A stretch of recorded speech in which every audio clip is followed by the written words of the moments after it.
primary phases of this project. The first being a master plant list that I have initiated, but I need to further enhance for the different ecoregions in this area. And then additionally, once that master plant list has been created, we then will be moving forward with creating PowerPoint slides as well as verbiage for signage.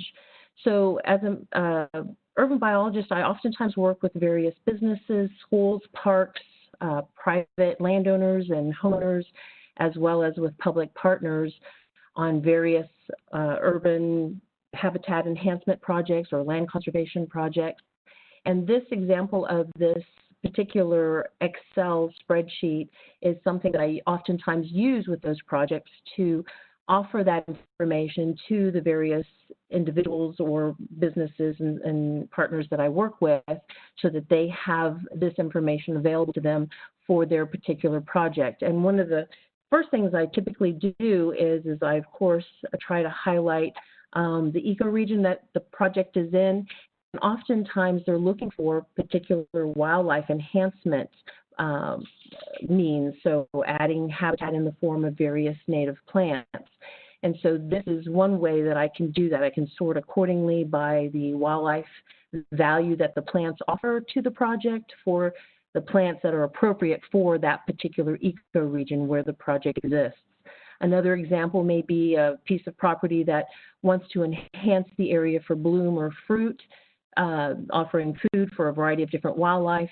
They may have a lot available during the spring or during the fall, but they may lack that critical time frame in the summer, which oftentimes is lacking in most areas. And so this is another method that I can use to, again, sort by ecoregion and then bloom and fruit periods for that particular project site to give them a plant list of plants that they may already have on site so that they can retain those valuable plants, or if they are lacking those plants, to ensure that they maybe incorporate them in the project during the implementation phase. And then once this master plant, of course, is completed, the slides definitely will help to provide outreach to the local audiences that we as Parks and Wildlife, as well as our local partners, try to reach out to.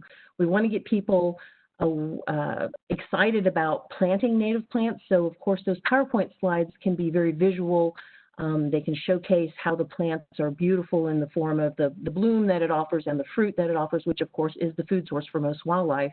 And then, in addition, gives them critical information as to when it may be blooming and the kind of light conditions that it may require. If somebody has a lot of canopy trees, they're going to obviously be wanting shade plants.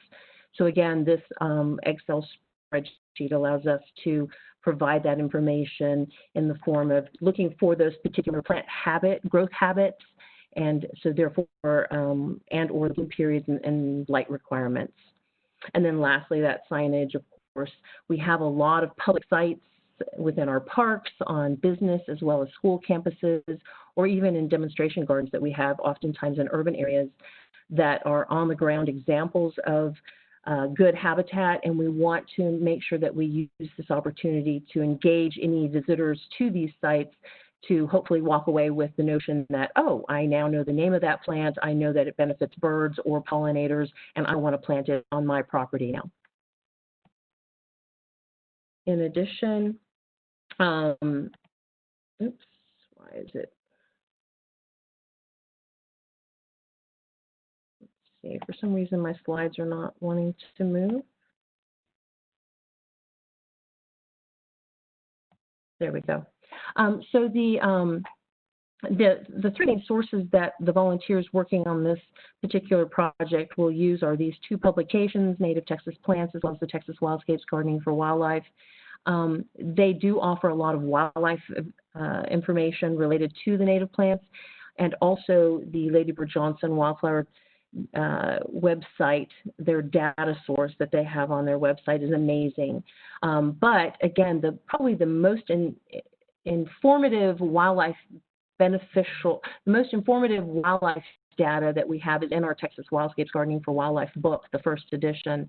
So I'm going to ask volunteers to use that to enhance the wildlife value for these plants in these resources that we're going to be creating.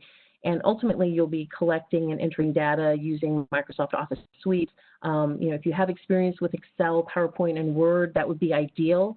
If for some reason you don't have PowerPoint experience, that's fine. Maybe you can help with phase 1 or phase 3.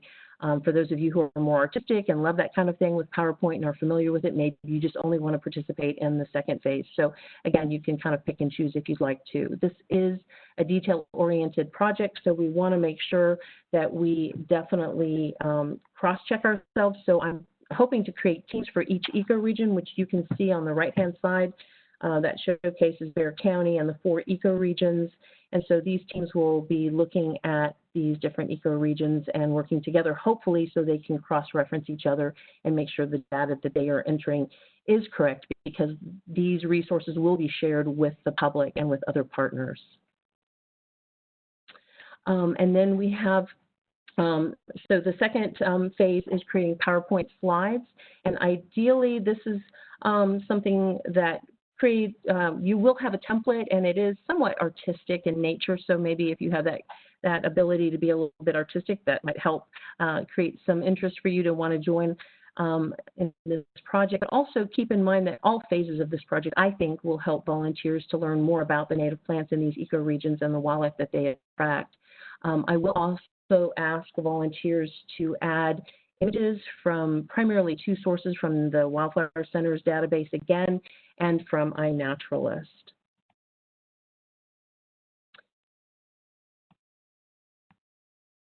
I do not know why my slides are not forwarding for some reason. Goodness. There we go.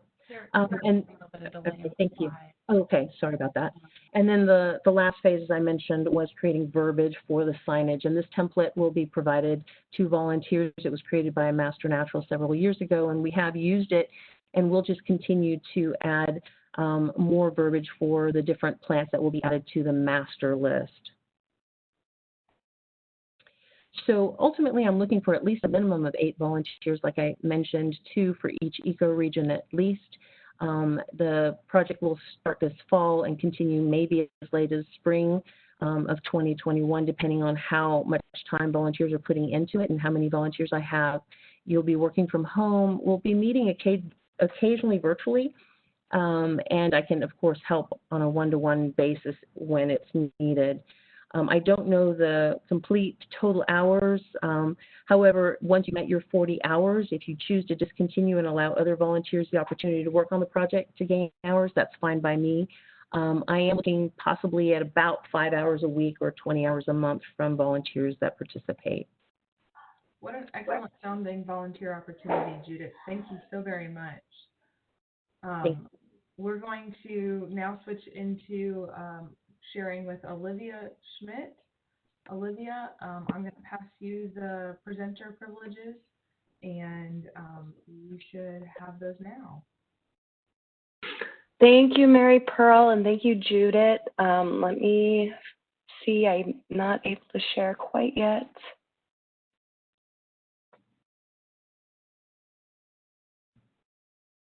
It's still kind of blacked out on my end. Michelle, will you grab that and pass that along?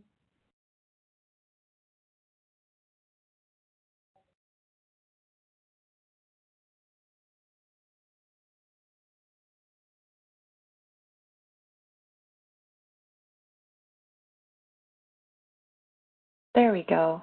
Okay, thanks for your patience, everyone. All right, sharing my screen now. All right, can you see my PowerPoint presentation? Yes, ma'am. All right. All right, well, thank you, everyone. I'm so glad that there's such a good turnout this morning. My name's Olivia Schmidt. I'm the Outreach Specialist for Parks and Wildlife's Wildlife Diversity Program. I do a variety of things. Most of my duties involve outreach to the public in some way, shape, or form, and a lot of it is digital outreach via videos. So the first project I'm going to be presenting this morning, I have 3 in a row, so I'm sorry if this feels like one very long presentation. But the first one is for video interview transcriptions. And bear with me one moment while I try and play this video. and make sure you guys have audio to hear.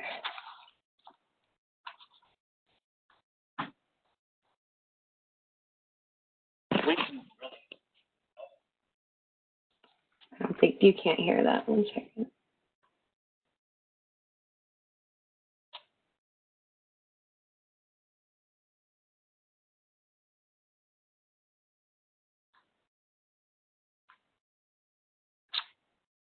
For 1 moment.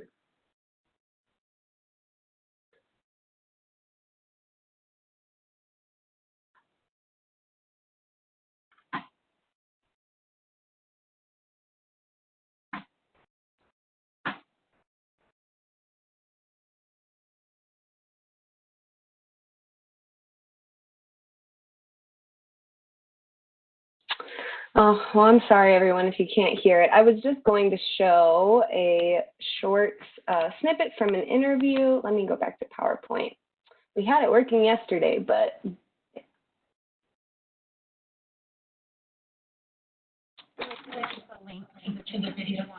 yes, I can send out a link to the video. Let me try one more thing.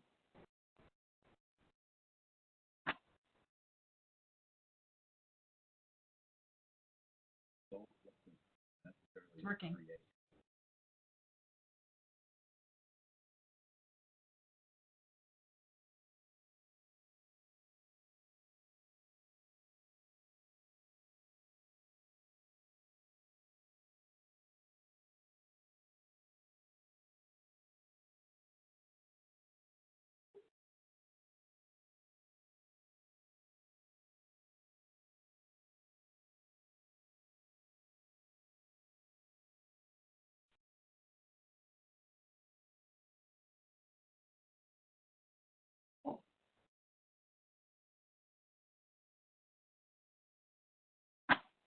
All right, thank you all for your patience on that one. So that is just, let me get to PowerPoint. So that was just a little example, one excerpt of a video interview that I filmed this year about creating habitat for native bees. That's, like I said, one large part of my job is creating outreach videos for a variety of wildlife and conservation topics. And this coming year, I will need help transcribing roughly 12 to 15 video interviews between this month and next spring. So transcripts are extremely helpful in the creation of these outreach videos. The topics that I'll be focusing on this year are, like I mentioned, creating habitat for native bees, how to save native seeds, issues with non-native waterfowl, the value of small urban green spaces, and then we're also making a video highlighting the Bird City, Texas program. So we really need you know, if for most of these videos, I end up interviewing staff or partners to be part of the video. And like I said, transcription is extremely helpful for making this project, for making the process of video production much easier and smoother. And it also helps create captions that we put at when we post the video. So for people who are hard of hearing or who don't have their audio on, we go back and reference those transcripts. So the volunteers will need to view and listen to all of the interviews, write out written transcripts of the audio, and include time codes so the clips can be easily referenced, and then review them to make sure there are no errors. So here's just a visual representation of what a transcript looks like. This was from an interview I did with Diana Foss, who is an urban wildlife biologist, and you can see it's fairly simple. It's just a document with time codes and what the interviewee says. And hopefully we can use a shared cloud folder so that we have a place where we can have living live documents so we can share back and forth easily. In terms of logistics, 1 to 2 volunteers should be sufficient for this. I don't need a large team at all, but one to 2 would be a good number. The way that this will be carried out is that I would send video files to the volunteers, either via the cloud or via YouTube, a YouTube link. The volunteers will either download or watch the video, listen to it, transcribe the audio from the interviews, and then time codes would be recorded frequently so the clips can be located easily when I'm editing. And then the volunteers would then re-listen to the interviews to make sure there's no errors. And then we would share the files via the cloud for me to review. And the transcript should be completed within 1 week of me sending the interviews. And luckily, this can be done from anywhere. All you really need is access to the internet and the computer. Time commitment, we currently have tentative filming dates for the fall, winter, and spring. And those may change depending on weather, depending on people's availability. So once I have those dates solidified and I know when an incoming interview will be uploaded, I will let the volunteers know at least a week in advance so you can block out a few hours in your schedule. So that being said, there's no real schedule per se. I just will need those completed about a week after I submit them to you. And then the amount of time that it would take really depends on how quickly you type, how quickly you can listen. On average, the interviews will be around 45 to 60 minutes long each. Some will be shorter. It really depends on the amount of content we need from our interviewee. And so total, an estimate would be somewhere around 30 hours total spread out over the next 9 months. That includes listening to the video first and then reviewing it. And so if we have about 15 interviews, that may be around 30 hours. But this is flexible and is really dependent on your speed. And again, the timeline is between September and May. And then, I'm just repeating myself now, the transcriptions will be completed 1 week after receiving the interviews. You have about 30 seconds. Okay, I will go fast. So no equipment is really needed. Like I said, just computer, internet, Google Drive, or some other cloud account. You have to be able to type and listen. And no real advanced training is needed. It just depends on your familiarity with transcription and using the cloud. This project, you know, transcription, interview transcription is a marketable skill. You could put something like this on your resume.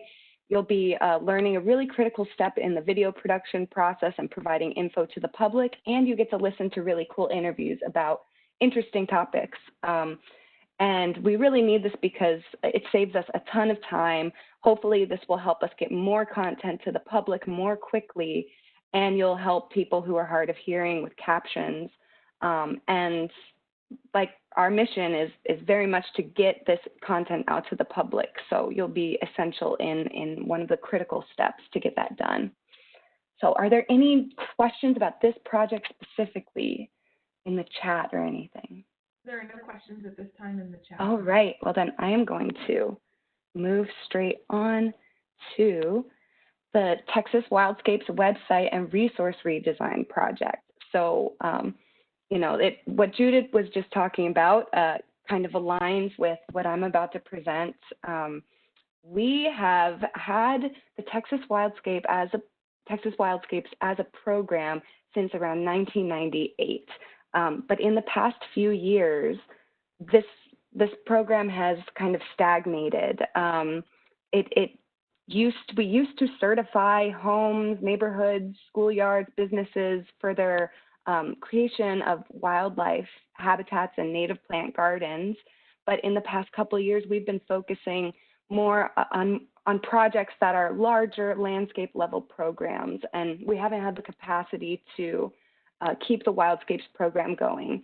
At the current moment, we're really not positive what the future of the program is going to be going forward, but we have the desire to make the resources that we've created over the past 20 years available to the public in a way that they could easily reference and create native plant gardens and wildlife habitat in their homes and neighborhoods. So our website really is in desperate need of review. We need to collect the resources that we've created. We need to determine what gaps we have. So we really need help reviewing and redesigning the web content for the Wildscapes program. Like I said, it's been on hiatus, but there are many useful resources that we can still provide. So the volunteers will collect a list of ideal resources that the public would need to help create native plant gardens. What resources are useful, what's out of date, what should we completely take off, and what should stay on the website. What are we missing? We hope to use the book, the Texas Wildscapes book that Judit mentioned, as a reference for the kinds of information we should have up there. What gaps do we have? What resources have we not created, but perhaps a partner like the Wildflower Center does have, that we don't have to reinvent the wheel, but we can reference our partner resources. So the volunteers will really be vital in helping to start this process and redesigning the vision of the program and this online resource. So these are just some examples of the one on the far left is of the Bird City, Texas resource website, and then some plant lists, and then the Wildflower Center website. So these were just some examples of, we want it to be visually engaging. We want there to be a collection of links for different topics in the right places. We want there to be plant lists for each ecoregion, and for it to just be more structured. I'm thinking that we could have somewhere around 3 volunteers for this project. So it would be like a mini team that would work independently, but then we would all come together and share our ideas with each other. So I would communicate closely with the team via regular video chats and phone calls. Then the volunteers would review the web content that already exists, and content will be evaluated for its accuracy and helpfulness in creating these native plant and wildlife gardens. The Wildscapes book will be used as a reference material, and then lists will be made to determine what additional resources are needed, what's most helpful, both our resources and partner resources. And then volunteers will present web design ideas. You won't necessarily be leading with the web redesign process if you don't have those skills. If you do, that is wonderful to bring that to the table, but it's not necessary. And then volunteers will also help provide ideas for how we can better present and I guess, put out the information to the public. What ways can we get it in front of more eyes? And then the volunteers will all engage virtually, so the location is completely flexible. So I hope that this project will take place in the winter, December, January, February, and hoping to have volunteers be available for roughly 10 hours a week for a 2 to 3 month period. The schedule is going to be flexible, but we will need to schedule meetings as a group, and then the volunteers will need to schedule meetings with each other, but independent work is flexible. And then number of hours per week, like I mentioned, somewhere around 10 hours for 2 to 3 month period. It's flexible, but there will be meetings, and I'm just reiterating again, December, January, February, we hope to have this completed by spring 2021. There is some expertise that would be really useful with this project. So I'm hoping that the volunteers will be very knowledgeable about Texas native plants and the process of creating native plant and wildlife friendly gardens. That is a huge plus with this project. If you're familiar with the Texas Wildscapes program, that's an even bigger plus, because you'll have some history of the program to bring into the group. If you're comfortable reviewing web content and web design planning, and then experience communicating information to the public, it's also a plus. No real advanced training is needed. It just depends on how familiar you are with the Wildscapes program and with web design planning. And I think that this is a really cool project because it has the potential to have a very large impact on the ground. These resources really are vital, I think, and they're a right for our citizens to have. We have over 20 years of technical guidance materials, and a lot of them are just sitting around. So we want to make this accessible. We want our homes and communities to be able to be transformed, and these materials will be helpful for that. The program has been instrumental in helping Texas Texans build these gardens for decades, and so this infrastructure is really needed. And both of our programs, TPWD and the Master Naturalists, are dedicated to help facilitating the questions and needs of the public when it comes to creating habitat for wildlife. So this is part of both of our missions.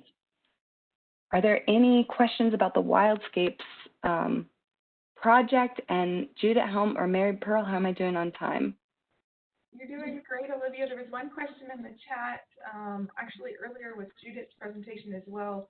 Where can someone find the Texas Wildscapes textbook that you both mentioned?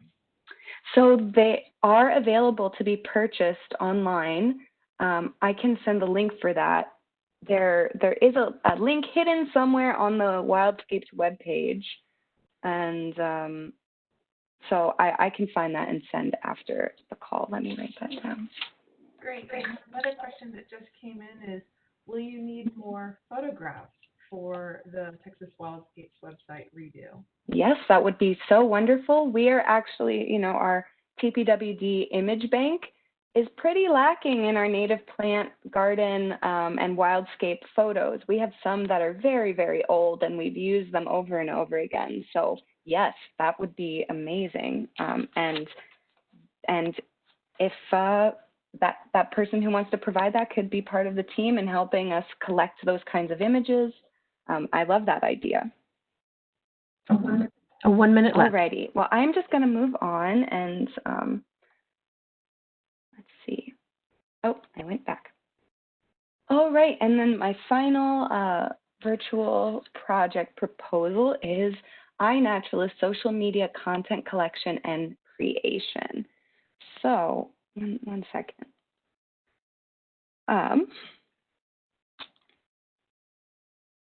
So many of you are probably familiar with iNaturalist at this point. If you've talked to any of the Texas Nature Trackers biologists or Sam Kieschnick or people who are really jazzed up about it, it is one of the most amazing citizen science tools that's right at the tip of our fingers, right in our, the palm of our hands. We're able to collect data from all over the world. It's magnificent. So we have a wealth of images and content that is available to us via the iNaturalist platform. Many of the photos and observations that are uploaded have photo permissions. There's a variety of photo permissions, but many of them are accessible to us. We either have to just give photo permission, or we have to give photo credit, or some of them you don't even need to give credit for. But there are some people who maintain their photo rights, and rightfully so, that's their prerogative. But there's a ton of data that we can mine from iNaturalist, including images. But due to our schedules, we really need additional help to be able to wade through the abundance of material that's on iNat. So the volunteers would really help us pick the gems out of this pile so that we can inform the public about the diversity of beautiful and amazing creatures that are found in our state. So the project would be a series of posts. We would need help collecting 10 to 12 species observations from iNaturalist per month and writing corresponding posts for social media. The information we'd collect would be most of the observation information, the details on the species, the location data, links to the observation, the observer name and information, maps, photos, and photo credit information. The publication of the post will most likely be on the Texas Nature Trackers and Wildlife Diversity social media platforms, and most of them will go on the TNT Instagram page. And some may end up on the main TPWD pages as well, because they're always looking for great content. So the volunteer will need to check for appropriate photo permissions, and will contact the observers to inform them that we're highlighting their observations. I don't know if I wrote this directly in here, but the volunteers will also be writing the posts. And they should be relevant and seasonally appropriate. So you don't want to post something from an observation that was found in December when it's June, just something that people can actively go out and look for. So here's just a little example of some photos and map data that I collected from iNaturalist. This was a ornate box turtle that was found in Hemphill County. There were photo permissions from Annika Lindquist, and I was able to go in there and download the photos, the high-resolution photos. I downloaded a high-resolution map. I wrote up a very simple little post. I credited the observer, and then for Instagram, you know, I wrote a short post, tried to engage the users, and had a series of hashtags to you know, have it pop up in people's feeds. And then on the far right, this was the result of it. So it's pretty simple, and then just 10 to 12 of these per month is what we need. Some of the posts could be longer. This example is very, very short. So some of them could be the details of each species, and you can get as crazy as you want to, but I like to write fairly short posts. Project logistics. So 1 to 2 volunteers for this should be sufficient. And the way that it would be carried out is volunteers would explore recent and seasonally relevant iNaturalist observations around the state. There are really easy ways to filter out observations on iNat. You can search for the state, you can search for specific times of the year, what observations were found within the last month. You can look up a species, a specific species. You can look up county data. It's really cool. The possibilities are endless. And then the most interesting and notable observation data, maps, and photos would be collected, but we'd have to have appropriate photo permissions. So volunteers would then write up a short post and caption it somewhere around 25 to 75 words about the observation and why the public should care.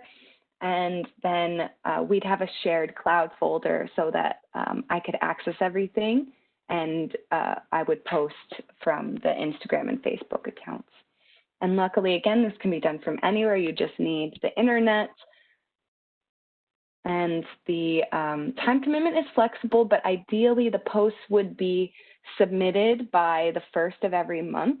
So, you know, sometime around the last week of every month, you could schedule some time to write the posts and then submit them to me by the 1st of the month. But there's no real schedule per se.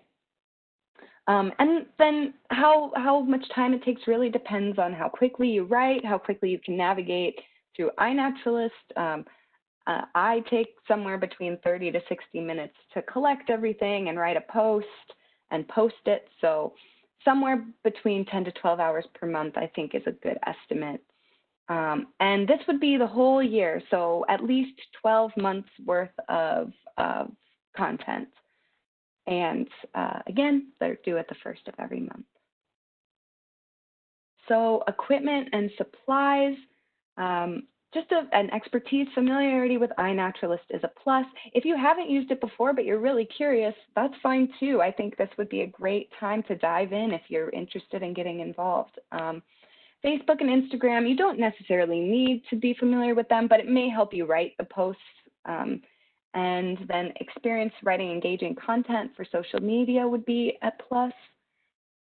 Using the cloud, you know, that's fairly simple. Visually inclined. This is a big one because we want to find the best images that we can use and create a collection of really beautiful images on our social media pages. And then no real advanced training is needed unless you haven't used iNaturalist or the social media platforms before. And I think this project would be really cool to, you know, I've used it to connect with more users on iNaturalist to see what people are finding. It's just absolutely fascinating to see what people are finding across the state. You'll get more familiar with the iNaturalist web page because most of this will happen on the web page and not the app. And, you know, one side effect may be that you could help us determine where our data gaps are. If you're seeing that a lot of observations are coming in from one place but not some of these other places, well, maybe we can start to make a list of where our data gaps are. And then we can, you know, we'll be sharing valuable information with the public about our native species, engaging people, and creating collections of beautiful eye-catching images. And I mentioned this before, we need this project because We really want to be able to provide this content, but we just don't have the time due to our schedules to be able to wade through everything. And we're eager to engage with many diverse audiences on social media. Visual content, and especially Instagram, is a really wonderful way to get information to people in a socially equitable way. And so we want to communicate about the diversity of species that are right in our own backyards. And this would be really helpful to do that. So that's all I have for you today. Are there any questions about any of the projects? Olivia, We have about 2 minutes. Okay. Two great questions about this current project. One is from Adrienne. She asks, how does the process of getting permissions go? Is there a form? There is not a form. So when you go on iNaturalist, let me see if I have time to just go to iNaturalist really quickly. Do you see my web browser? Yes, we do. Yes, we do.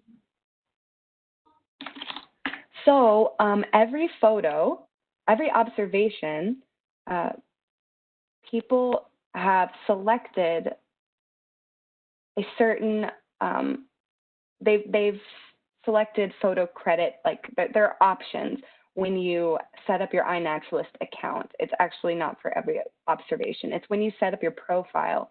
So for instance, here's a drab brown wave moth from Greg Lastly. So he might have, you know, he copyrights his images. So he might have, yeah, so right here, when you go to the observation, the photo credit information is right here. So Greg Lastly, some rights reserved. You can find out. 1 minute. You can click up here, some rights reserved. What does that mean? Then it takes you straight to a Creative Commons site to say you are free to share and to copy, redistribute the material in any medium or format under the following terms. You must give photo credit, a link to the license. So it tells you right within the observation and gives you a link out to the details of what the exact photo credit means. There are some photos that you have, so I might not have a ton of time, but let's see. Let's search coyote. Olivia, let me ask you one more of these. Yeah. There are ways to search within the filters. That's all I was going to say, is you can search for photo licensing credit within here. And CC0 just means you are able to do whatever you want with that photo. Sorry, Mary Pearl, go ahead. It's okay. So the volunteers that you're looking for this project, do they need to be knowledgeable of the species range? There's some folks that are mentioning that they're comfortable with their surrounding counties, but not so much with others. No, honestly, I don't think you need to have any species-specific knowledge, nothing about their ranges, because iNaturalist has so much of that information. You can just explore and learn as you go. That's what I do a lot. Like, I didn't really know where the ornate box turtle, range was, but then I went to the range map in iNaturalist and I downloaded it and I learned what their range was. So no, none of that knowledge is necessary. Okay, we are at time at this point, so we're going to break for a 5-minute break, and we'll be returning promptly at 10 o'clock. Thank you all. Thank you, Olivia. I'm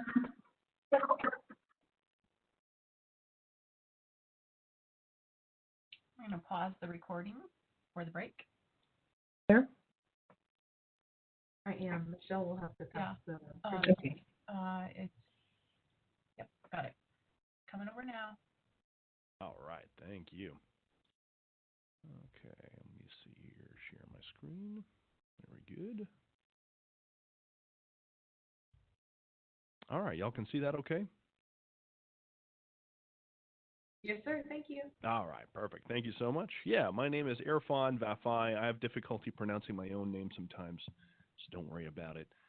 My first name, you can think of air, like what you breathe, and fawn, like a baby deer. So I'm like an inflatable baby deer. But in real life, I'm actually a lot more handsome than that. This is what I look like. I know we can't share our video, but that's my face. That's me right there. No, I'm kidding. All right, this is me right here. And I'm an extension program specialist based out of Overton, so that's in East Texas, close to Tyler. And here's my email, phone number, contact information. Today I want to tell you about our Pollinator Citizen Science Project, which many of you might already be familiar with. If you want to skip this whole talk and just get right to it because you're already convinced you want to start, you can scan this QR code or take a photo with your phone, and that'll take you to the project page with details on how to start contributing.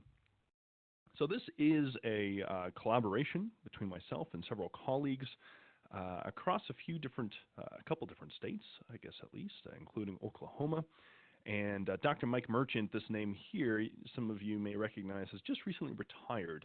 So he is on this list, but soon will be unfortunately dropped because we don't want people contacting him about this project in his retirement. But you can see we've got some horticulturalists and entomologists in this group that are serving as hosts of this project. And the whole purpose of this is to answer this common question that we would always get, which was, what should I plant in my garden to attract pollinators? Now, we know there's value in promoting, say, native plants or natural habitats that attract pollinators. The purpose of this project was specifically to answer this question when people ask, when I go to the store and I'm buying plants, we're looking at commercially available plants, ones that people can readily acquire, which ones should they choose if they want to attract pollinators? And there are a few resources that might, lend some suggestions, but oftentimes they either are not targeted to our region, so Northeast United States, for example, or they don't have, it at least would seem on the surface, a whole lot of data to actually support some of the suggestions. So, for example, Xerxes Society has some lists that you can use, but there's not a whole lot of data to support whether those are considered attractive and whether there's any other plants that could be included in there as well. And so hence was born this Pollinator Citizen Science Project.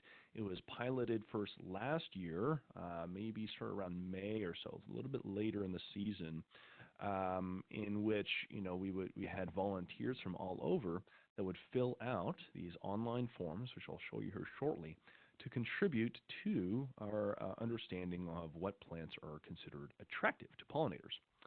So what is required of this project? Well, we asked that volunteers make weekly observations of a certain flowering plant, and that those observations constitute 60 seconds, of just counting pollinators in a 2 by 2 foot flowering area. So we're trying to standardize the area that is being observed. Now you can make multiple observations on, say, different plants, so you can have several, but we're asking that at least one observation per week, so it shouldn't take longer than 2 minutes, maybe 3, to make your observation and record your findings. And again, these are to be commercially available plants, and we need to know the plant species, so we ask for the binomial Latin name, because that's kind of very vital to really know. If you're seeing a lot of pollinators, we need to know specifically what plant species it's on, and ideally cultivar as well. And so this is what the form looks like, which can be filled out on your smartphone. It can be used in offline mode, and when you're back online, it'll submit them for you. And it asks questions, for example, is this your first observation in the last 2 hours? And this is here so that you don't have to repeat certain things like temperature or your geographical location and so on and so forth in that form. We ask for the Latin name, the plant cultivar if known, how much of the plant is in bloom, the primary or dominant bloom color, and then you can see we have a number of different pollinator categories. We provide training on how to identify these different pollinator groups, and I'll show that here in a moment. But you'd basically be counting, again, in those 60 seconds, all these different groups. And we send out these monthly updates based on the data. So this year alone, we already have almost 12,000 observations. That's like 12,000 minutes worth of pollinator counts. And you'll be able to see that most of those observations are already master naturalists. So all the cool kids in this group are already contributing to this project. So if you want to get in with the cool kids, consider jumping in here as well, because there's a lot of neat information and great content that can come out of this. As a part of that monthly update, we also give kind of like a scoreboard, top 10 contributors of all time, and we also have top 10 contributors from the last 21 days, so you have a chance to compete basically every single month, as well as what are some of the most common plants that are being observed either, again, for all time or from the last 21 days, which gives you an idea of what kind of plants are more commonly in bloom and people are observing during that period of time. We also do a total counts by pollinator category. So honeybees, this group has counted almost 5,000 honeybees, 1,200 other bees, about 2,500 butterflies and moths. And we're starting to consolidate and look at some of this data more specifically. So here is plant species and the proportion of observations in which honeybees were actually found. So you can see most, for these plants up here, most of the time they're observed, at least 50% of the time they're observed, there's honeybees on them. So that says something about their attractiveness. And we're starting to now look a little bit deeper into this data. And you can see this data set's going to be very large and very extensive. We do hope to come out with some very kind of user-friendly and very applied publications. We can see here, again, so plant species now on the y-axis, and on the x-axis is the average number of pollinator visits per observation, and broken down by pollinator type. So if you wanted something to attract a lot of honeybees, you might look for ones that have some larger kind of orange bars, or if you're more interested in other bees, maybe some native bees, maybe you want to look at these green bars. And so that'll kind of give you a little bit of an idea of things to work with. We're collaborating with this group, the Water University out of Dallas, that are creating these You Planted boxes, these pollinator boxes, so that our information will feed into their boxes, and their boxes will help contribute data back into our database as well. So we're kind of trying to integrate with some of these other projects that are going on as well. So how do you get started? You visit sixleggedaggie.com/pollinator-project. Step 1, view a training. There's 2 videos, about an hour and a half total. Step 2 is you got to complete a quiz and get a passing grade of 80%. You have multiple tries if needed. And lastly, start contributing in that form. 1 minute. Thank you. Just a quick shameless plug is a podcast called Jolly Green Scientists, where we do discuss things like insects on plants, and it's kind of a little bit more for a technical audience or might be relevant to this particular group. So I got, 30 seconds for a very rapid question.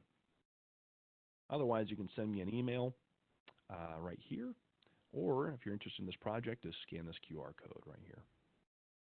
There are no questions in the chat, but great to see that Master Naturalists are already at work with this project.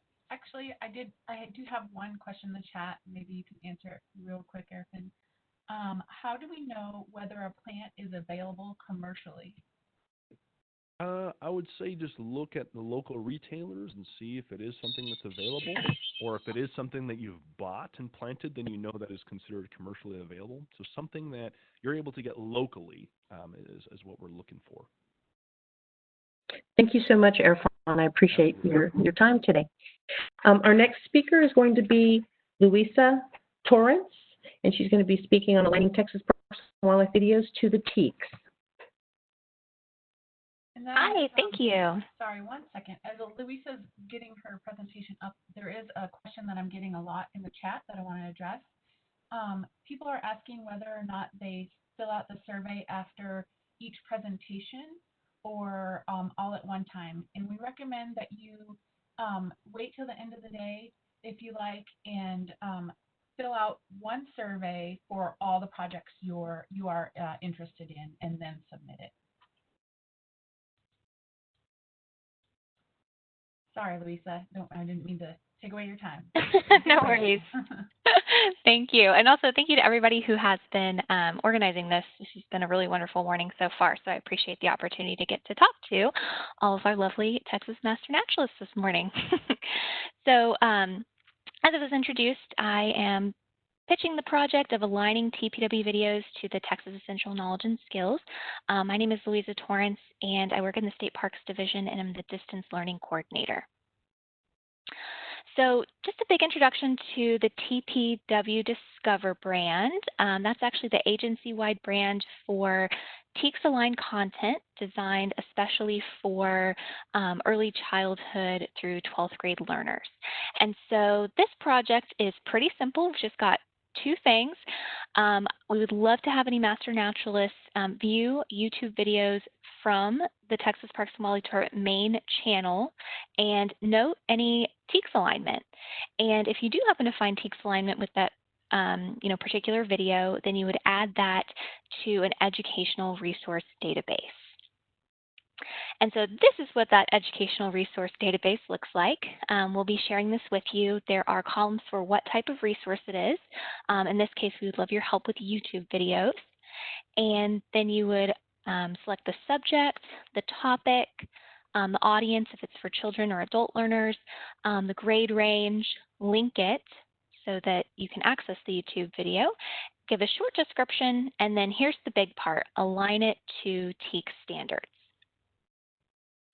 So the project logistics are basically you would go through the amazing content that we have on the TPWD main channel and look for videos that might have TEKS alignment. So for instance, I was scrolling down and saw this wonderful video by Dr. Shaver to save the Kemp's Ridley sea turtle. And after watching it, I noted that it aligned with one of the high school aquatic science standards, and basically it discussed, humic activities such as fishing, has an influence on aquatic environments, and then also understanding the impacts of the Endangered Species Act. So this video would be linked to the Educational Resource Database, and this TEK AS12D&E would be added as the TEKS. And so we would love to be able to have a huge database of videos that teachers could find easily. We do have a new channel underneath Texas Parks and Wildlife's YouTube called TPW Education. And then the video would be added to that channel and given the branding of TPW Discover in the title so that teachers could easily find it. And then within the description, they could see exactly what the TEKS is. And so that would be such a great resource for them, especially if they're using something like a 5E model where the first E is engage and they're trying to show some real world value to whatever the TEKS standard is that they're introducing in their classroom. So as far as volunteers, we would just love as many as interested. The service is ongoing. There's certainly an emphasis on the beginning of semester. So as you know, we're going through some interesting times, especially here in Austin, in terms of when teachers will be going back to school, be it virtually or in person. So having virtual resources, I feel, would be beneficial for either scenario if they are in person or if they're providing content for students virtually. The location that you'd be able to serve is from home, and the availability is, 1 to 2 hours per week. We don't want you having to look at a screen for too long, but 1 to 2 hours if the videos are anywhere, from 5 to 10 minutes long. That would certainly knock out quite a few in a pretty small time period per week. So the equipment needed would just be access to a computer, a tablet, or a phone. I would say, with a speaker so that you can hear the YouTube videos, internet or Wi-Fi access, and access to YouTube. In terms of expertise, we are asking for Master Naturalists who have a background in education because understanding the TEKS is something that, would be very helpful for being able to watch these videos and quickly recall, what grade level, what subject area, et cetera, it might be linked to. An Excel proficiency so that you can utilize our database, and of course experience using VMS to record hours, which I'm sure you're all very good at because that's how we will be able to record your hours. In terms of advanced training, there's none currently, but in the future, if you do get involved with the TPW Discover team, then there may be future opportunities to learn more about education online and distance learning. So the benefits for you is obviously you get to enjoy viewing conservation-focused educational content from home. We're basically asking you to watch amazing YouTube videos and align them to state standards. This will certainly help build a strong educational resource for educators. We would love for teachers to start with TPWD first when they're thinking of videos that they could show in the classroom. And this extends beyond just science. We certainly have history, language arts, physical education, fine arts videos. So it would be broad beyond just science or math. So this also meets the Texas Master Naturalist mission to provide education and outreach. Since our videos are focused on the management of natural resources and natural areas, I feel like this is a very nice alignment with what we're looking for and meeting your mission. And also it's great because if you start on this project, you'll become a part of our TPW Discover family. And like I mentioned earlier, we'll certainly have future opportunities, including writing curriculum and maybe even delivering distance learning programs if that's something that you're interested in. So project contact, that would be me. So that is my email. You're welcome to email or call my work cell, which is listed there as well. We do have 2 new social media channels. So you can also follow us on Facebook, which is just TPW Discover, and Instagram, which is also TPW Discover. So with that, I'd love to take some questions. I saw a couple pop up. So take it away. Yeah, we've got 2 great questions that have come in. How would I figure out the TEKS alignment if I didn't know it in advance? Sure. So this is a little bit of what we call backwards design. There's already a video out there that was not intentionally created with TEKS alignment. And so what we're hoping is, in addition to the new content that we're creating that was created with TEKS in mind, is to go back through, the thousands of videos that we have on the main channel and seeing if, oh, wow, this one actually does meet food webs, or this one does meet a standard about human impacts. So yeah, it is a little bit of backwards design. It's going to take some familiarity with the TEKS, but, we're hoping to be able to add those in. And hopefully if you, have a background in education, you might say, oh, that actually reminds me of something that I've taught before. And one more question, only TPWD's videos or any nature-related videos? This specific project is just TPWD, and then, in the future, there's definitely room for expansion. But since it is a Parks and Wildlife channel, we want to keep it with Parks and Wildlife content. Good question. Okay, one last quick question. Are educators preferred, or are you only looking to utilize current or former educators on the YouTube reviews? I put preferred history or background in education just because having that TEKS familiarity is super helpful. But, if you've had like a non-traditional, maybe a tutoring position or, homeschooling, et cetera, if you feel that you understand TEKS alignment, then you're more than welcome to apply.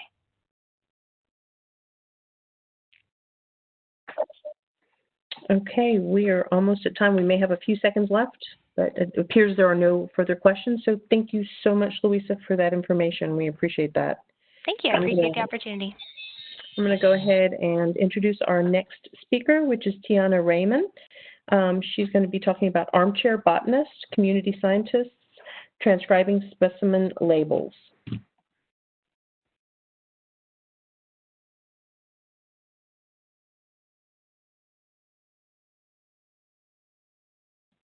Hello, do you have confirmation you can hear me? We can hear you, yes. Thank you. I realized I was muted. I do want to start off today just by saying a big thank you to Mary Pearl and other organizers, because we are not part of the Texas Parks and Wildlife System nor Texas AgriLife. However, I think our project is useful for all of us, and there was a little bit of room today. So thank you for accepting our proposal, and to Lisa Marler, a Texas Master Naturalist, for recommending us. My name is Tiana Raymond, and I am in Fort Worth at the Botanical Research Institute of Texas, and I work in the herbarium, but I am speaking to you today on behalf of the Texas-Oklahoma Regional Consortium of Herbaria, TORCH, which you'll hear me call TORCH throughout the presentation. So what is this program? The Armchair Botanist program is digitizing plant specimens that are in herbaria. If you aren't familiar with plant specimens, you can see an example of one of these on your right-hand side. You have a physical dried and pressed plant that is affixed to cardstock that has a label, the label detailing all the information about who collected it, when and where it was collected. This example that I have on the screen is actually from California, but the project I'm presenting today represents 46 different herbaria across North America that have banded together to digitize their botanical specimens collected in Texas and in Oklahoma. This is about almost 2 million specimens from these 46 herbaria, 1.4 of which are from Texas alone. These institutions have actually, we've got a National Science Foundation grant to digitize these specimens. What that means, it means photographing them at high resolution, like you can see in this image. It means taking all the label information that appears and transcribing and parsing these into a database so that they're searchable and usable. It requires some critical thinking and figuring out what sorts of information are on the label. And then the last step, which is not yet, we're not yet at that part of the project, but it's taking some of these textual locality descriptions, 2.6 miles north of this or that site, and translating them into geocoordinates so that they can be mapped and more useful for other studies. So what are the expectations for the project? We hope to have accurate and reliable data from 1.4 million plant specimens collected in Texas, that these will be publicly available for research and education through the URL that I've listed on here. There's a screen capture of that website in the bottom right-hand side of the screen. And then one of the other outcomes is that we hope we're developing a local community that is aware of the importance and value of these herbaria and the resources and the services they represent. There's a photograph at the top of this screen of Dr. Joseph White at Baylor with his local Master Naturalist chapter helping in this project on site. Unfortunately, there's not the ability to be on site with most of these herbaria. They're closed right now, but the Armchair Botany program can keep moving forward because it is totally virtual. We can accommodate more than 100 volunteers. In fact, so far on this project, there have been over 800 volunteers, some of which are Master Naturalists, some not. The volunteer activity can be carried out on your own schedule. We're using a citizen science software platform called Notes from Nature. You're looking at a screen capture of that citizen science platform on the top right-hand side of the screen right now. And you can see that there are many other projects that may be of interest to you, beyond plants even. But if you're working with these plants from Texas, you're going to want to look for that little torch icon. You can see Texas and Oklahoma outlined there. Really, contributions can range from 5 minutes, which is what it takes to work with a single image and transcribe its data, to 5 hours a week.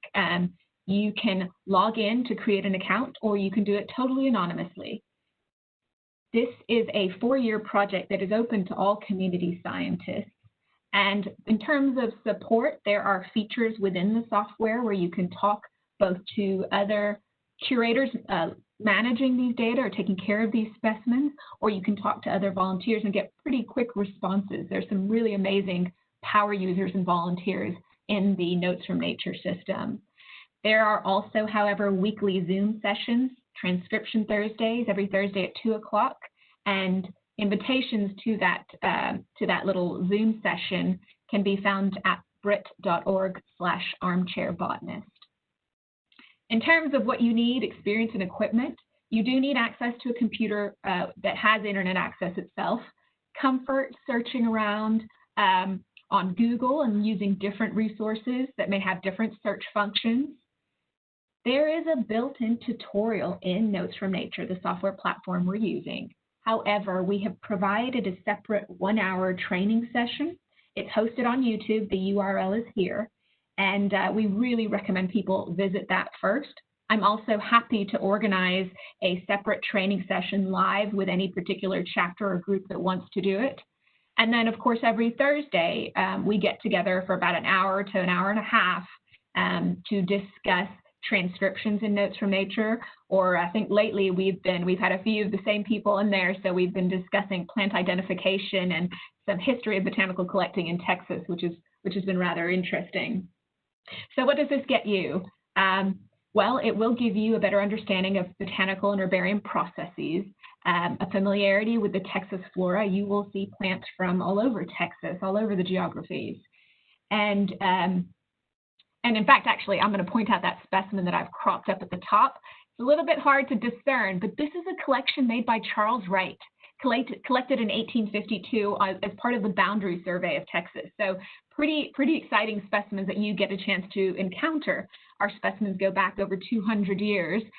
In Texas, I'm not sure I have actually a date for the oldest collection that we know from Texas, but some really interesting historical collections.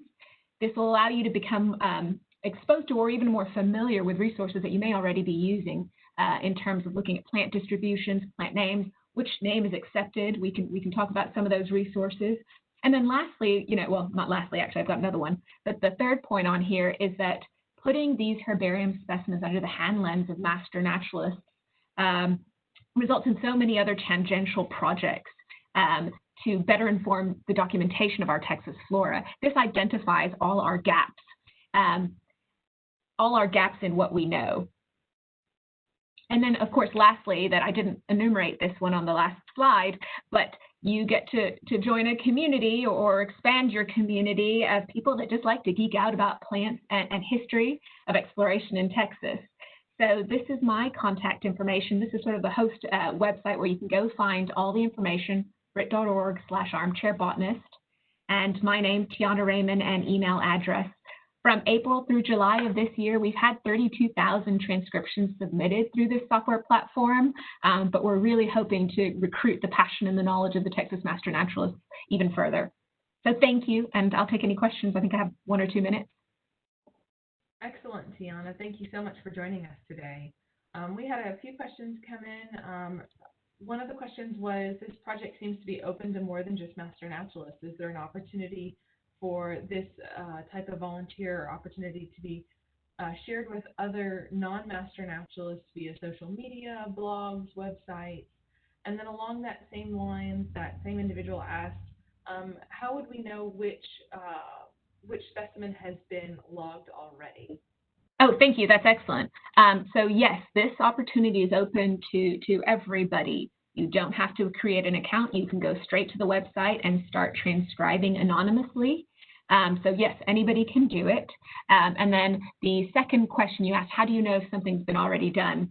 The way it works is we submit a set of images of specimens to the software, and then it will dole these images out to individuals for transcription. And it actually, not to get too much into the details, but we actually get 3 separate transcriptions for the same specimen, the same image. And then there's an algorithm that helps us develop a consensus record. That record is then uploaded to the portal where we disseminate our data. I'm happy to explain more of it, but the software manages you not duplicating effort. Excellent. Thank you so much, Tiana. Thank you very much. I appreciate all of you. Awesome. Thank you, Tiana. I'm going to go ahead and introduce our next speaker, who is Brittany Chesser, and she will be talking about aquaplant review. Hi, just making sure you can hear me. Yes, we can. Awesome.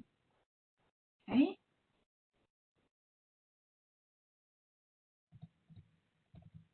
So, making sure. All right. So my name is Brittany Chesser. I'm with AgriLife Extension Service. I'm the Aquatic Vegetation Program Specialist. I'm based in College Station, but my reach is statewide.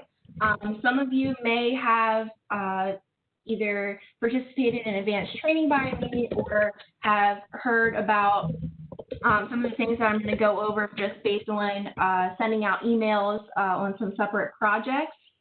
So this project is for a website review of the Aquaplant website. So Aquaplant was created to help landowners or property managers identify and manage their ponds. And so there are currently about 216 aquatic plants listed on the website, and every year we have about 500,000 page visits. And so this is increasing every year. A little bit of background. So this was originally created by Dr. Master, and then when Dr. Sink, our fisheries specialist, actually took this over and moved it to a different platform, but it really hasn't been reviewed in the past few years. And If you know anything about scientific names, you know that they can be constantly changing in the plant community. Also, if you've been to the website, you'll notice that some of our photo collections are a little blurry just due to the technology that we had when we originally updated this resource a few years ago. And so it is a Texas A&M top 10 website. So again, it's utilized across the state. I even get questions in other southern regions, so Alabama, Florida, Mississippi, other states use this resource as well. It's not just specific to Texas, even though we try to limit the amount of plants that we have to non-native and native plants found in Texas currently. And so I recently opened up a photo collection form that is still open until the annual meeting. And as you can see by these photos here, we got a lot of great photos. I think over 300 photos that were submitted by just 8 master naturalists. So we definitely have people out there taking great pictures, and these will eventually be added to the website. So a little information on what volunteers will be doing. So they will be identifying, first of all, a complete list of pages to be reviewed. So what do we currently have? This will really help us delineate who will be reviewing what pages. Then identifying the accuracy of scientific names, photos, key characteristics, identifying any grammatical errors or broken links.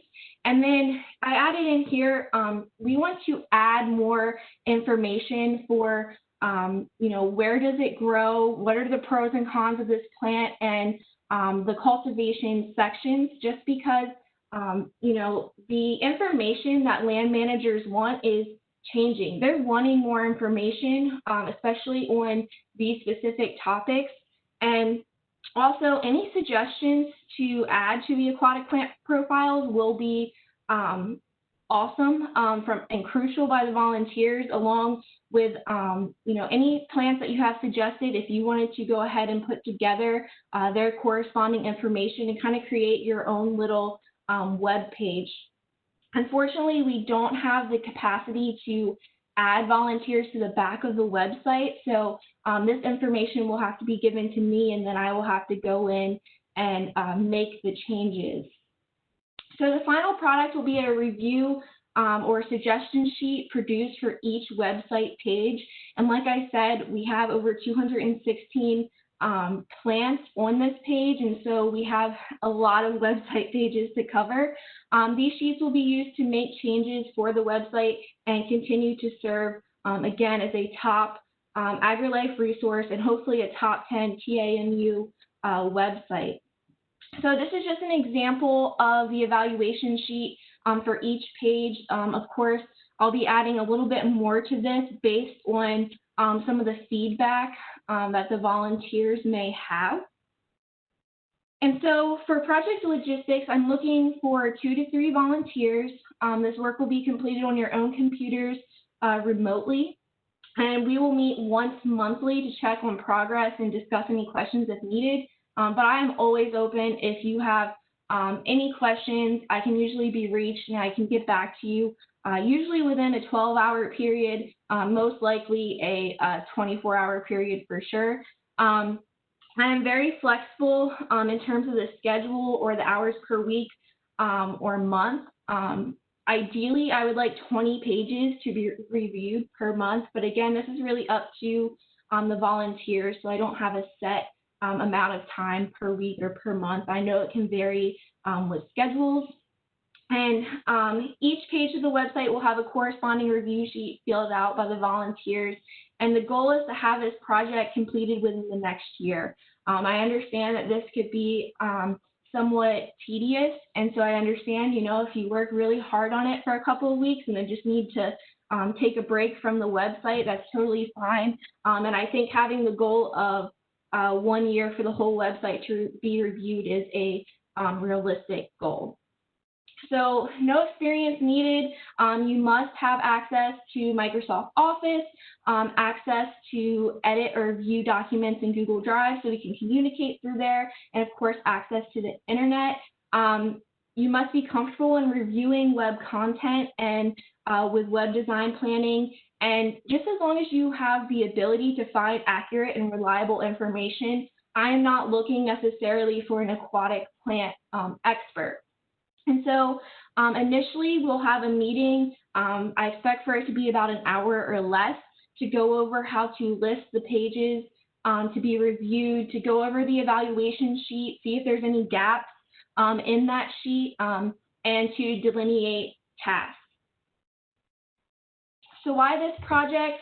You can freshen up or establish some of your aquatic plant ID skills, stay up to date on your scientific names, and number one thing is you can get experience in delivering extension-based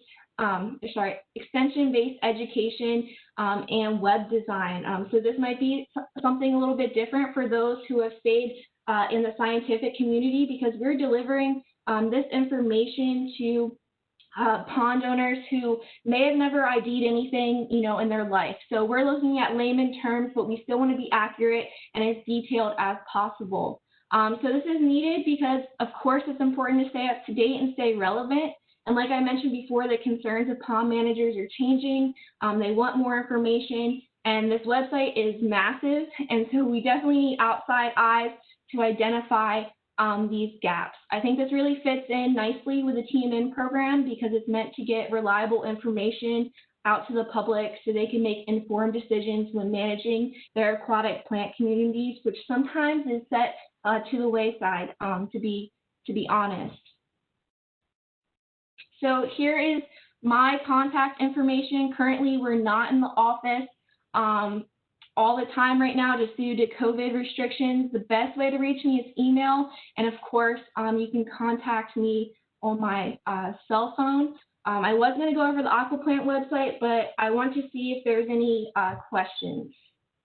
Yeah, we have two great questions, Brittany. One is if you're looking for IDs on just native plants or all, including non-natives. And then the second question is the project limited to freshwater ponds, or does it also include saltwater ponds?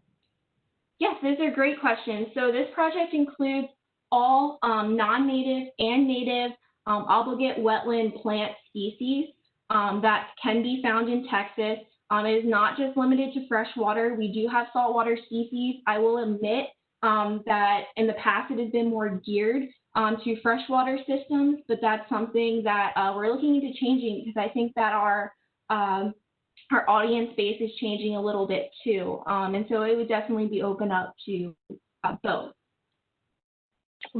30 seconds. Okay, I think that's all. Of course, you can go check out the Aquaplant website if you're curious to see what you would be working with. And then, of course, if you have any questions, you can email me. Thank you so much, Brittany. Really appreciate that. Our next speaker is going to be Janet Hurley. She's going to be talking about measuring the public's perception about pesticides. All right, let's see if I can share this. And all right, y'all can see and hear? Looks good. Okay. Well, good morning, everybody. My name is Janet Hurley. I am an Extension Program Specialist. My primary focus has been school IPM, but I am pivoting a little. As Irfan had alluded to, Dr. Merchant has retired, and I've worked side by side with Mike Merchant for close to 20 years. And I'm still going to be in the Dallas Center, so until we get somebody, some of the things that I'm doing, I'm picking up because of Dr. Merchant. However, this particular project got started because of what I do with the school districts. One of the things that I've always had frustrations with is I can fix pests in the schools, but I could never fix pests coming from home to school. Well, this project actually began because, okay, there we go. Because myself and a couple of other colleagues from the University of Florida and Auburn University we were having discussions back in 2018 about just the general public. What does the public do? Why did they always just go and buy cans of bug spray at, you know, the big box stores, whatever? Well, what we found out was there is literally no baseline data on what the public uses. Yes, we have some data on how many chemicals are used each year, but it's kind of hard and it doesn't really give us any good perceptions. So the reason I chose to propose to you all is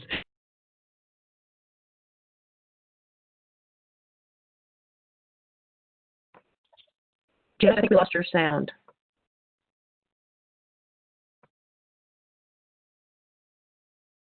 We're still not hearing anything.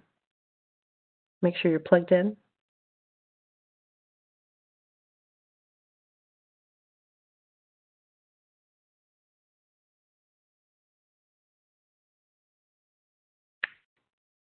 Can you hear us? If so, can you put something in the chat?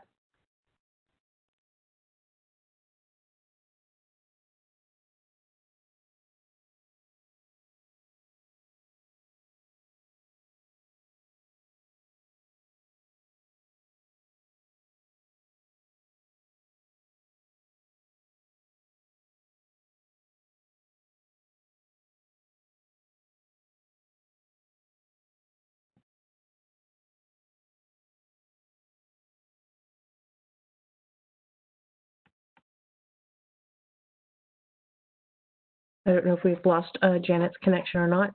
Yeah, We'll just... I've sent her a note. If we can't get her back, we can bring her back in at the end of the day. Okay. Once we get that stuff troubleshooted, but we will have to stay on our schedule. Yes. So we just have a little bit of a waiting period to see if we can get her back in, or wait till the next session.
So it looks like we lost Janet, and we'll try and connect with her, and then try and get her back on the agenda later on today about 4. In the meantime, to stay on schedule, we will we'll wait to the next time of our next presenter at 10:50, which is the salt cedar removal at Lake Casablanca with Q. And so we'll be just mute here for a little bit until we can get Q lined up.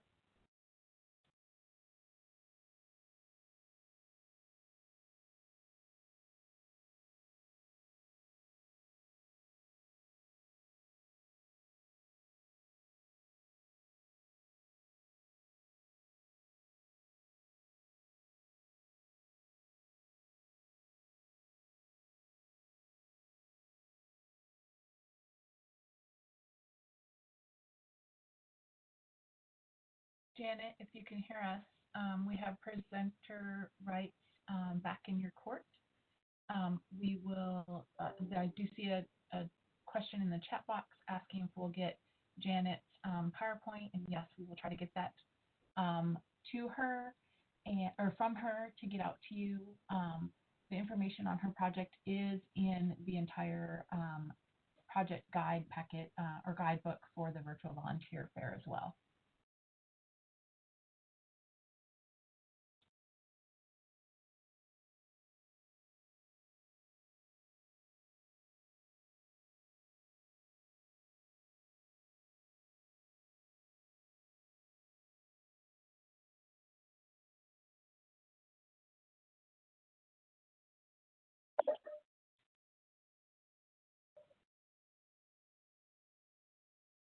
We can see your presentation, Janet, but we cannot hear you.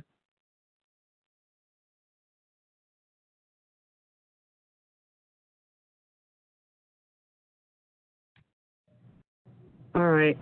Was I muted the entire time? Possibly, but we lost your screen as well for a short time frame, but go ahead. Okay. All right. I am so sorry, y'all. I thought I unmuted and I thought I shared my screen.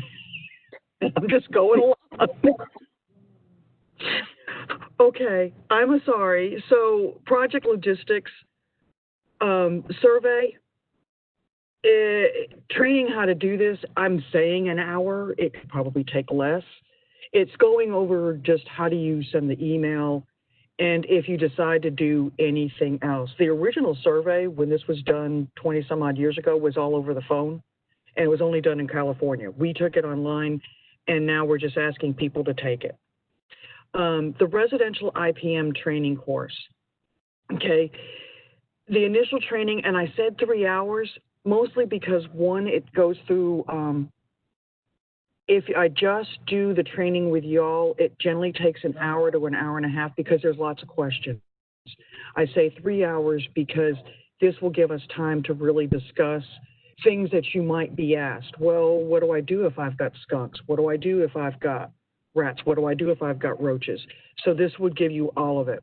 For everybody here, and Mary Pearl, just so you guys know, I did get approval. I have got a, for Master Naturalists, you guys can take this and you can take it for free. I can just get the code to Mary Pearl and she can distribute that to y'all. As far as support, people will tell you that's what I'm here for. I will support you no matter what if you decide to take this project on. Happy to help you get things set up, get rolling, do a chapter, Q&A, whatever it takes. Okay. What do you need for equipment? A computer with internet, because you've got to be able to do that. An email distribution. Computer with internet to watch the residential IPM lesson. Experience, this can be from a novice to someone who's been in the chapter for 20 plus years. It's just taking your knowledge. IPM is so multifaceted, and y'all are just at the right place at the right time to help people. And sometimes helping the people is just talking them off the ledge and letting them understand there are simple things they can do with their home. And between myself and everybody else, we should be able to help you guys to expand. We do have to keep on time. Can okay. you fast forward to your contact slide? Yep. And then, is there a chance today that we could bring you back at 4 o'clock to present your whole presentation? Yes. Okay. I'm happy to do that. I've got agent training this afternoon, but I'll be happy to do that, or just share this with everybody. I mean, I know I sent it to you, but I'm happy to do that. Okay. We'd love to have you back at 4 o'clock because you were muted and gone for a good portion of the presentation. So yeah, I don't know what happened, but. And then Janet's contact information is here on the screen. That information is also in the master doc. And then I'm sorry, we do have to move on to keep on schedule today. So our next presenter is Q. And Q, I'm bringing you up. So Q. Hi, good morning. Excuse me. I'm here with Sydney Blackwell, the park interpreter. Let me start the sharing process, and let me put it on presentation mode. Can everybody see that correctly? Yes, we can. Okay, great. So I'm Kiro Vinguera. I'm the Assistant Park Superintendent at Lake Casablanca. Sydney Blackwell is a park interpreter at Lake Casablanca State Park. And we wanted to present some information to the group based on some issues we're having here at the park.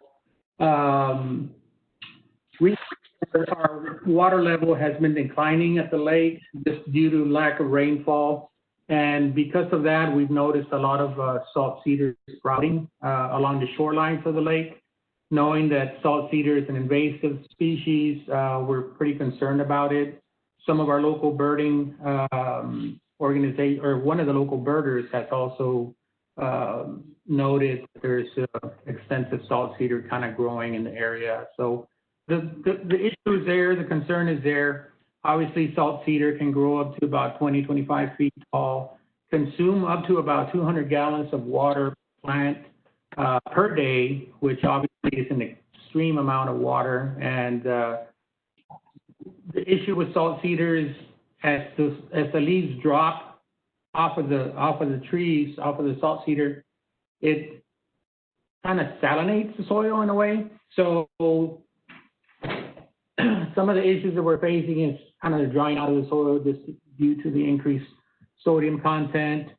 Some of the problems with soil salinity, lessening the microbial activity in the soils, things of that nature. So we're looking to see if we can put a group together to see if we can at least mechanically, physically control the problem before it gets out of hand. These are currently some of the pictures, just a brief showing just some of the salt cedars in the area. They're pretty small right now. We want to try to get to this problem before they get any larger than what we have. The issue with that is that they're easily pulled at this point. The soil is still somewhat moist, so we're going to be using some equipment that will be easily handling some of these weed pools. The problem, if it gets any larger, is that we won't be able to properly control it at that point, at least by pulling mechanisms. And we're not going the pesticide route yet, at least we're not planning on it. We're going to try to do this first and see if we can control it this way. And if anything else, I mean, if we need to go that route, we'll do, but of course have to follow whatever guidelines and policies and procedures for aquatic herbicides and things of that nature. So we want to just at least start the project, hoping that we're going to start just with the shoreline first. We do have some really tall stands of salt cedar within the park that we're not tackling with this project. We'll do that at a later time, but we're going to concentrate on the shoreline areas, especially the areas that the public is utilizing for fishing and swimming. These can be a problem if kids get entangled while swimming out there. People just fishing in general will get their lines entangled, and some of those issues that we're trying to eliminate, aside from the basic problems that salt cedar creates with the soil and ecology in the area. This is kind of we had our lead ranger go out and do some depth measurements. Normally Lake Casablanca is at a maximum depth of 36 feet. And if you can see kind of the lower middle section of that little picture where it says B 15 feet, that's where it should be 36 feet. So you can kind of see where we're at throughout the lake. And that's the issue we're looking at. And water level is so low, we're going to be concentrating on that highlighted circle area on the far left side of the screen of the map. And that's going to be our southwest corner of the lake. So we're looking at probably utilizing 10 volunteers to go out, and we're going to obviously have to social distance, kind of set our distance apart from one another, walk the shoreline, use the tools that we'll be providing, start pulling some weeds, some salt cedar, and see what we can come up with as best as we can in that fashion. If we get more than 10 volunteers, our plan is to utilize some of the volunteers to go ahead of the pulling team and kind of maybe use some rakes or some other tools that we can remove some of the debris at the bases of some of these plants, because the shoreline does have some rocky areas also that we don't want to damage the tools that could break and things of that nature. At least it'll make it easier without any of that debris. We're looking at, right now, the lake is, or the park is currently open only Friday, Saturday, and Sundays. So we're going to try to utilize the times that the public is not here, which would mainly be Monday through Thursday, and use the cooler hours of the day, the 8 to 12 time slot. Just if anybody's familiar with Laredo, you know how hot it gets down here and how humid. So we're definitely going to try to keep it in the cooler part of the day and minimize the amount of hours out in the sun. So 8 to 12 is the target time frame we're looking at. We're looking at probably 4 days out of the week. if any other volunteers want to show up, that's perfectly fine. We'll just, we have other people that can take another team out to another part of the lake, those type of things. We're very flexible with time. Any time is available as long as staff is here. Sydney and I will always be in the park. So we're able to take anybody if they're able to come at any other time besides what we kind of set aside. Obviously, if people that are not familiar with Lake Casablanca, we're located at 5102 Bob Bullock Loop in Laredo. It's kind of like the east side of town, if you're kind of looking at a map. Here we have Sydney and one of our other park employees, Alexis, utilizing the tools that we're going to be working with. And it's a simple procedure of inserting the tool into the ground, kind of holding it down and pulling back. There's not much experience needed for this. It's just basically Sydney and I will go over the ins and outs of using this tool and a couple other tools. And as long as everybody stays safe and we wouldn't have any issues with that, there's no other type of training or anything else that's needed for this project. Just kind of give you a quick information about the lake itself.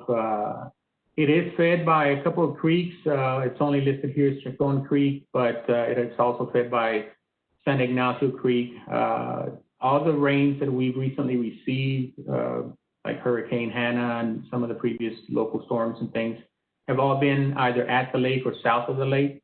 So these particular creeks have not absorbed any of the water, and that's the issue that we're having. The lake is not getting replenished in a timely manner, so we're getting really, really low right now. It was built back in the 50s, and this is the second dam that was built after the first one was built in 46 and failed. But once it was rebuilt, the city of Laredo took the park, or had to own the park, and then the state of Texas leased it in 1990 and has been leasing it for approximately 50 years, I think is what the lease is.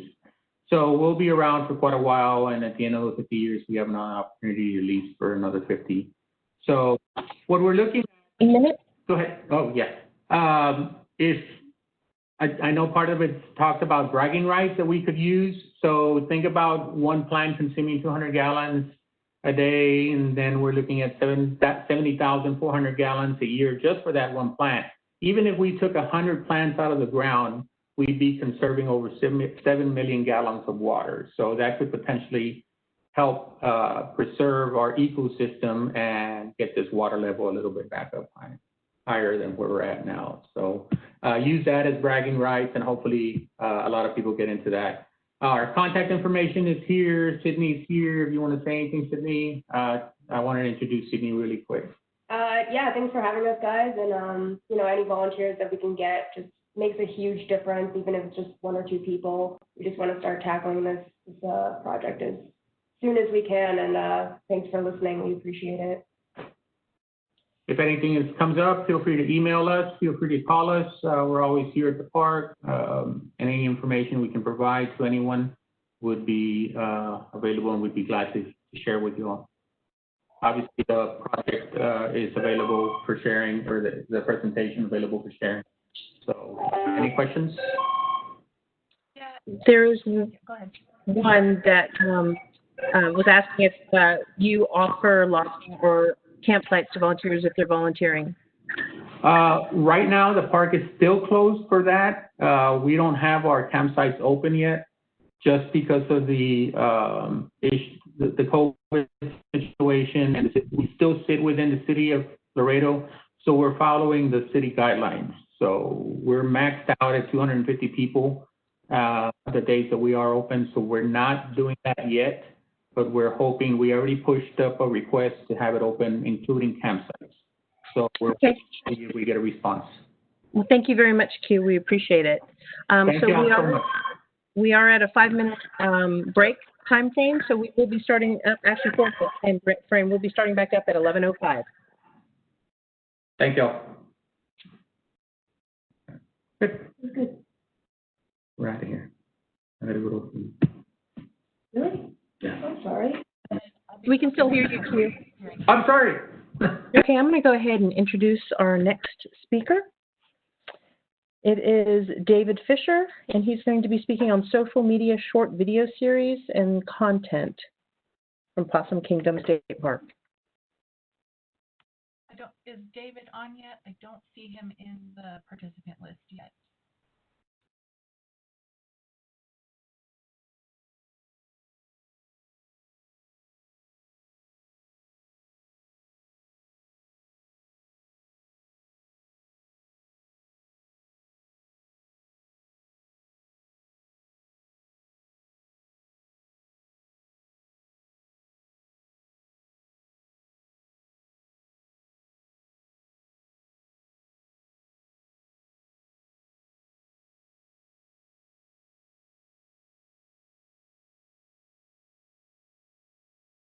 Okay, I don't see David on yet. But if someone is standing in for him who will present instead of David Fisher, let us know. If not, we'll have a little bit of extended break until our next presentation scheduled at 11:15.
If you're just joining us and you're wondering what happened, our current presenter talking about Possum Kingdom social media short video series at Possum Kingdom wasn't able to join us yet, and so we have a little bit of extended break in our agenda today. So we're taking that break right now, and we'll bring our next presenter on at 11:15.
Mary Pearl, can you please put the link up in case for attendees to use to get back in if they've left?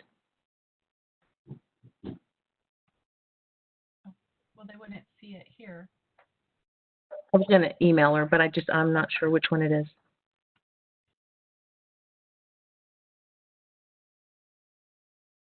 Sorry, they'll have to reconnect using their link that was sent to them in their registration once they've completed registration.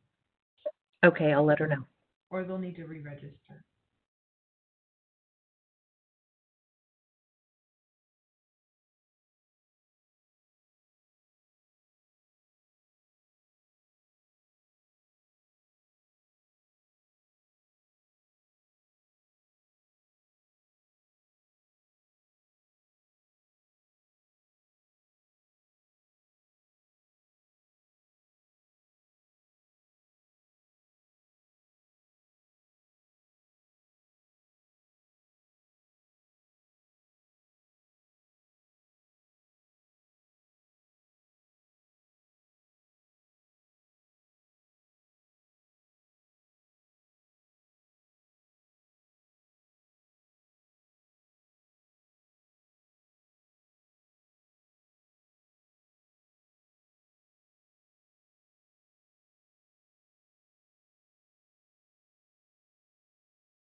she's tried using her link, and she says now that she cannot re-register because the registration is closed.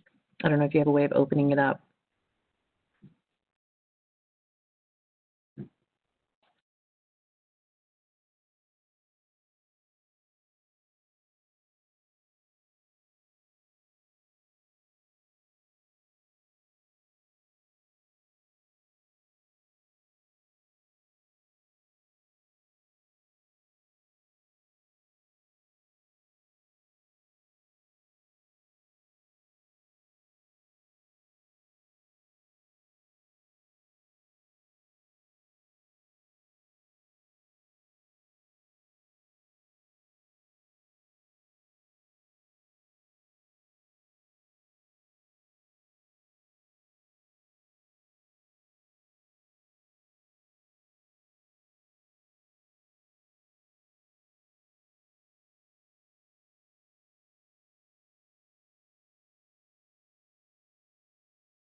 Holly, I show 11:14 on my watch, so I'm going to move presenter rights over to you and get you queued up. Okay, perfect. Can you hear me okay? I just unmuted myself. Yeah, sounds great. Thanks. I don't even know if I've met you, but nice to talk to you.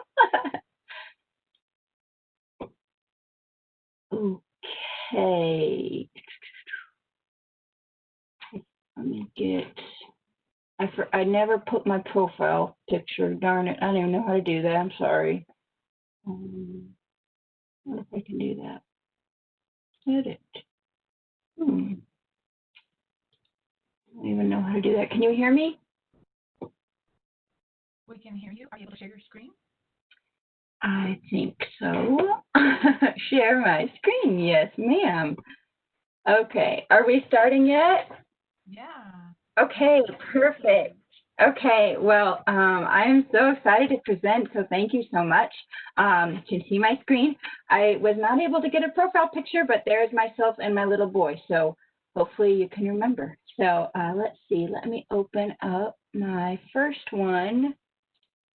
Okay, here we go.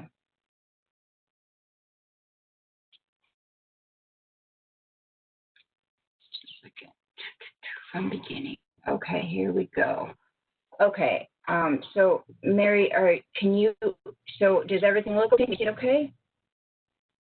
Looks great. Okay, cool, thank you. Okay, so my name is Holly Platts, and I am at Guadalupe River State Park, just north of San Antonio, and I've been the interpreter here for 2 years. I've been an interpreter for Texas State Parks for 8 years this fall, so this is the 3rd park I've gotten to work at. And I am looking for some master naturalists to help do interpretive programs here. So I do lead regular interpretive programs, but we're really hoping to add recurring programs like Wednesday morning bird walk or second Saturday nature hike, or actually not Saturday, sorry, that was just thrown out there. For example, just say at the same time, the same program each month, each week if someone is interested, every other week. I am super, super flexible.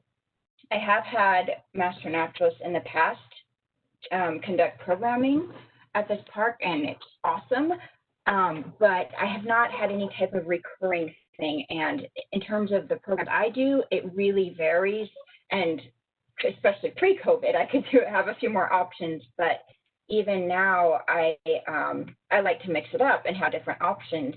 And so I think that a nice balance to that would be having programs that people could rely on. Okay, well, every second Wednesday of every month there's such and such program, for example. I am super open and flexible and excited to partner with master naturalists in this. Okay, so what I'm looking for, obviously, is, as I said, monthly or twice a month, or maybe even weekly. If somebody was really interested, I would be super up to that.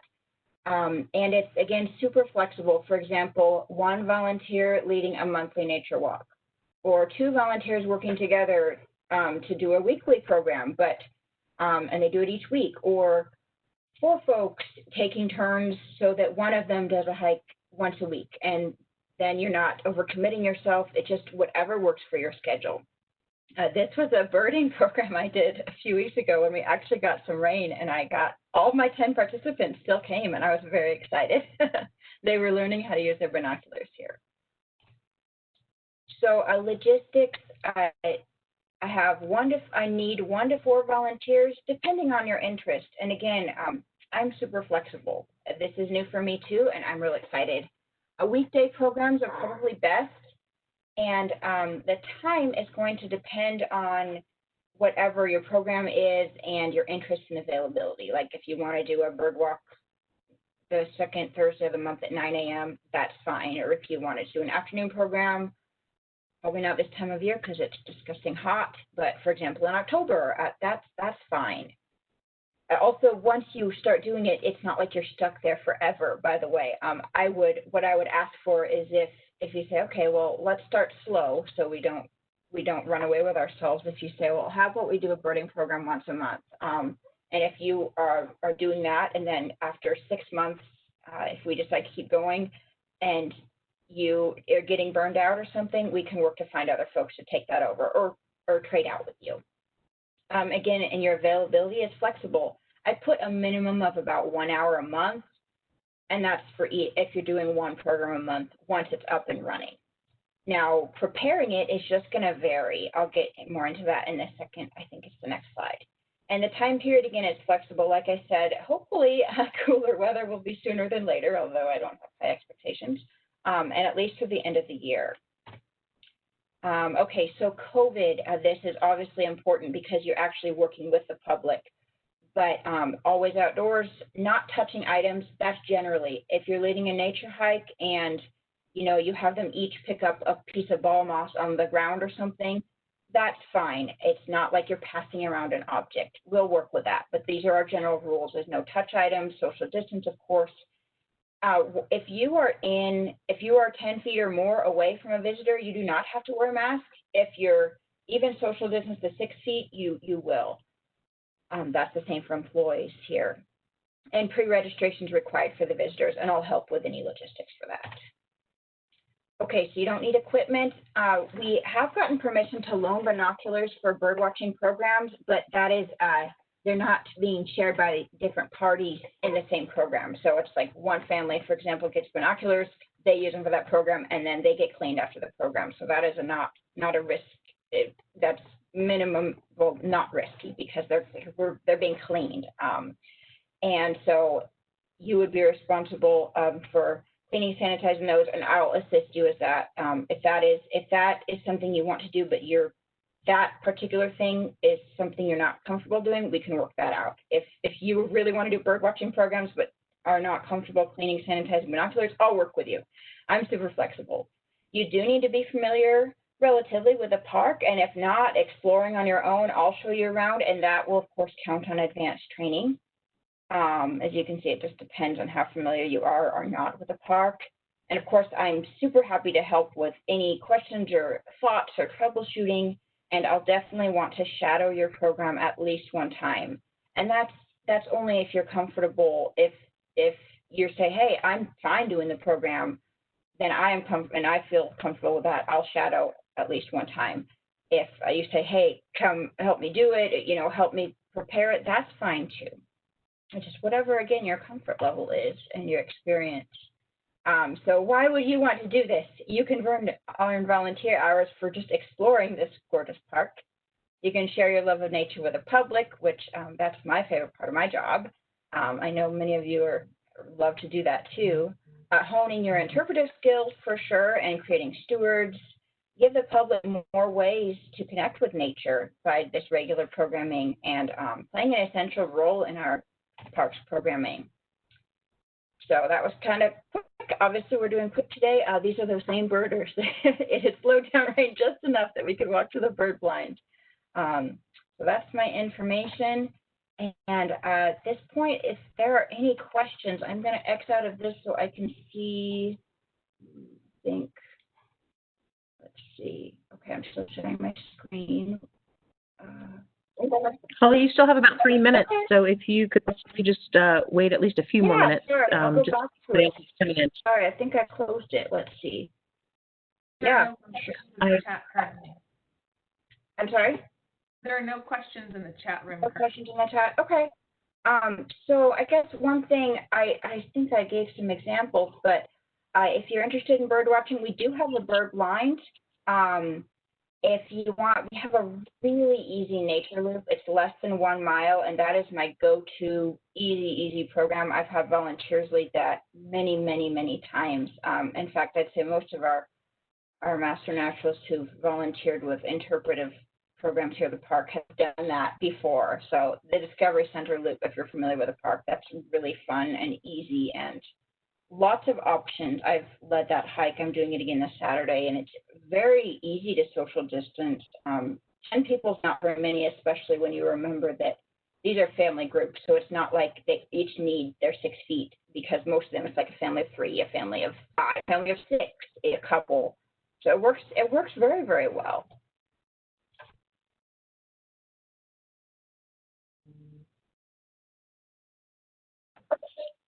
Thank you, Holly. If you want to go ahead and put up your next presentation, and then we'll be probably less than a minute in at that point. So you can probably go ahead and start.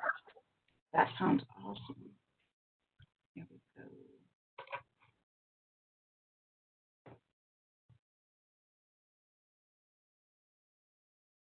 And sorry, just to let you know, there are a couple questions in the chat. Oh, about, perfect. Well, just if Holly could show her contact information again. Yeah, and, definitely. She will. I'm actually going to go on this one because I'm doing the next one. So there, I'll just leave that up there.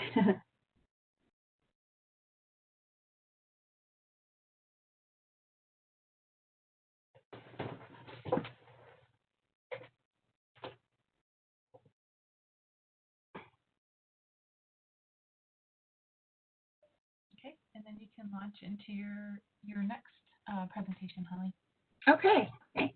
10 minutes goes by super quick. That's kind of nice compared to some other presentations when you got an hour or something. Okay, so if anybody just joined, my name is Holly Platt, and I'm a park interpreter at Guadalupe River State Park north of San Antonio.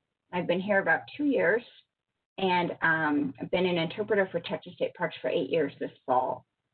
So since COVID, especially just like everybody else, we have really ramped up our social media presence. And I'm one of our administrators for our social media accounts for Facebook and Instagram. And I've actually had a lot of fun really increasing our presence, commenting, everything like that, but also creating posts. And I am looking for some volunteers who would like to do the same thing. It's really rewarding. It doesn't take a lot of time for the bang for the buck, so to speak, or you can take a lot of time and get really into it, and I have done both. So you do need good communication skills, and I say written and oral. It really can be either or. If you're not super comfortable with your written communication skills and you'd rather do oral communication skills, you can do some videos. If you enjoy writing text that's easy for the public, the layperson, folks without a background in natural history, if you want to write text for those folks, that's awesome too. So we have all kinds of different posts, and so we need all kinds of different talents to make social media content for our Facebook and Instagram. You would not be posting directly to our accounts. Of course, you have to have all the training and all that stuff. That would be me. You would send it to me, and then I would post it. So you create fun, educational posts about our natural and cultural resources. It can be photos, they can be videos, both. They can be virtual hikes or other Instagram stories, interpretive videos. I have some samples here. Let's see. Here we go. These are just a few. Again, yours should be looking like anything, but these are just a few ideas. I did this, spot the animal in the photo, and it's a butterfly right here. I'm going to be doing these again. I got a tons of engagement on this post. People were really interested in this. Took a hike the other day and posted some pictures with just a little bit of information about some of it. Flowers, and this was just a lot of my phone stuff I take just with my iPhone, but I also have a camera. You could do the same thing. Of course, it's whatever you're interested. A video, or you could hear the bees flowering the flame leaf sumac. I hear some Instagram posts. I have a lot of insect and invertebrates, but again, it's whatever you're interested in. I hear some walking sticks.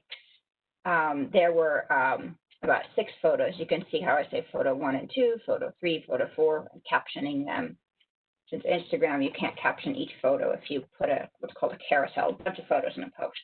And here's a video of this orb weaver spider. I'm also going to actually show you on our, I have on our Instagram, this is our Instagram page, and this, for example, this is our virtual hike. This is an Instagram story. Good morning, it's Ranger Holly. I'm over here at the Bower unit side of the park. The north side. I'll skip that and just so you can see. When you're hiking this area of the trail, it's very obvious. On the left, it is this huge open area. So you just take photos and take videos, and some have sound and some don't, and you add. Instagram is really fun, and I've really had a lot of fun doing it. This is the overlook. Some have sound, some do not. Now approaching one of I did a lot of talking on this one. The trail that are cut into the hill. But it really just gives folks an idea of what it looks like. And this can be for folks who can't get out to the park due to COVID, or they have little kids and really can't hike a long trail, or for many different reasons. They may or may not be able to get out to the park. So that's a really fun thing to do. Those are Instagram stories. Also, I've been doing a lot of Instagram videos. Again, if this is something you're interested in, you could do that. I take a little video of snow on the mountain. Hi, Holly. And Park Host Diane. I had a volunteer filming me.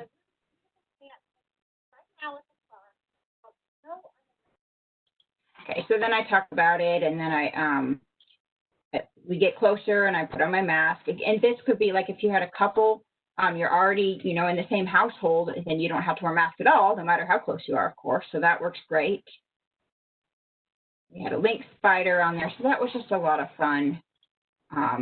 So that's just a sample of the of some of the different types of posts. There's a lot of different kinds. And if one thing I want to say is if you are most comfortable taking photos and doing a text post, like for example this one or this one, that's perfect. I've found that depending on what the post is about, sometimes it can take me quite a bit of research. Like this giant lichen orb weaver, I knew what it was, but I wanted to make sure I had good information. It took me about half an hour to make sure all the information I put was correct and everything.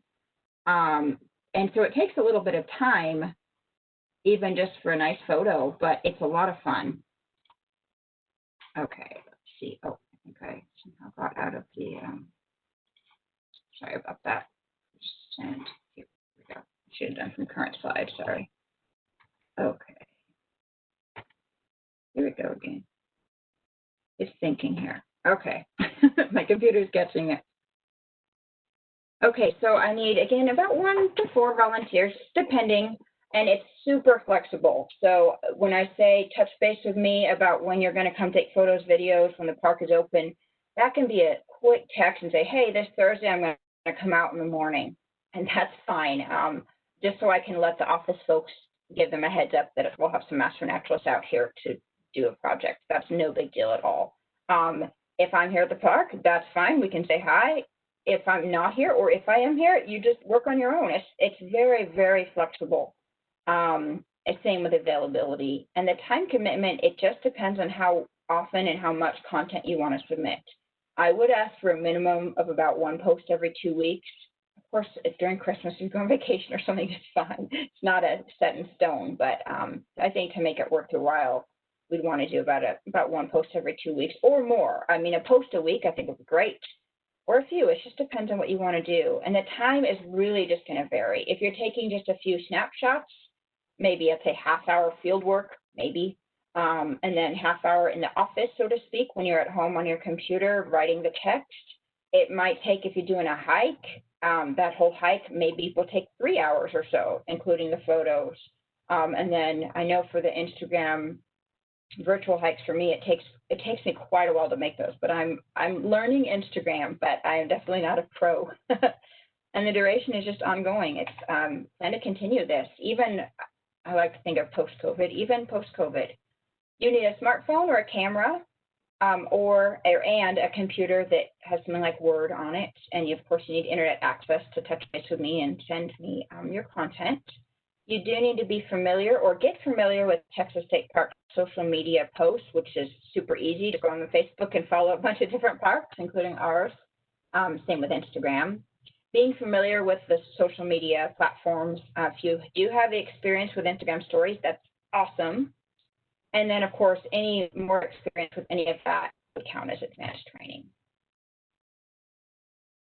So benefits for you, like I said, this is a really fun way to exercise your creativity. I've really enjoyed it, and especially the Instagram stories. If you like visual, to create visual things, it's really fun. Hone your social media and your communication skills, and sharing the park's nature with the public in a way that best suits your talents and your interests. And of course, helping the park reach new audiences in a new kind of way, and allowing folks to experience the park who, like I said, may or may not be able to come out. And of course, even if they can come out, they're not out there that moment. They didn't hike that trail that morning and saw what you saw, for example. And then, of course, all natural resources. So less than a minute. Perfect, thanks. So that is, this is from a post actually I took and I put it for Father's Day. I didn't even put information on that, just it was cute for the prickly pear heart. So if this is something that in any way piques your interest, or if you have more questions, of course, please shoot me a text or give me a call or email me or all the above. It's a fun focused thing. Yes, please. While we still have time, do you have specific topics that you want to cover, or maybe topics to fit an event that you haven't planned? Oh, good question. Not particular. Well, I can absolutely come up with some things, like someone wants some guidance. Plants, profiles are a great thing. For example, I've been doing some of those and had a volunteer help me with those to do short interpretive videos.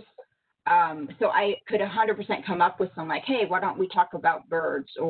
And yes, depending on like around November, if we did a turkey shot or something, that would be fun. But in terms of requirements, no. But I can happy to guide with things like that. Yeah, really good question.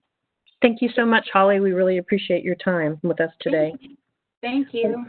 I'm going to go ahead and introduce our next speaker, Amanda Zumwalt, or Zumwalt. I don't know if that's the English way. I'm German, so I put that little German tweak on it. And she's going to be covering stream team testing at Fort Parker State Park.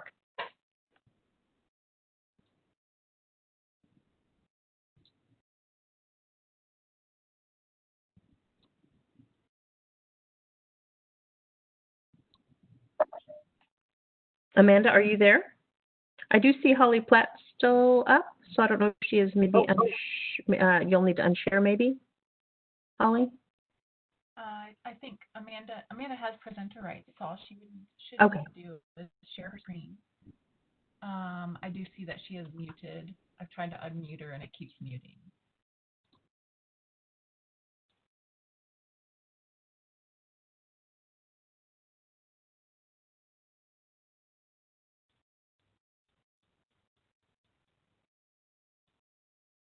So Amanda, if you're there, are you able to share your screen?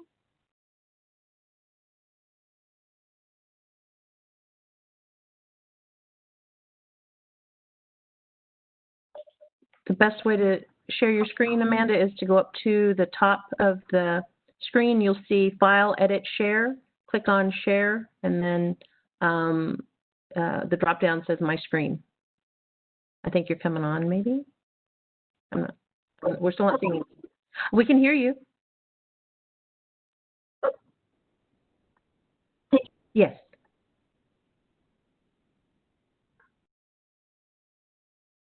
Okay. We're not seeing anything yet, though, your screen. Okay, because we're not seeing any screen yet. see my, oh, Okay, we can, it looks like it's coming up. share my screen. It's just lagging a little bit, it looks like.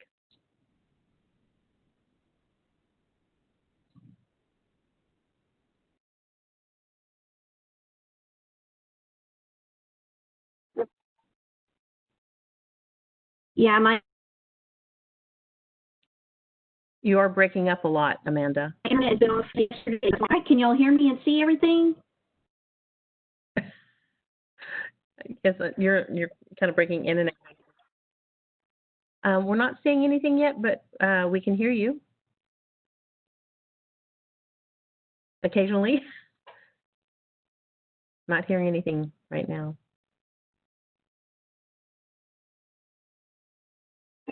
Can y'all hear? You're breaking up a lot.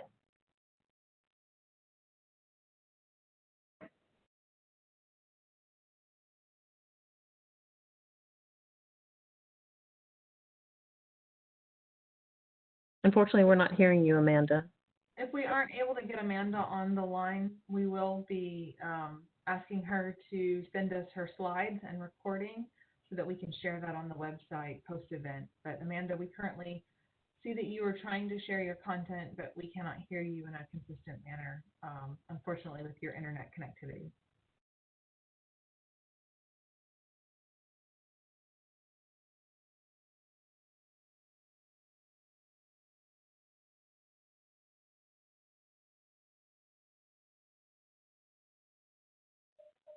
We see your screen, Amanda, or we see the first slide of your presentation, but we're not hearing anything.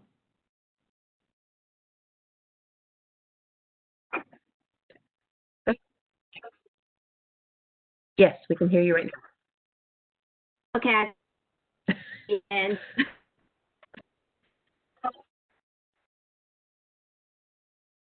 okay. So let me. Fort Parker's part, and I'm looking for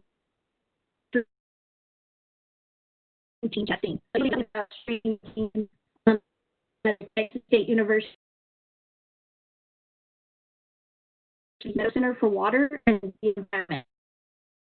And so our goal is to establish water quality and non-point source across the state.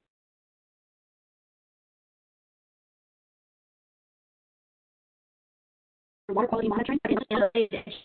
Parker participates in stream testing at 3 sites in our park, and that's just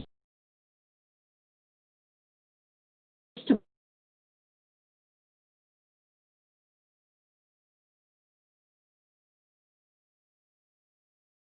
monitor the health of the natural springs that exist in the park, and also we're needing volunteers to help us with that.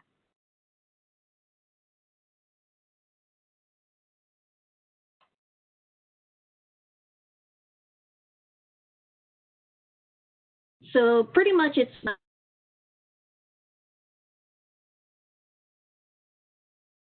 all 3 sites in part submitted online, and there's the tools of the trade.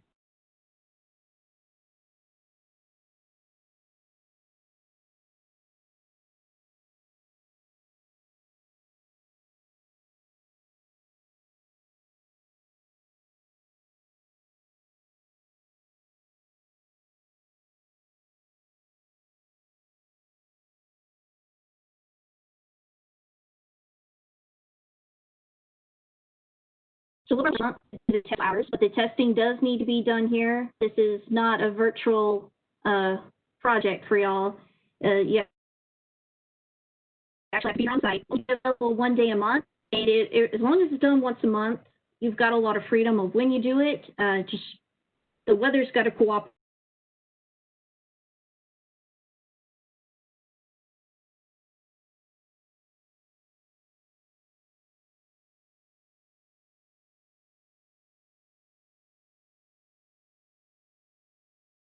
With you, that's for sure. Most of the time, you can drive right up to them.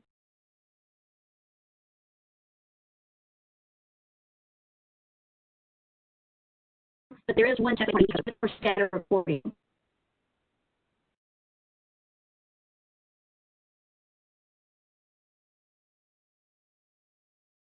So you don't need any monitoring, but that can be provided for a small group or even just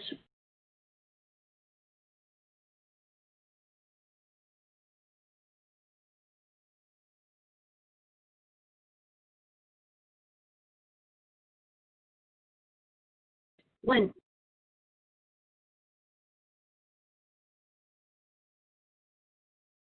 Do the testing, so we get a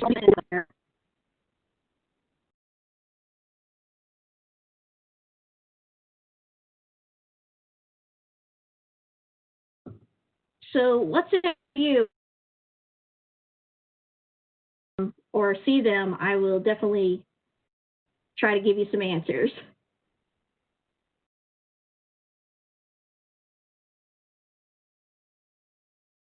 Unfortunately, Amanda, you were breaking in and out a lot, so I don't believe we have any questions in the chat area, and we were unable to also see your whole presentation. We only saw the first 2 slides during your talk, so we're going to hopefully get that information from you and post that so that individuals can see that and contact you directly with any questions that they have once they have viewed your presentation slides.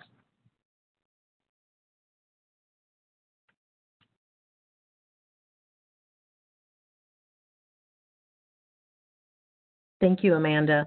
I'm very, very sorry about the internet issues that you're facing there.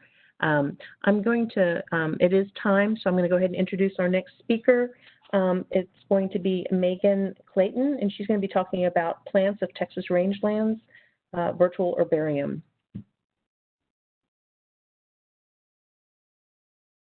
Hello, can you hear me okay?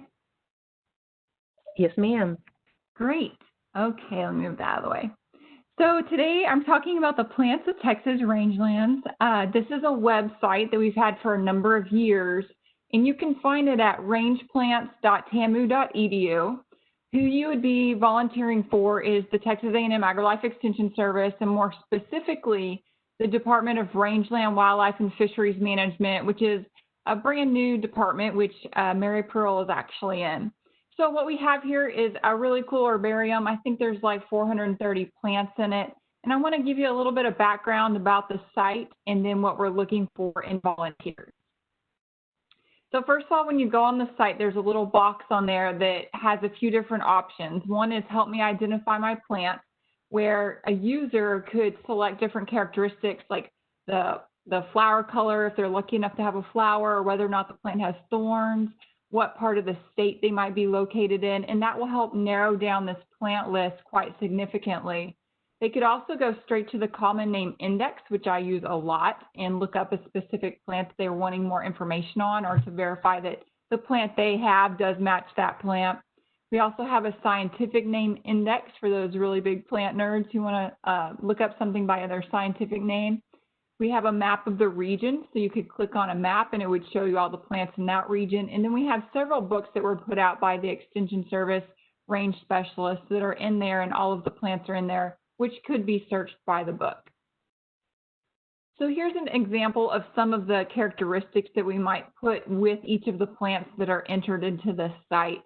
And this just helps people when they're trying to find that plant not to get so overwhelmed by the number of plants that are on there, but kind of decrease that and get more specific to what they're searching for. The common name index is cool because it has a list of them in alphabetical order, but it also has where you can jump to a certain letter, so you don't have to do the scrolling all the way down. And if you decide to, you could add some of these characteristics in here and start to decrease the list as you're looking at the common names. So here's one example that's really well done. Antelope horn milkweed, very cool plant. We have a little short description about it. This one's 3 sentences. Very short description about the habitat or where it's typically found. This type of information could come out of plant books. This one happens to have a toxic agent. So it's really cool that we're able to add this information in there, especially for livestock owners, but for interest for everybody who searches the plant. Some signs of livestock ingestion, and a lot of this information comes from our Toxic Plants of Texas handbook. And then they've done a great job of adding different pictures of this plant both the whole plant and then also different parts up close, which is very helpful for any of you who have tried to identify a plant before, to have different types of pictures of the different parts of the plant so that you can make sure that that indeed is the plant that you're looking at. So here's the flower of this antelope horn milkweed. And then there's its characteristic pod that looks like an antelope horn. So that's one example of the 400-something plants we have, but we are interested in expanding this list of plants, and we need your help. So we would like for you to add to our list. We've actually started what I'm calling our wish list of plants that we would love to have added to the site, but there also might be common plants that occur around you, which we have not made onto our site just yet as well. We're looking for people to write short descriptions and provide pictures in different stages. So it might be that you need to photograph this plant several times throughout the year if you don't get lucky enough and have a plant that has a little bit of everything going on at that time. Add pictures possibly to some of our already existing plant pages, because I know there's a few plants that could really be improved by adding some additional pictures. Some, in fact, only have a sketch of the plant, which isn't all that helpful when you're searching it. So adding pictures would be another angle for a way that you could contribute to the site. We would be submitting these to our organizer, who's going to be my amazing professional assistant, Annette, for review by some of our range specialists in our department before they're actually uploaded onto the site. You don't have to worry about if you messed up or if something's incorrect. They are going to have another form of review before they go up. And the nice thing is that you can work from home or wherever you are. So if you saw my picture on the first slide, I assure you I do not look like that today. I'm working in my virtual habitat, and you will be able to do that as well. So wherever you are in the state, you are surrounded by plants that people need to know more about and need to be able to search. And so we're looking at adding those most common ones to our list. So here's an example of kind of all the different parts of the state according to the ecoregions. And most definitely we're looking for people across the entire state in order to get a nice representation of all the plants that we have in Texas. We're not trying to add all 5,000 plants that we have. We're just trying to get a good covering of those that are most common. That way it will be a more useful site than it already is. So what qualifications do you need to participate? You must enjoy plants, or at least they cannot be painful for you, because the whole premise of this is on plants. Be willing to learn and do some minor research on a few plants, or as many as you would like, or as few as you would like. We're just looking for people who would like to add to our list. You need to be detail-oriented, because we really need this information to be exact and to be correct as much as possible before they get reviewed. We need someone that has a decent camera to take pictures, or borrow one if you need to, in order to get good quality pictures to put up on the site. And you'll have to attend one-hour training where we'll tell you exactly what you need to know, what you need to do, and how the whole process will work, just so that you'll be familiar with who else is a part of the project, and with me, and with people that we'll be working with, like Annette. We're looking for about 12 to 20 plant development volunteers. And then also, if there's an IT or computer nerd out there who's interested in learning how to maintain our searchable database, which is quite complex, we would be willing to train one person to do that. We just don't want a lot of people adding directly to the site, because it is a little bit overwhelming with all the different steps, because it's such a large searchable engine. So if you have questions about this, I'll be happy to stick around and answer any that come up in the chat box in the next few minutes. But you're also welcome to email me directly, Megan Clayton at ag.tamu.edu, and I will get back with you.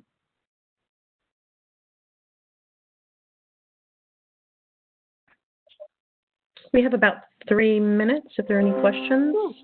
I don't see any in the chat currently.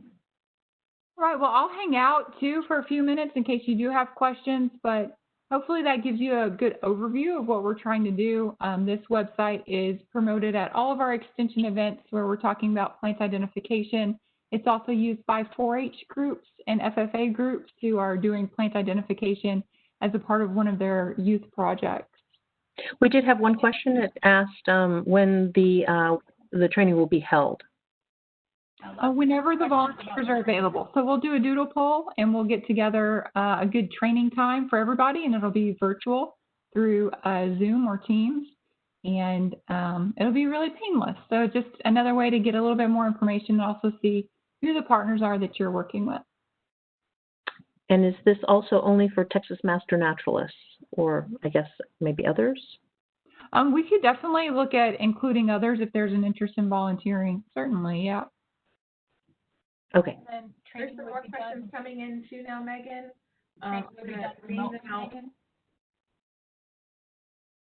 Would all the training be done remotely, Megan?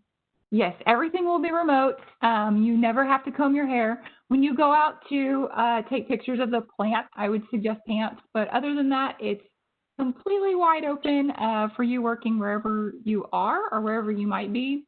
If you travel to other areas of the state throughout the year, you could even pick up some plants in your other locations. So it can be on public or private lands, provided you have the permission to access the private lands.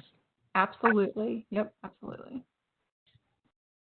I have a couple more detailed questions. There was a question about you're looking for plants, but not cultivated plants. Is that correct?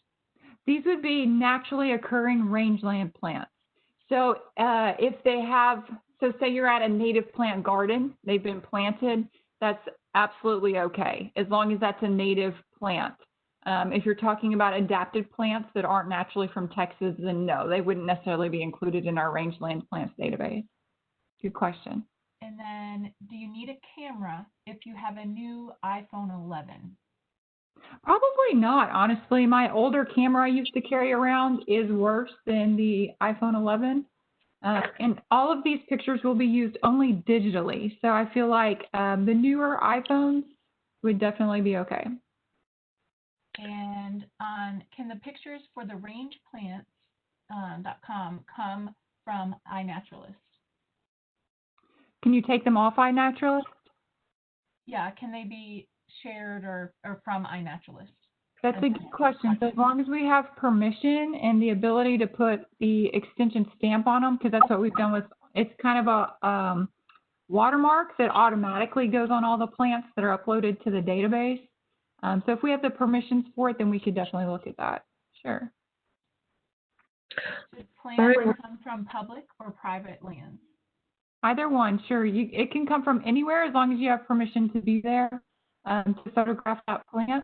We're not collecting any plant parts because it's a virtual herbarium, so there shouldn't be any problem with that. Okay, thank you so much, Megan. Really appreciate your time. Sure, absolutely. So thanks, everybody. We are going to go ahead and break for lunch now, and we'll be returning at 1 p.m.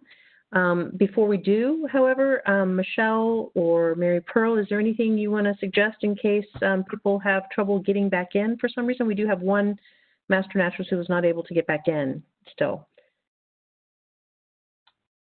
They should be researching that still. Yeah. Okay. We will have slides on during the break. I will pause recording, but we'll keep the slides on during break, and then the information will scroll throughout the lunch break. But we'll come back live at 1:05 with our Texas Aquatic Science Teacher Guide review with Melissa Felty.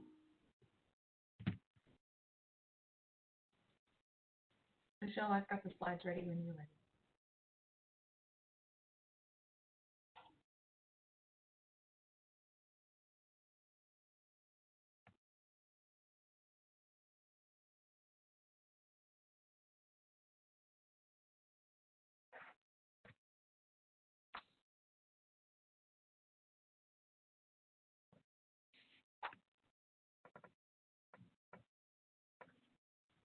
We've got a question in the chat if we could post the schedule for this afternoon or make it visible for a minute.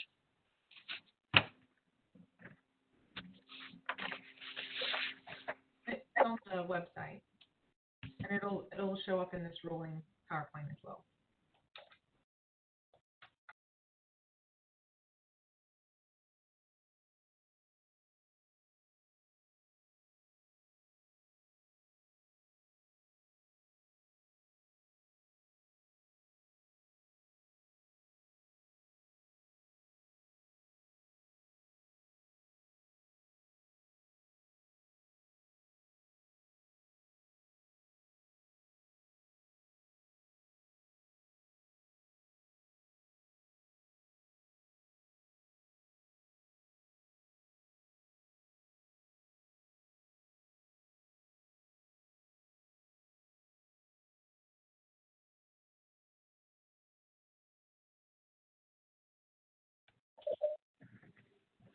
Welcome back, Master Naturalist volunteers that are joining us today. We have about another 5 minutes All right, before folks, we start. we are hitting that end of lunch hour break. It is right at 1 o'clock on my clock. We're going to go over just a few meeting room etiquette notes and just a few notes before we get started with our first speaker after lunch at 1:05.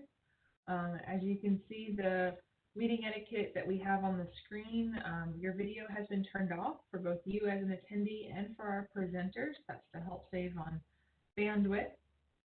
Please stay muted the whole time and ask your questions in the chat room. We have moderators in the chat room helping us today to answer questions. But to make that easier, please follow the chat room etiquette notes. Please use clear questions, no acronyms. I know you'll be typing quickly, but try to make the question as clear as possible so that we can get that shared as folks are trying to answer that as quick as possible. Please use the chat function to all panelists. We have, like I said, we have a couple of moderators on. That'll make sure that each of our moderators sees those questions, and one with the best availability can answer those questions for you right away. Please keep chat focused directly to the presentation topic at the time. And please note that all chat will be recorded and posted afterwards. And that also includes this presentation today. We are recording this entire event, and it will be posted on our website once the day is completed and the recording file has finished compressing. Our agenda times will be kept. Today will continue to be fast and furious if you're just joining us now, to keep us on time. And if we have a speaker who's not able to join us or a technical glitch, we will stay on the current time that is posted to the agenda. Pop-ins are welcome throughout the day, and you can join us throughout the day or join for just those sessions that you're interested in attending. I want to, before we get into the first presentation this afternoon, I want to run through just a quick reminder of what we'll be doing. We have some really great presentations for both virtual service and at a distance service that will start at 1:05, first starting with Melissa Felty, and then we will move along through a series of other presentations after hers.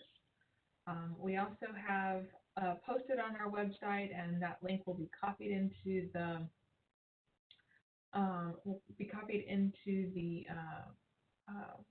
chat room as well. The how do I get set up to volunteer question. The answer to that is using the Survey Monkey. You will add your name to the list as a potential volunteer. Those project hosts will then contact you and set up the next steps for training or how to get started as a volunteer. It's also important to note that on our website we now have a quick guide on how to log hours for today's event if you are a Master Naturalist. This link will also be copied into the chat room throughout the day or throughout the afternoon that we have left. If you are listening to this recording, you will also follow those same instructions. And then how do you log hours for the both virtual projects and the place-based project? Each of these questions is answered on that quick guide that is posted to our website. So please review that as you're able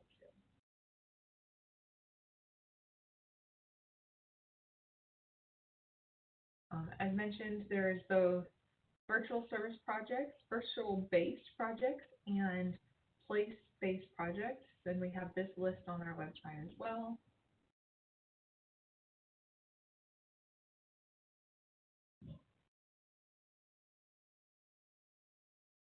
This would be how you would log your service project hours for these place-based projects. And working with your local VMS admin is going to be an important aspect to this as well. Less than a minute.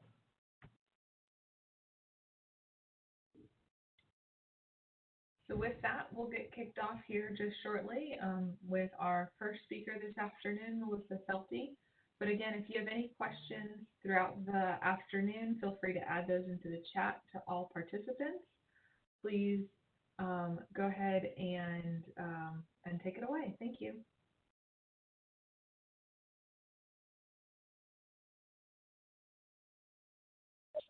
Melissa Felte, you're next with your Texas Aquatic Science Teacher Guide review. Thank you. I'm just looking to see from the beginning, and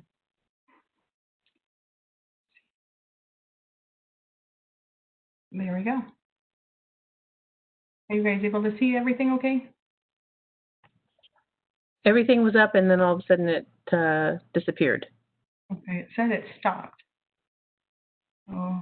Stop sharing? Yeah. Try going up to the top and see if you can click on where it says File, Edit, Share. Do the drop down on Share, and I think it's coming back up now. Looks like it. It's back up. Okay, cool. Well, thank you for having me. My name is Melissa Felte, and I'm the Conservation Education Manager with Texas Parks and Wildlife. And I've been listening and watching all morning, and these are some fabulous projects and programs that are going on. And thank you to Michelle, Judith, and Mary Pearl for putting this amazing virtual volunteer opportunity together. So thank you so much. This is going to be for Texas Aquatic Science, and there's the websites for Texas Aquatic Science. And I'm going to roll through on what Texas Aquatic Science is first. So it is a middle school, high school curriculum. It's a hands-on classroom and field activity. It is TEKS aligned. And Texas Aquatic Science consists of the textbook, where on the right side, that image is the textbook. That can be, if there's any teachers that are on here that are Master Naturalist, there is a scholarship out there that we're currently doing now to get a free classroom set. If there's any educators or nature centers as well for people who are on the talk to, if we don't have enough teachers to fill the scholarship, nature centers are also able to apply for that as well. And then there is an online student portal, a teacher guide. That's what we're going to be talking about, is the teacher guide, videos, materials. There's certified field sites, and you don't have to be a state park to be a certified field site. That just means that you offer the Texas Aquatic Science field activities to schools, and then loaner trunks. With the curriculum, and this is going to show like at the end and why this is so important for a project. So currently there is over 200 teachers that are using this, and the Texas Aquatic Science does have the student portal that the entire textbook is completely online, and that's been since the beginning of 2015 and when this was established. So this is not just new just because of COVID. It's been virtual, and with the virtual, it started at 22,000 students were using that, and we're now possibly even pushing 350,000 schools, and the students are using it. So this is a fabulous program. There's TIS trainings that are provided in each of the regions, so at the end as well too. And it's each of the TPWD regions, and we are going to be doing those virtually this year. So if anybody's interested, that will help along with this as well too. State parks have Texas Aquatic Science. So anytime I say TAS, it's Texas Aquatic Science trunks. And so as the Master Naturalist, when I started 2 years ago with this program, or with Texas Parks and Wildlife, and originally Master Naturalists were not able to utilize these trunks. But we're trying to get them in any state park that is interested, the interpreters and the superintendents. And so the trunks have water quality, all of the nets that you see in the picture, anything to do aquatic science that we have an activity designed for. So those are now going to be able that Master Naturalist, if you have an education group or if you're leading something for Scouts, those trunks are available for you to check out, and just contact me. My contact information is at the end. The number of certified field sites has increased as well too, and the TS scholarship. So that's why this is such an important project that we have going on, along with all the other projects as well too that have been stated today. So this is the curriculum. The student textbook has 14 chapters, and the teacher guide goes along with every single one of the chapters. And the layout, there's questions and consider, challenge questions, career connections, and figures and diagrams. So it's not just text. there's a lot of graphs and things like that. The student portal has additional videos as well too that talk about careers that go along with each of the chapters. So each chapter has 2 additional videos that educators can use. And I'm going to say educators because this is truly for everybody. It's not just for teachers. It's for anybody who teaches about aquatic science. So any formal or informal educator could use this. And this is just the layout. So I'm just going to bust on through this really quick. So here's the teacher guide. It is password protected because students were finding on how to get the guide and there were answers in it. So it is password protected currently right now. There's lesson plans and it's laid out with course levels, the objectives, TEKS, and all the stuff that we have there. And a huge, huge shout out. Thank you so much, Sandra Johnson. She is the original author of the first edition. And so we're saying first edition just because this review is going to be a second edition. But Sandra Johnson, thank you so much. Not sure if you're on this, but thank you for all your work and dedication to what you did with the teacher guide for Texas Aquatic Science. So this is what the review is going to look like. So there's 3 sort of main parts. So format, looking for grammar errors, looking for duplicates, duplicate statements, and layout. So that's the overall formatting. And so what I did was I provided an example of what I meant by that. So what's currently in it in, this is chapter 1, in the objectives 18 through 23, it's the exact same duplicate as 24 through 29. So it's the same objectives that are duplicated. So it's those kind of things that this review is looking for. Also, you can see I highlighted in pink the 23, 29, and 33, that those are pretty much the same objectives, just maybe a few words different. And so that's what I'm looking for in this review. And it would be bullet pointed. So we would go through chapter by chapter and then bullet point, hey, I found this needs to be fixed and things like that. So for curriculum content, enhancing background information, that's coming straight from the teachers. Going to CAST conference, and that's a science teacher conference. Incorporate activity extensions, so for more high school activity level student worksheets. There's very little student worksheets, and that's what teachers need. They just need pages to print out to give to the students, and the aquatic science teacher guide doesn't really have that. And then eliminating duplicate activities. So the first box is our the TPWD bug picking, and that one is listed, so it makes the guide hundreds and hundreds of pages. So that's listed a couple times. So I'm a firm believer that each activity should withstand by itself, but then also you can mention, hey, you can do bug picking, which is in section 8.5. The other thing is 2 other curriculums that I follow, and that's what I'm looking for is, so looking for soil, it should have like yes, no breakdowns for the students too. This can be laminated, and this is things that is not currently in the curriculum that I'm looking at adding and enriching it. And as well, the last one would be anything else that you feel stands out. So one of the activities in there, it has the kids dig almost like a 1 foot by 1 foot hole. You don't want to do that in a state park or anything like that. So that's for soil percolation. So soil percolation can just be done with PVC pipes. So, and then there's another one that says look for abundant vegetation, rip it out, look at its roots. We don't want to do that in state parks or even in anywhere you don't have permission. And then one of the activities is talking about topography, which is wonderful, but it asks for them to use clay. This is a really good one that I found, the right side picture talking about, or you can reuse cardboard to reduce, reuse, recycle. I'm just gonna, because of time, these are just certified field sites and then also connections. You can go back and look at these later. I wanna make sure all of this ties together. There's also curriculum out there. So logistics, looking for about 20 of the volunteers. Time recommended, it would be 2 virtual meetings, and all of this is going to be virtual a month, which are about approximately 1 to 1.5 hours, 2 to 4 hours, depending on your reading speed, to review the chapters. And 1 minute, thank you. And then developing student worksheets, looking at starting early October. What you need is Word, Google, GoToMeetings, and let's just go through benefits for you. I wish I can all give you guys pats on the back, but we're all virtual. So bragging rights, you'll get your name listed as an editor. It's an international program, and these can count towards service hours if you are a Texas Water Specialist, or that's a program that we have for advanced training, and you can get those service hours and put towards those certifications. And my contact information. So please reach out to me. That's my office line, but leave a voicemail, and I will get that through internet. So thank you so much, everybody, and hope to hear from you. Any questions? Thank you so much, Melissa.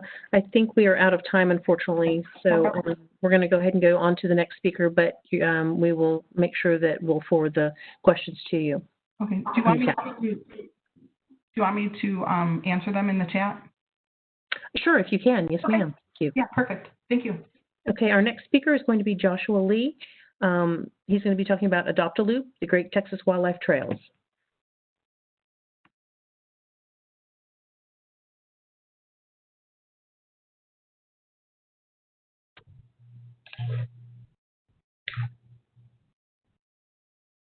Okay, am I connected? We can hear you, but we don't. Okay. Don't see the slides yet. If you can go up to the top, there's File, Edit, Share. Just click on Share, drop down My Screen. Something's coming up, and we can see it now. Okay, great.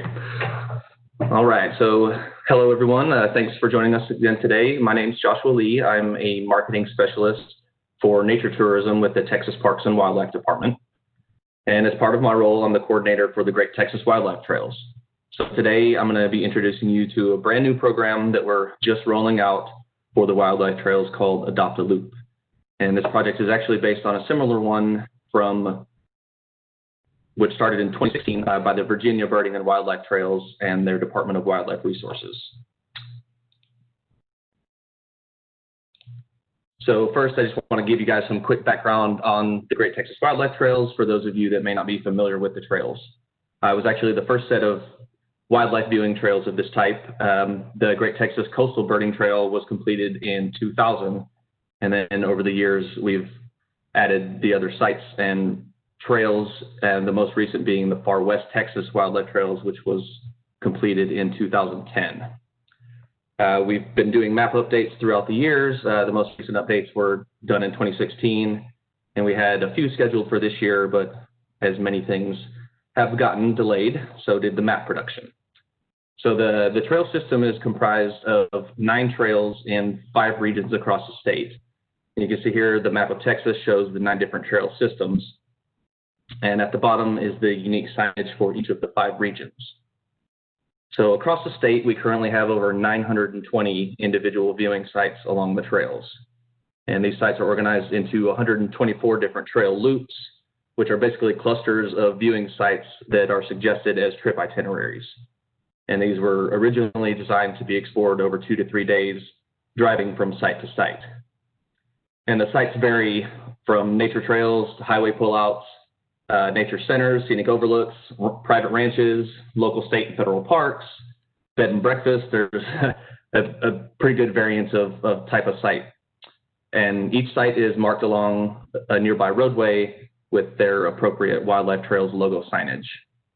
We also have interactive maps on the website that are available for download, and printed maps are available for purchase by individual region or in a full 9-map set. So what is the Adopt-A-Loop project? We are inviting Master Naturalist chapters across the entire state to adopt loops along the wildlife trails that fall within or near the counties of their chapter's local area.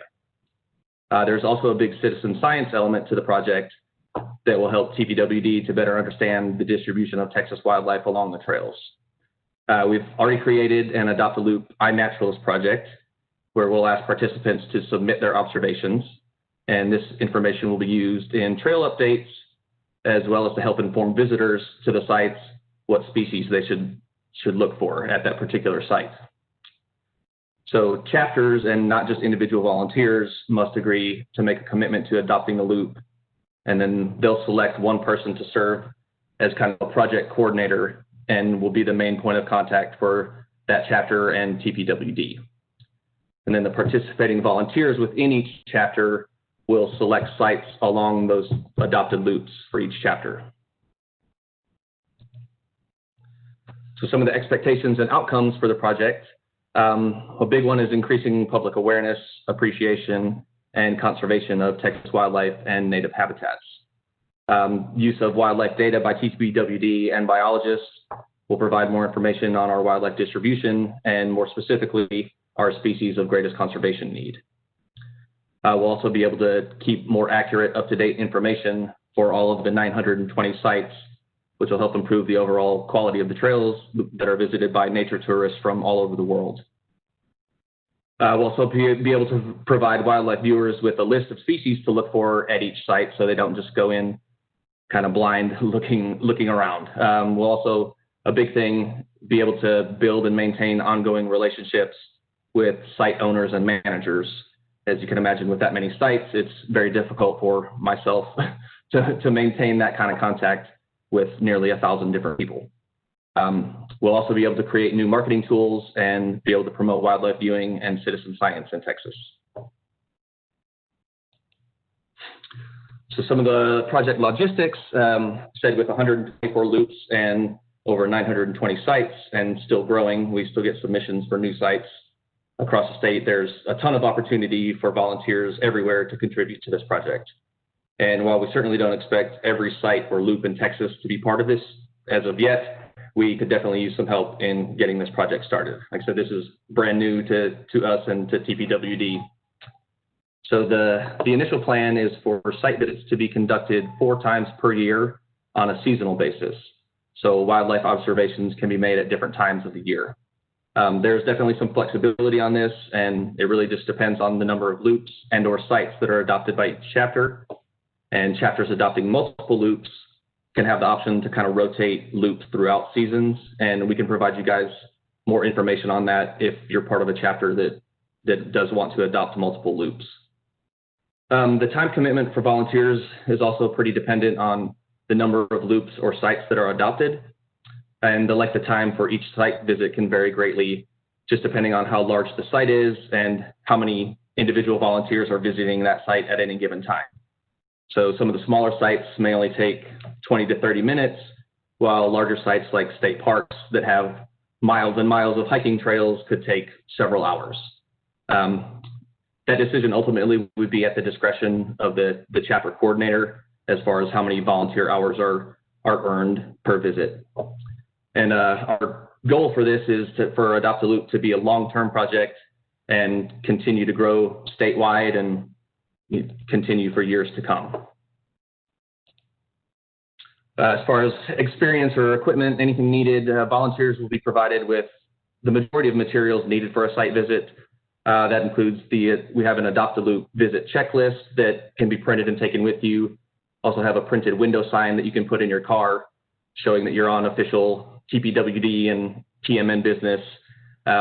We also recommend printing a copy of your site's information from the Great Texas Wildlife Trails website so you can verify that information with a site manager.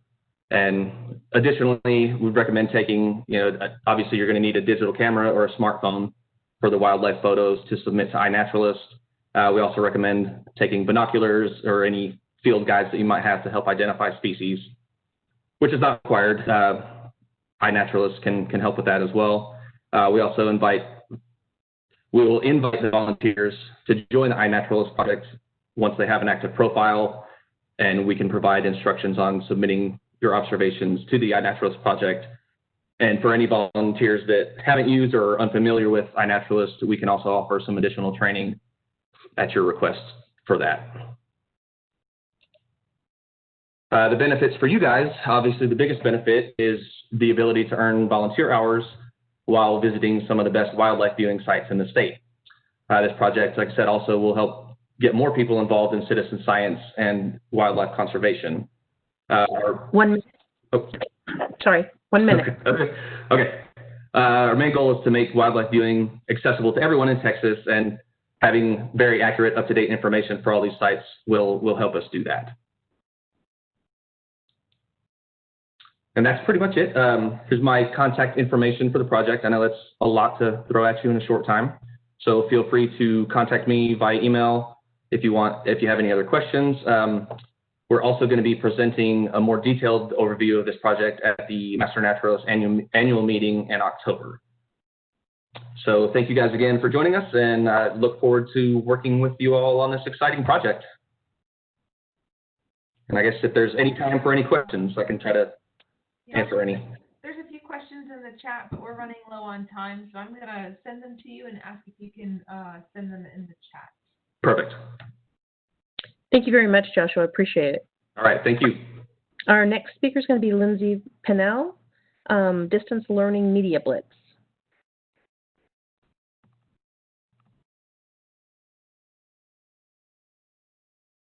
And we're seeing your presentation.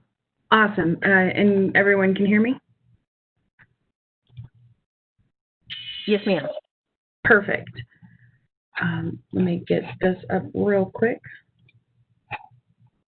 Oh, sorry. Okay. So most of these have a lot of details in them, and so I will be sure to go over them more with people who share an interest, but I've decided to keep it really broad. That way, if people have general inquiries, they can ask us. So the distance learning, my name is Lindsay Pennell. I'm the interpreter and volunteer coordinator at Palo Duro Canyon State Park. We see thousands of school children every year in Palo Duro Canyon and in the surrounding panhandle as outreach programs. Because of the COVID restrictions, we are not able to do that. And so instead of having these kids miss out on amazing opportunities to learn about their natural and cultural resources, we've decided to create a catalog of almost all of our programs and many new ones that are virtual, and they range from time between 5 minutes, 10 minutes, and 20 minutes, and several of them have activities that go along with it. So what we've done is we're requesting volunteers that are interested in helping us with this large project. So it'll be working with me and other people in the park for making quality programs. We'll be familiarizing ourselves with equipment. We've just bought a media kit, and there's a bunch of stuff in there that we're going to need. It's a bit of a learning curve. So if anybody out there has experience with said equipment, we are looking to be taught. So if you are wanting to bring in that expertise, that is amazing. With that, any volunteers that are helping with these interpretive programs, I will provide a training. It's a 4-hour Interpretive 101 course. And for those who have already attended those in our area, I will provide a interpretive theme workshop. And so not only will you be learning how to create videos, but we're going to encourage everybody to explore and write their own. Now, hopefully by the end of this, we have a cache of videos that teachers, homeschoolers, people in the surrounding community can look through, find out what piques their interest or what works for their teaching, and then show it to their groups. And so not only is this going to fill that gap of face-to-face programming, but it will also expand far past what I, as the interpreter, could do individually. So we're really hoping that this cache will last years and years, and we can just expand on it. Now, for the logistics, we will be working mostly in Palo Duro Canyon State Park, but if anyone is familiar with video editing and they would like to try their hand at that, that can obviously be done at home with the right software. So that can all be worked out. And of course, program writing, that can be done just about anywhere, but it will be, in some cases we'll be hiking out on trails, in others we'll be in amphitheaters or indoors. So it's going to be in various areas, and of course we'll be abiding by the CDC recommendations of social distancing. So no worries on that. We will be very careful in our endeavors. Now, the experience, none needed because we're all going to learn together, but preferred. If you have experience in this, please let us know. We are working with entirely new content and equipment. So if you have experience, we would love to rely on that.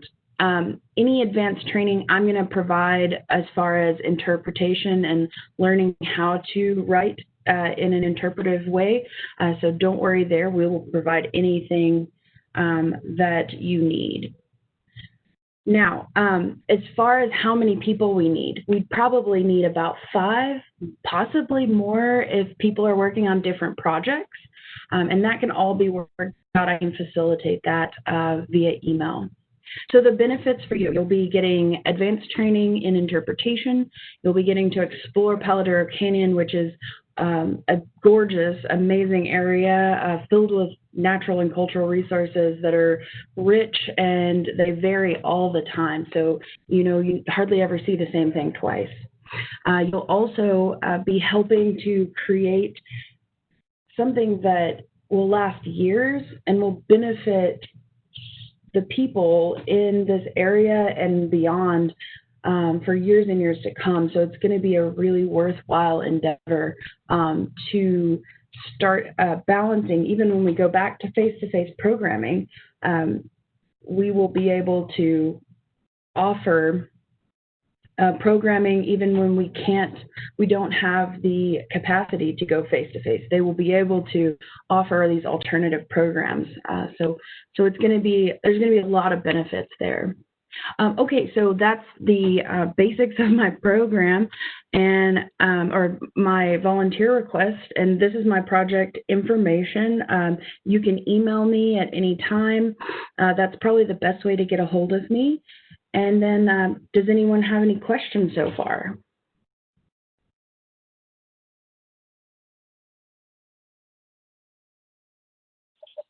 Lindsay, the only question I see is whether or not your training is available. Yes, so if someone signs up with me, I usually offer this training twice a year. And we can absolutely, we'll schedule a training when I have at least 10 students. And the last 2 classes, I had between 10 and 20. And of course, it'll be in a different location so that we can socially distance and still do the program. So yeah, absolutely. I saw a question on how much time this project might take. Sorry about that. I did not go over it. This is going to be a year-long project. Just because with certain videos, they might take a couple of days to shoot, and they could take long enough or longer to edit. So we're not sure how long it's going to take to get all of our programming onto this cache. So we're planning out a full year, and times can be flexible, and the commitment is not, it doesn't have to be for every single thing that we would be videoing. If you're interested in a certain topic or a certain resource, then you can come in and help us with that specifically. You have about a minute, Lindsay, and there are 2 other questions. If you can't get local volunteers, can we help with the video production? And the other one was, what video editing program are you using? Okay, so to start with the second one, we have not picked a software yet. I'm very hesitant because I'm a novice, and I've been reading up and doing some research. So if you have a suggestion, I'm all for it. And then the first question, could you repeat that? Yes. If you don't get enough local volunteers, can others help with the video production? I guess I'm assuming remotely. Oh, yeah, I think so. What we might need to do is schedule a time when you could come visit us on a volunteer weekend or something. And I think that that's definitely possible. I do believe that it would need to be kind of a hands-on project unless your expertise is in editing, in which case, that could be a virtual thing. Okay. We are, I think we still have a little less than a minute, but if you want to, I think we're getting pretty close. If you want to go ahead and start your next presentation, Lindsay. Absolutely.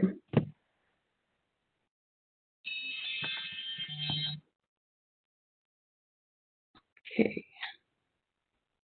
So our next one, I believe, is the International Dark Sky. Yes. Okay. All right. So for anyone who's just come on to the volunteer fair, my name is Lindsay Pinnell. I am the interpreter and volunteer coordinator at Palo Duro Canyon State Park. So the next project that we are working on for this year is our IDA certification. So a little background, if you're unfamiliar with IDA, that is International Dark Sky Certification. It is, so the beautiful thing about our park is it has an amazing dark sky. You can see the Milky Way as you're camping out in this beautiful canyon. But the night sky is one of our fastest disappearing resources.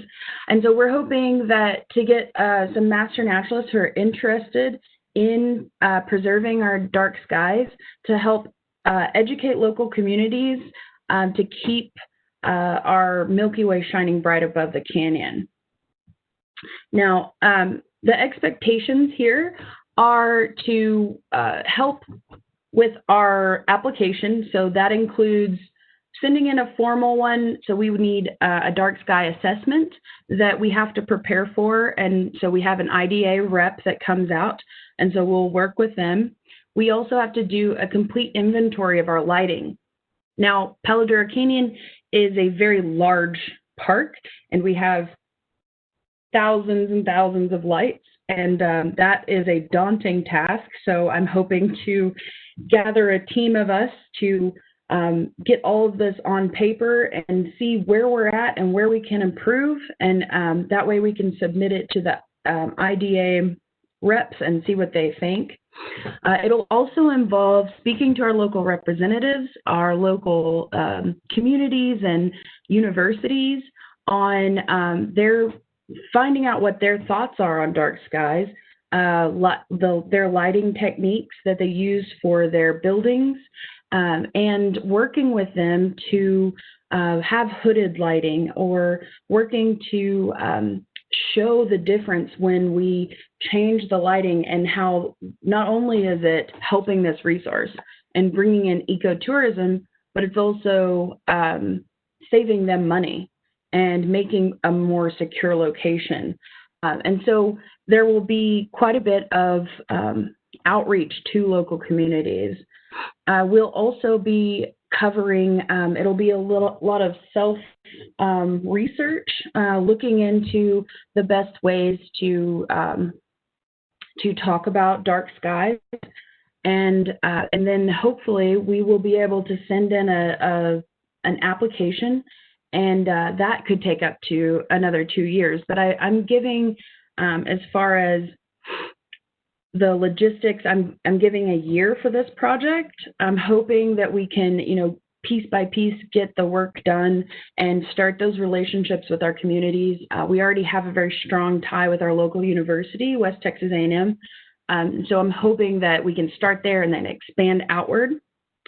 And then, the timing's really flexible, and I put down 5 volunteers, but I think that, as many that are interested in going out to the communities and talking about it, that is essential to show that there is a strong support for dark skies.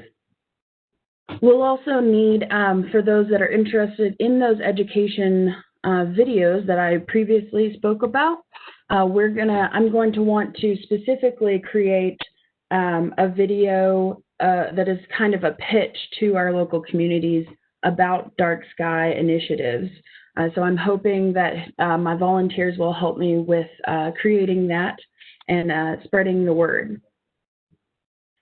Now, no experience is needed. All the equipment will be provided by me. I will, of course, with this and all of the other projects that I'm discussing, the training for the Interpretation 101 will be provided just so that there's a grounding in interpretation and we can approach IDA ideas to the community with an interpretive theme in mind.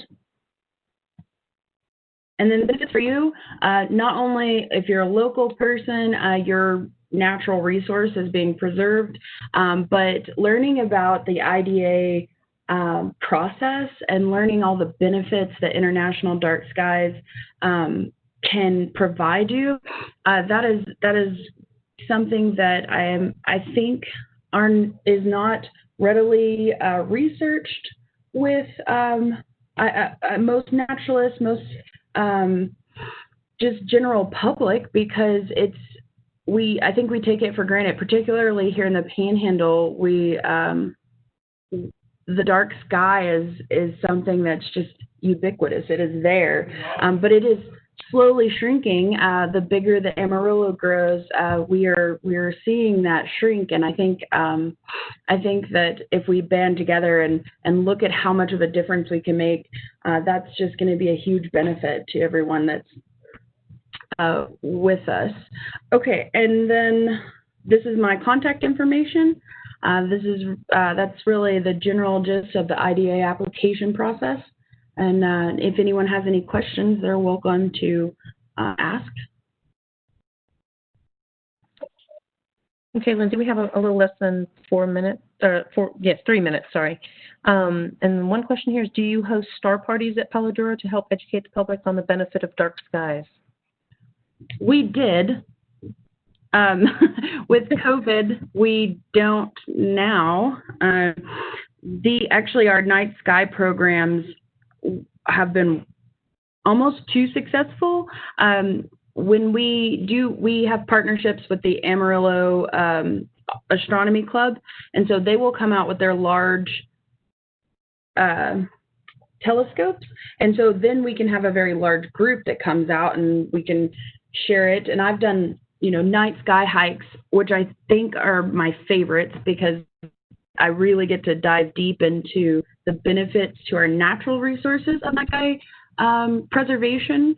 And so we did offer a variety of programs that centered around that type of education. However, not knowing when we'll be able to restart that, it's really it's up to us virtually and in person, going out and talking to people about that that importance. Lindsay, another question is when will your dark sky project start? I have already begun the dark sky project. I have started with we've started the preliminary steps. So really, it's at any time, and as soon as I can rustle up the volunteers to help with all of the steps, then we will get after it. Mm-hmm. And can you explain the difference between dark skies and dark skies designation? I think that's what the question is. Yeah, so I think I can. So dark sky designation, that's what we are hoping to apply for. However, there are other places that are dark sky sanctuaries. Now, we don't have that potential being too close to Amarillo, but there are places that are dark sky sanctuaries in the world at large, but we do not have that capability. I hope that answered your question. It looks like she was asking the difference between night skies versus dark skies designation, but I think that I'm not sure if that answered her question or not. Oh, okay. I've never heard of night sky designation, but I'll have to look into that. Okay, and so we're probably a little less than a minute now, but we do until your next presentation. But do you have a link to Lindsay's 101 training? Or will there be a link, I guess, provided? So I don't have a link. It's always been in person, and I will probably keep doing the in-person training because regional interpretive specialists can provide that training as well in all of Texas. So if you go to your local state park and if your interpreter has never done one, they can contact their regional interpretive specialist and request that they come and do that training for them. Okay, thank you, Lindsay. So if you want to go ahead and load up your third presentation, she'll be doing one on Palo Duro Canyon State Park, the ADA Trail to the Wildlife Viewing Blind. Okay, fine. And third and final one, I'm sure everybody's tired of hearing me talk. So again, for anyone new that has come in, my name's Lindsay Pinnell. I'm the interpreter at Palo Duro Canyon State Park. So this one is really near and dear to my heart. And it has the potential to grow into much more, but we are starting modestly and moving on from there. So we are hoping to build an ADA trail to the Wildlife Viewing Blind. Now, the Wildlife Viewing Blind is one of the most, one of the really fascinating parts of our park. It is a baited blind, so we put out seed, approved seed, and that is actually purchased by our local Master Naturalist chapter. Thank you very much. They are amazing in helping us provide that. And so you can see all kinds of wildlife, but the trail is not, you cannot get a wheelchair back there. And so we are hoping to build one that goes from the sidewalk at the trading post back to the building, the Wildlife Blind. So I'm hoping that people would like to come and help us build that trail. Now, just for those who don't know what ADA is, this is our initiative to make our trails more accessible, to make our park more accessible to, it's the Americans with Disabilities Act. And our agency is making great strides to provide a park for absolutely everyone, because 1 in 4 persons have a disability in America, and that's a huge percentage. And the thing is that everyone will be somewhere on that spectrum, somewhere in their lives. So outside of being just altruistic, you can look at it from your own perspective and saying, well, if I am not able to go on a trail, I would like to be able to have an option to go somewhere on a different trail. And so this is our endeavors to do that. So our project expectations and outcomes, I'm hoping by the end of this, we will have a 4-foot wide trail, which is ADA approved, leading from the sidewalk to the viewing blind. And we'll be able, so that people will be able to use their own equipment, their own wheelchairs, or that they will be able to check out our Grit wheelchair that we just received. This is a chair that is for hiking. It is built by Grit, and it allows the person to self-propel with hand propellers that automatically stop, and you will be able to take on our trails, and I believe we're going to test that out soon. In fact, my cousin is the one who's going to be testing that, and so I'm very excited. She has been in a wheelchair and has often remarked about, her limitation in state parks, and so I'm excited to see what this trail, the ADA trail, and this Grit wheelchair will provide her as far as more independence. That's really exciting. So this is one project that we are hoping to get off the ground soon. I'm looking at October to do this project when it has cooled down. The bird blind is roughly I'm going to say 40 to 50 feet from the sidewalk as far as how long the trail is. That is a guesstimate. I have not actually measured it out. So it would be about a 2-day process. We'll be widening the trail that's already there, cutting down limbs and, digging out like yucca or cacti that are too close and within that 4 feet. And then we would be making sure it's level and within the grade. It can only be a certain grade to be ADA approved. So we would be working on that. And so volunteers would need to, wear appropriate clothing and be willing to use or learn how to use loppers, shovels, etc., to help build that trail. No experience is needed. There's no advanced training for this one. But I would like to provide everyone who volunteers for this project an overview of the ADA and what that could mean and the possibilities that we can find in our park for more ADA opportunities. As far as the benefits for you, like I said, almost 1 in 4 people in the United States would qualify to be an American with a disability. And so at any time you know a person that needs ADA adjustments, or you might be that person, or you could be that person.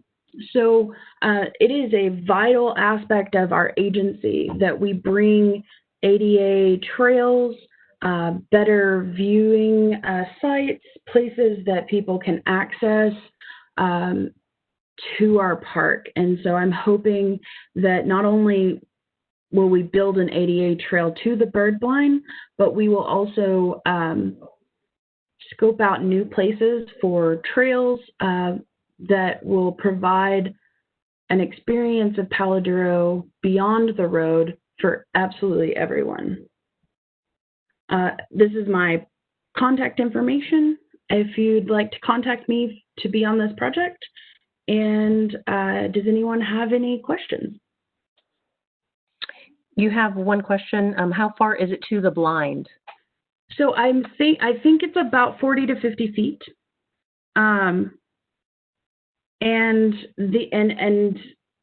It's not a crazy length. It's a very short section that we would be carving out. So I'm thinking it's only going to take a couple of days with 5 to 8 people joining us. And will volunteers be able to camp at the park if they're helping? Yes. So just contact me. We will schedule out the weekend or the 2 weekdays that we can to do it. And if you are needing to come in from another portion of the state, absolutely, we will try to get you accommodations so that you can come help us. And go ahead. Oh, I was just asked if you were providing tools. I'm assuming yes. We sure are. If you have a Pulaski that you just really love, that you're welcome to bring that.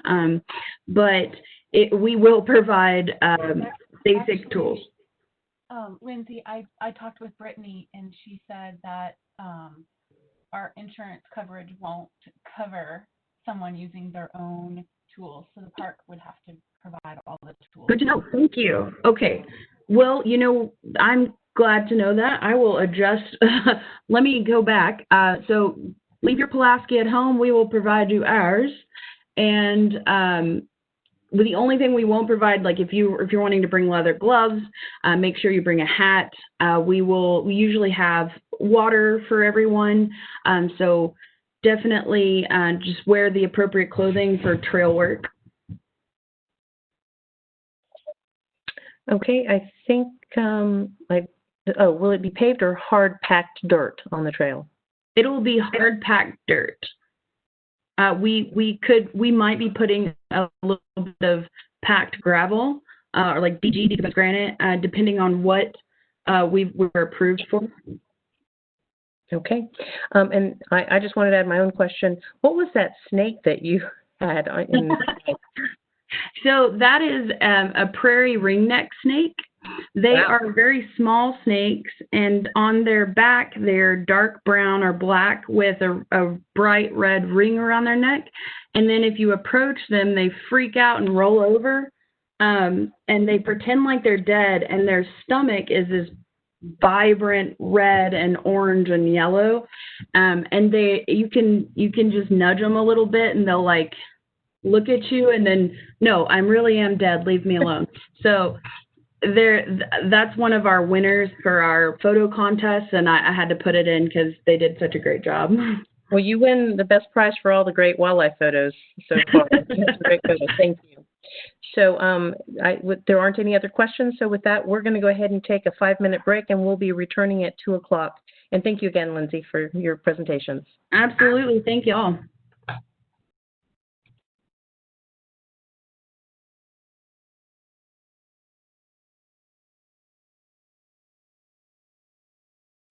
Yes, ma'am.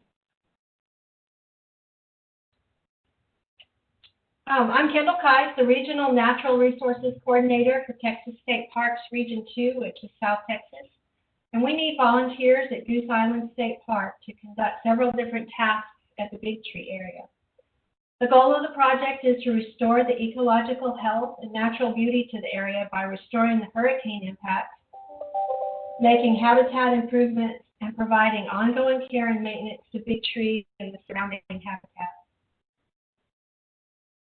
The project site is located in Lamar. It's about 10 miles north of Rockport, Fulton.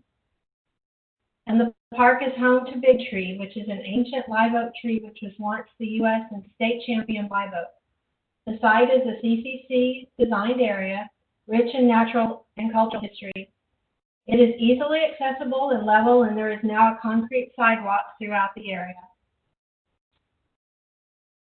TPWD recently acquired 78 additional acres around Big Tree, and the new site is called the Big Tree Natural Area. The area is used by whooping cranes and was acquired for habitat conservation purposes. A public use plan is being developed. Whooping cranes regularly fly overhead here when they're present during the winter months, and this park is one of the birdiest parks in the state. The work area is immediately adjacent to the Big Tree. It's shown here in the red square, and it encompasses about 6 acres. This photograph is not Big Tree. This shows damage to a tree next to Big Tree, and there are several trees just like this at the site now. The Big Tree itself was not damaged by Hurricane Harvey, but the surrounding vegetation was very severely impacted. Downed wood throughout the area, salt and wind damage to vegetation, and constant demands on staff throughout the other areas of the park due to the hurricane restoration and reconstruction, and now compounded with demands from the COVID-19 mitigation, have left the area looking very ragged. Care could be provided by a few dedicated individuals and might also include occasional small group work events. Help is needed immediately. There is a lot of work to be done to get the entire area back into good shape, but after the initial needs are met, maintenance will be ongoing.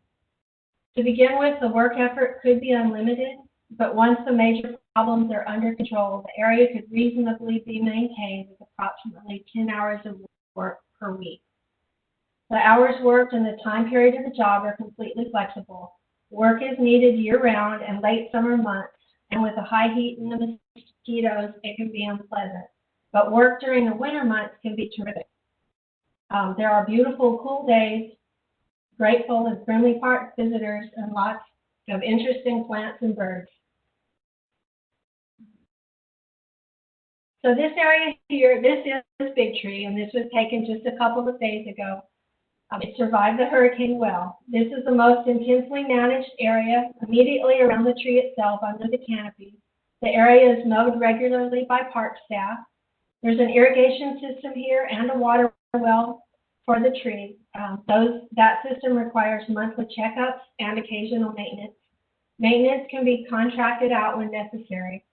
The watering system is used only occasionally during drought, and water quality is conducted water quality testing is conducted every 6 to 12 months.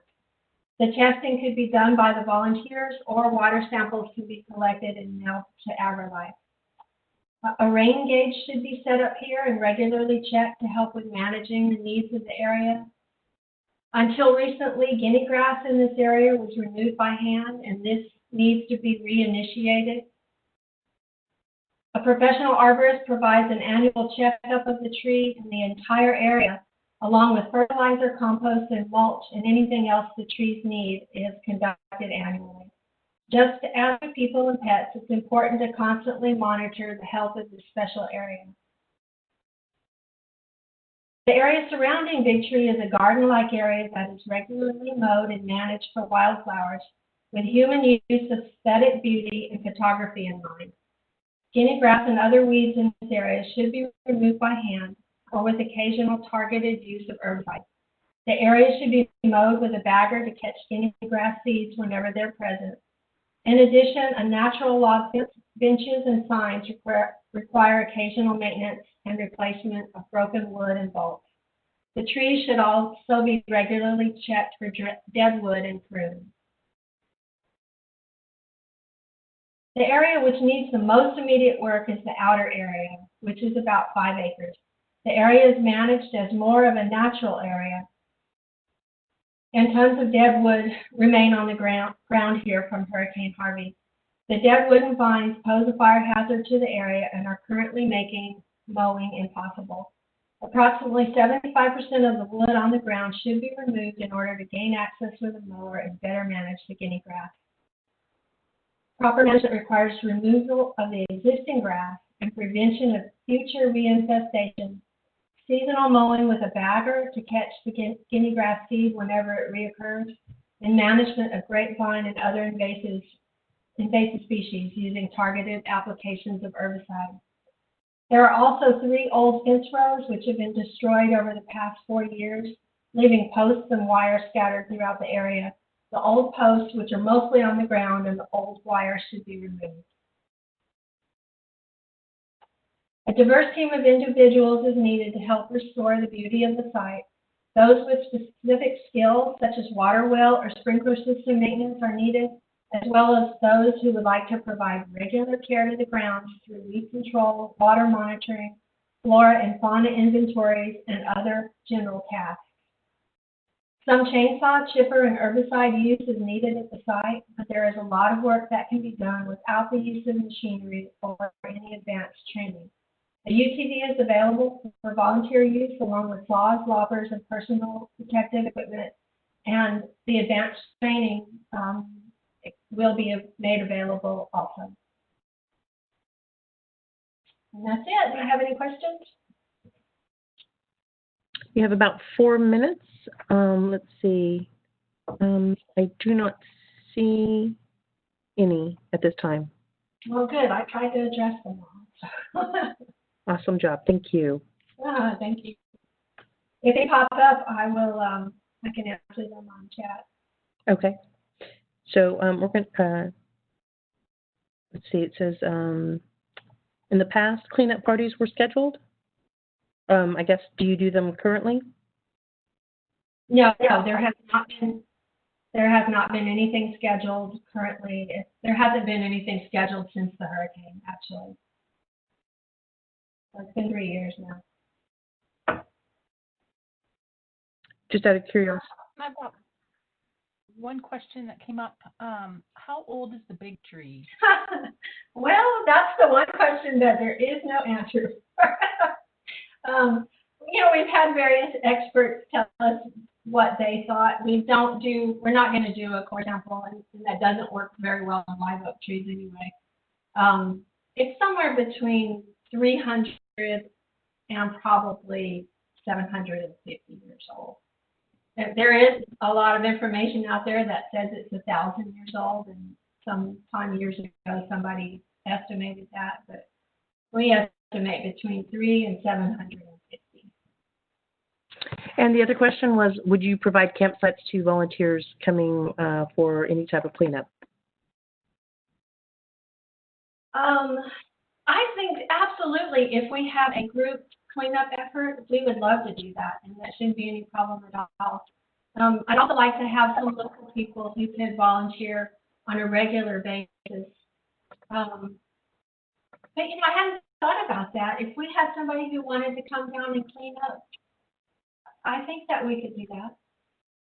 Because it sounds like, I mean, I'm just adding my own 2 cents here at this point, but if you've had cleanup parties in the past, it sounds like if you had a big event like that, and of course this might have to be after pandemic, but it might help get the brunt of the area cleaned up, and that way maintenance could continue thereafter with some of the locals. Yeah, that's a great idea. Absolutely. I would love to have a big cleanup party organized, and I'm sure we could work that out. And then what cleanup equipment and trash bags would be provided? We'll provide all the equipment and trash bags too, but I don't think trash bags are really what we would need for this. We have provided trash bags in the past for weed pulling, and we could do that, but there are enough weeds out there now that we'd probably be using a trailer or a pickup truck. Okay. Thank you so much, Kendall. I appreciate you presenting today. We're going to go ahead and let's see. I think, well, we've got a little less than a minute, so I don't, camping space. Oh, what kind of accommodations do you have? Camping and RV as well? Camping and RV. Yeah, a very beautiful campground that is, and brand new renovated restroom, and the beachfront camping is still under construction from the Hurricane Harvey, but will be opening very soon. Okay, thank you very much, Kendall. We're going to go ahead and move on to the next speaker, which is going to be Sandra Williams. I'm sorry about that. Nature Rocks Texas Assistance. Can you hear me? Yes, I can hear you. Okay. And got you up. If you will. Don't say nothing like that in your film. Okay, share. JG. If you go to the very top, you can, you see File, Edit, Share. If you click on the Share and do the drop down, and you can see my screen, if you'll click on that, and hopefully that'll bring up your screen. And I can see your screen? No, and we'll be able to see yours. Oh, okay. And it looks like it's loading. Oh, okay. Thank you. And it is up. Okay. Hello. Well, my name is Sandra Williams, and I'm with the Texas Children in Nature program. And I am the VISTA, which is the Volunteer in Service to America for the TCIN program. If you're not familiar with the Texas Children in Nature program, our mission is to ensure equitable access and connection to nature for children and Texans of all ages. We are a collaborative of over 500 partner organizations and individuals dedicated to connecting children and families with nature in Texas to be healthier, happier, and smarter. We originally started out as part of the Parks and Recreation Department. This year we have gone nonprofit, and we are a 501c3 program, but we are still housed at the Texas Parks and Wildlife headquarters in Austin. And what I'm talking to you about right now is our Nature Rocks program. And what our Nature Rocks program is, inside of Texas Children in Nature, what we do is we have 8 regions. And in those regions, we provide a website that will, I see something here is blocking my screen. Oh, there it is. Okay. Sorry about that. We have 8 websites, and on those websites, we identify playscapes and park areas where people in the community can go and find places where they can spend time in nature. It helps the communities identify where someone can go and spend time with their families or take students and in the specific areas. And what we need is we need volunteers to come in and help us update these green spaces and parks on this website, as well as post Facebook postings on the websites. Right here is this is our main page, the landing page, and as you see, these are the regions that we currently have. Right now we have 8 regions, as I said before: Austin, Cap Rock, Coastal Bend, Houston, Pineywood, Rio Grande Valley, San Antonio, and North Texas. We cover the entire state, but currently that is where we have regional participation. What we're looking for is for somebody, of course, to work remotely on a monthly basis. We're saying it's approximately about 10 hours a month. And the reason why we're saying that is because what you will be doing is we try to post on the website at least twice a week. So it'll be 2 Facebook postings a week. And we also want to identify any new greenscapes or parks in the region, so that whenever a new park or a new playscape is put up, we want to include it in our website. This website is a website that parents and teachers can go to see where they can take their families and friends and students to enjoy green spaces.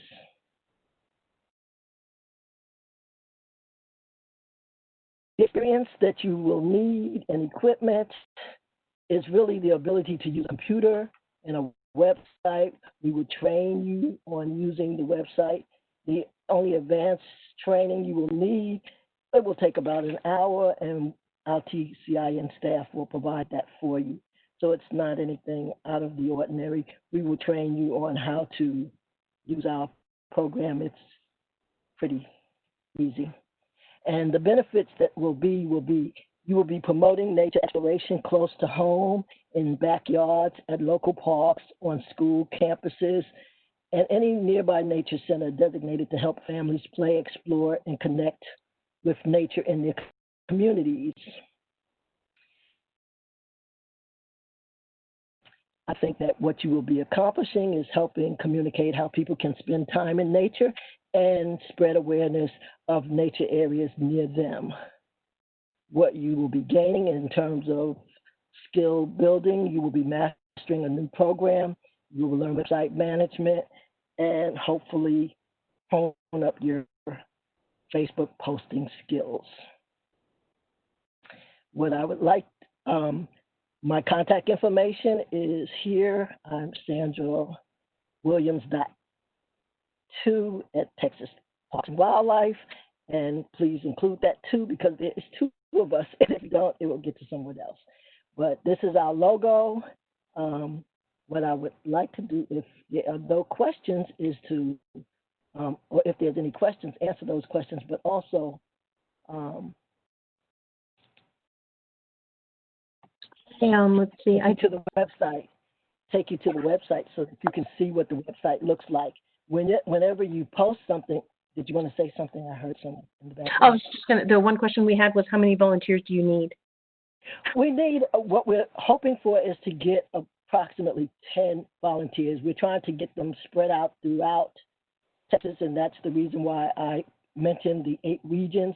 We're trying to get them, all over Texas. So you will be doing this remotely. The reason why we would like for you to try to do it in your area is because then you will be more familiar with the sites and you can talk about them a little bit better.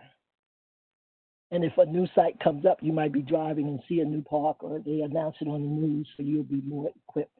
We do have our partners who update us on a regular basis, and we use that also to update the site, so that when we get new partners or existing partners that create new nature spaces, they update us, and we use that to update the sites as well. And while any questions are coming in, what I'll do is I'll just basically go through one of the sites just so you can see what they look like, if it'll work. I'm not sure if it will. I guess it will not. Oh, yes, it did. Okay. When you Sandra, go to the site, this is... If you can hear me, Sarah, I'm covering the chat, so go ahead and don't worry about what's coming in on the chat if you want to just do that. Oh, okay. Thank you. And what I'm doing is I'm just going through the site so you can see what the site looks like. You can see what types of things are posted, and what we will be doing is updating these sites. These are resources that will tell you where you can go to. It will give you a description of it. It will give you pictures.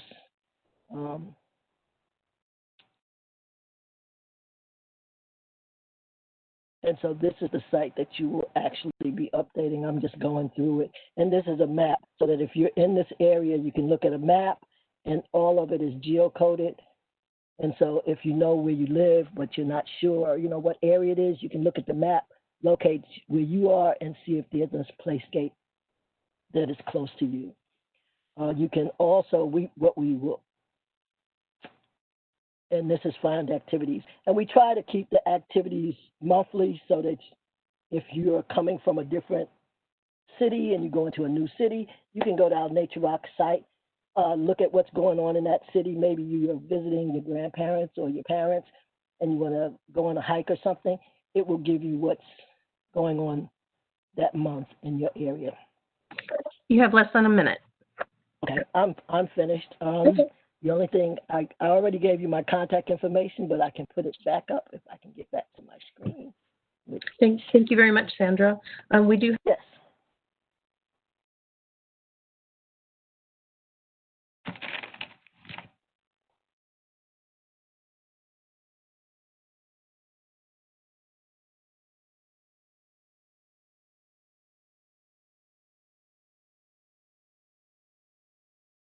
Wendy Anderson is going to be presenting to us next to talk about TPWD's team program. Hi, everyone. Let me know if you can't hear me or if you are having trouble seeing my screen. My name is Wendy Anderson, and I just wanted to thank you so much for listening to me talk about our volunteer opportunities. I am the spatial ecologist for the Landscape Ecology program at Texas Parks and Wildlife. If you are unfamiliar with our program, we study the landscapes and ecosystems of Texas, and one of the products we produce is the Texas Ecological Analytical Mapper. This is a free browser-based application that integrates ecological mapping systems data with land management and resource planning of all types. You can access this app by going to this URL or simply Googling TPWD team. I'm going to refer to the Texas Ecological Analytical Mapper lovingly as team from now on. Within this application, we have a citizen science feedback tool that we just published this year, and we need volunteers to provide feedback and user testing on this citizen science ground truthing tool. Again, like I said, this is a free tool, no download required, and any volunteers who participate in this user testing of this tool can participate in an additional and optional training opportunity to actually provide citizen science feedback on grassland ecosystems within our team apps. So just as an example of what our ground truthing tool will look like, here on the right, we have a golf course here in Austin, Texas, right next to McKinney Falls State Park. And in our data set, it is erroneously labeled as Blackland Prairie, and we need to classify this area as a grass farm. So if you were to provide citizen science feedback and correct this golf course, this is what the ground truth tool would look like. You would provide the correct ecosystem type, you would provide dominant plant species that are in this ecosystem, and you would upload a photo, and then we would review your submission and update our data set and use the corrections that you provide. So any volunteers who want to help provide feedback on the usability of this tool will fill out forms using PDFs, and I'll give you a few different scenarios where I will give you a task, maybe give you a task like a state park needs a ecosystem of the map of their ecosystems in the park, and I want to know how you did this task, if it was successful, and if there were any errors while you were completing this scenario. And through your volunteering, sorry, I think I skipped a PowerPoint. Through your volunteering, it will help provide free ecological data for the public, and this is a necessary step to make our team ground truth tool accurate, user-friendly, and approachable. You'll be the very first volunteers to provide input and feedback, and your feedback will likely result in direct improvements to the tool. Through this volunteer experience, you can gain experience with geographic information science, and at the end of the additional training, you'll be able to produce ecological reports for public and private lands. I can handle probably over 100 volunteers for this project, and you can work at your leisure at any time, anywhere where there's a computer or internet. I would expect you to volunteer monthly, maybe 1 to 10 hours per month, as many hours as you would like to commit. Like I said, the hours are flexible. You'd need your own personal computer, and the preferred web browser is Chrome, and you need a basic understanding of maps. I will provide 1 hour of additional training to go over our team tool and the ground truthing tool, and I will run 3 virtual sessions, likely 1 weekday session in September, 1 weekend session in September, and 1 October weekday. The dates are to be determined. Any volunteer who participates in providing feedback to our ground truthing tool can attend additional and optional opportunities to actually provide citizen science and feedback for grassland mapping. This will directly help improve the accuracy of our mapped grassland ecosystems, which are notoriously hard to map. Your citizen science data will have your name on it for you to brag about. Once approved by us, your input will directly change the team data set for the world to see. Through this opportunity, you will gain GIS skills, you will improve your knowledge of grassland ecology, and you will improve your grassland plant ID skills. And selfishly, I think we all want to spend more time in nature, want to get to know our local flora and fauna, generate a sense of place around you, and through this volunteer experience, you can practice your nature photography while helping our program's mission to provide free and high-quality data. As a young botanist for Texas Parks and Wildlife, I traveled all around the state and saw all of our different types of grasslands, and it was the highlight of my career. If you don't have a passion for grasslands yet, you owe it to yourself to get to know your local grasslands. Similarly, with the user testing, you need a personal computer and preferably a Chrome web browser and a basic understanding of maps. And for the grassland portion, you need some basic plant ID experience. I will provide 1 hour of virtual additional training for this opportunity where I will go over grassland ecology and grassland plant ID. I'll provide 2 sessions, 1 weekday and 1 weekend, dates to be determined, and I will work with volunteers to find the best dates possible. This volunteer opportunity where you are ground truthing grasslands must happen during the day and not during the winter when planters nest. And I would like this volunteering to be incidental, so in your backyard, on your street, in the field next to your favorite HEB. I don't want anyone to make any special trips that puts them at unnecessary risk. So you can find my email right here and our program's email. You can find our website through this long URL, or you can simply Google TPWD Landscape Ecology. And are there any questions that have popped up in chat that I've missed? The only question I saw is this ArcGIS? So we, in the Landscape Ecology program, use ArcGIS, but the program that the volunteers will be using is a free browser-based application, so you don't need any knowledge of GIS at all, of ArcGIS. If you know how to use Google Maps, you can use our application. Awesome, thank you. You do have about a little less than 3 minutes. Can you show your contact information one more time, please? Oh yeah, I'll put that up. And how do you areas to survey? So once we go over the user testing, any volunteers who wish to participate in the grassland ground truthing, I'll show a map of areas that we need to improve our mapping efforts. So anyone who lives within those areas, you can find out more information when we go over the user testing. And do you have any, or if you live in a city suburb, is this still a useful project, or I guess are there opportunities there? Absolutely. So our user testing can be done by everyone, whether you live in the country or in a city. You can do it on your couch. You don't need to go out anywhere in order to provide feedback for our citizen science ground truthing tool. If you are in a city near grasslands, I think that this would be a great opportunity to spend more time out in nature while providing citizen science feedback and helping improve our knowledge of grassland ecosystem. Awesome. Thank you, Wendy. I think that was it. All right. Thank you so much. Well, thank you. We have about 2 minutes before our next speaker, and Sandra Williams will be speaking again on Texas Children Nature Stories Project. So Sandra, if you'd like to go ahead and connect and get your presentation up, we'll start in about 2 minutes. Is it Sandra or Sarah Coles? It was, well, originally it was Sarah Coles, but I thought Sandra was going to be speaking on her behalf, but it looks like Sarah is joining us. Sandra will be doing the presentation. Okay.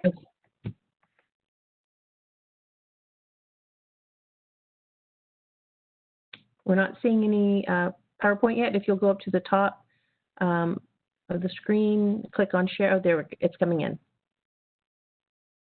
Okay, it is up. And we're 1 minute away, so I think we can go ahead and start. We're less than a minute.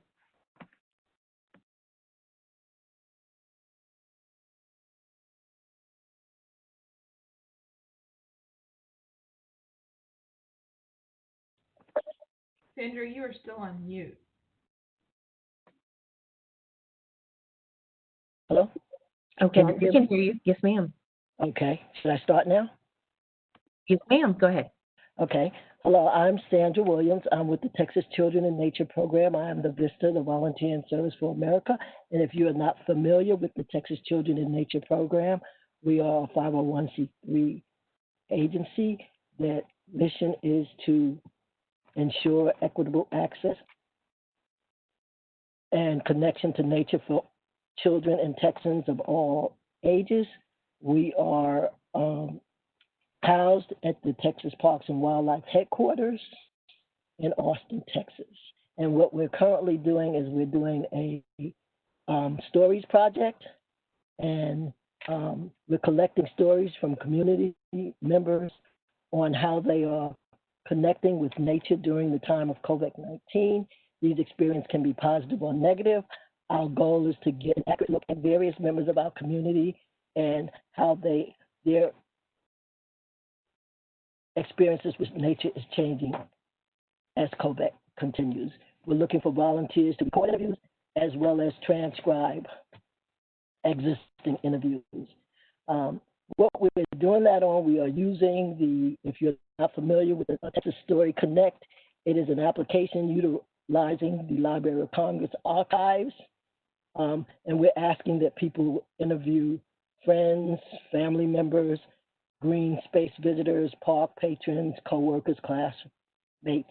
It is a virtual assignment, so everything that you can do online. The final products are going to be used to promote TCIN and increase access to parks and playscapes for underserved populations. We're looking for about 10 volunteers. Again, Texas TCIN we have 8 active regions, but we are looking for people all across the state.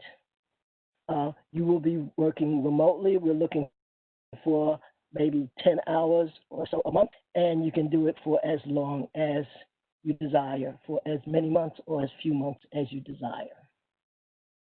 No experience is needed. The equipment that you need is a personal computer, a phone, or a tablet, and internet access.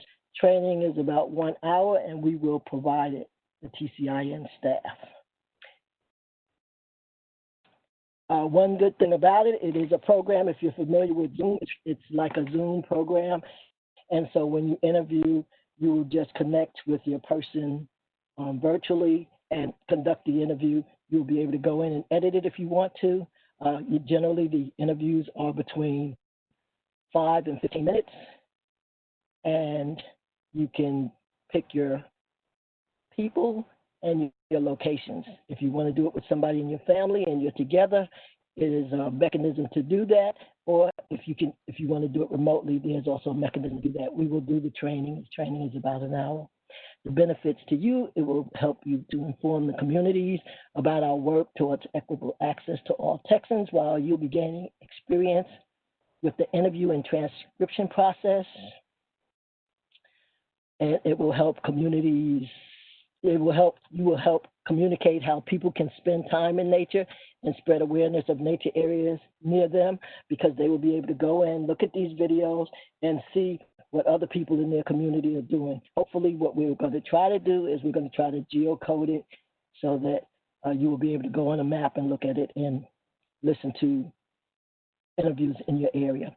We're also collecting them in multiple languages. Currently, we have Spanish and English. That does not preclude any others. We are collecting it in any language that you choose. The benefits to you are you will be mastering a new program, you'll get website management experience,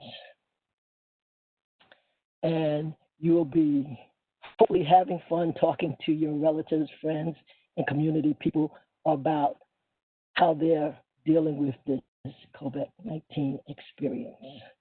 My information is on the screen, and if there are any questions, please put them in the chat. I would like to go to the website itself and show you a short video to show you how easy it is. Bear in mind that this is a general video. We have our own questions set up, and we also have our own training program. But this is just, if you'll take a listen, hopefully you'll enjoy it and show you how easy it is.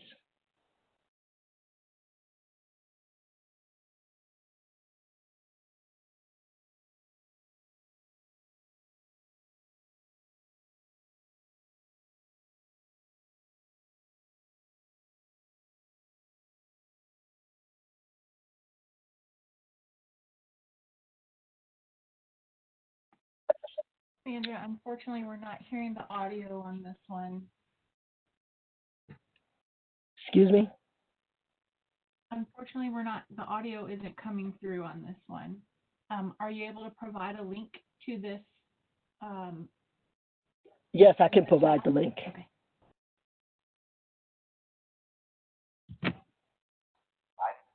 Can you hear that? Find it quiet. It's coming in a little bit, but very low. Oh, okay.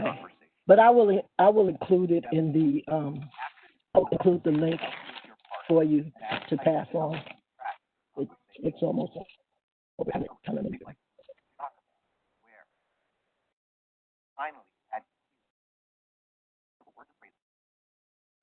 find your Step 5. Choose the privacy settings that feels right. Make sure to publish your interview so it will be added to the Story4 archive preserved in the Library of Congress.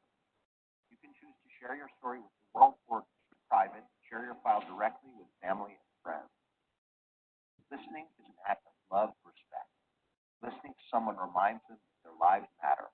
Reminds us all what matters most. Help us make history. Download the app. Record your story. Thank you. And that's just basically, I just wanted to show you that it's menu driven. It's really easy. You can do it on your phone. You can do it on a tablet. You can do it on your computer. And you can do it when the person is with you, or you can do it when someone is in a different city or a different house. So you do have those two options. Training will be provided. So if you have any questions, I'll be happy to answer them. If not, I hope that this sounds like a fun project. I think, you'll enjoy finding out how some of your family members and friends are dealing with COVID and documenting a lot of stuff for history and helping TCIN at the same time. Thank you. Thank you, Sandra. I believe Sarah's been answering the questions in the chat. So okay. I appreciate your time. And we got to hear a little bit of the tail end of the video at least. Thank you for that. You're welcome. All right, so we have about 3 more minutes, unless there's something else you'd like to share, Sandra. No, hopefully you'll like the program and hit us up. Yes, ma'am. And it's definitely a great way to connect families to nature for sure, especially with a lot of our young people sitting behind TVs. We definitely want to make sure that they're connected and future conservationists in the group. So I appreciate all your hard work. Thank you. All right, we'll go ahead and just take, I guess, a 2-minute recess until 2:40, and we'll have our next person. Hold on 1 second. Melissa, Kiki had an out-of-office message on her email. Will you be presenting for her today, or should we take a longer break?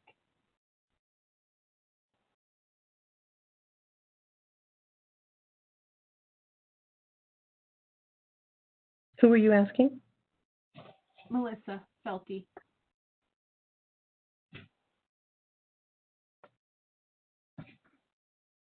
I don't see Kiki on. She's our next presenter.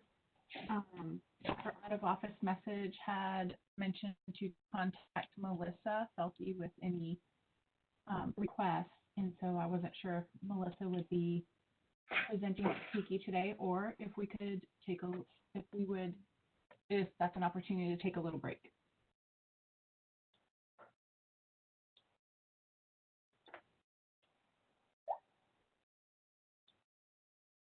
You finished now, right?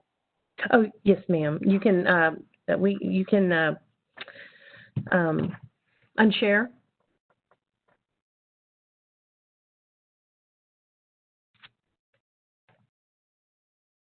Okay, so I haven't heard from Melissa, and I don't see Kiki on. She does have an out-of-office message, reply on her email, that she won't be back in the office until the 9th. So I think we have an opportunity to take a little break here if people need it. And our next presentation is scheduled for 2:50. The Curation Assistance of Texas Nature Trackers project with Craig Hensley.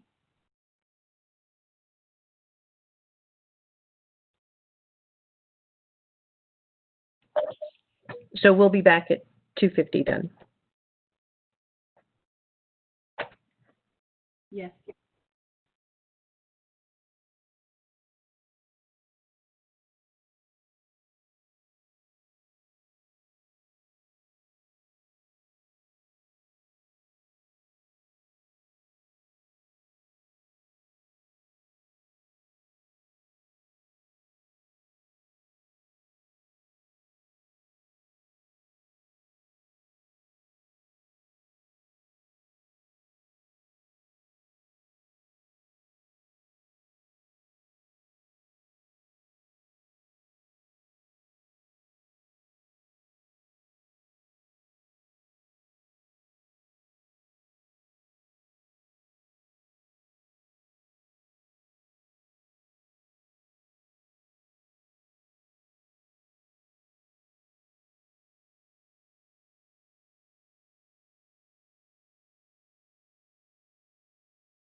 And you can see my screen hopefully coming up now.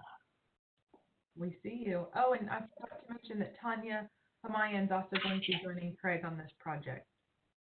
Correct.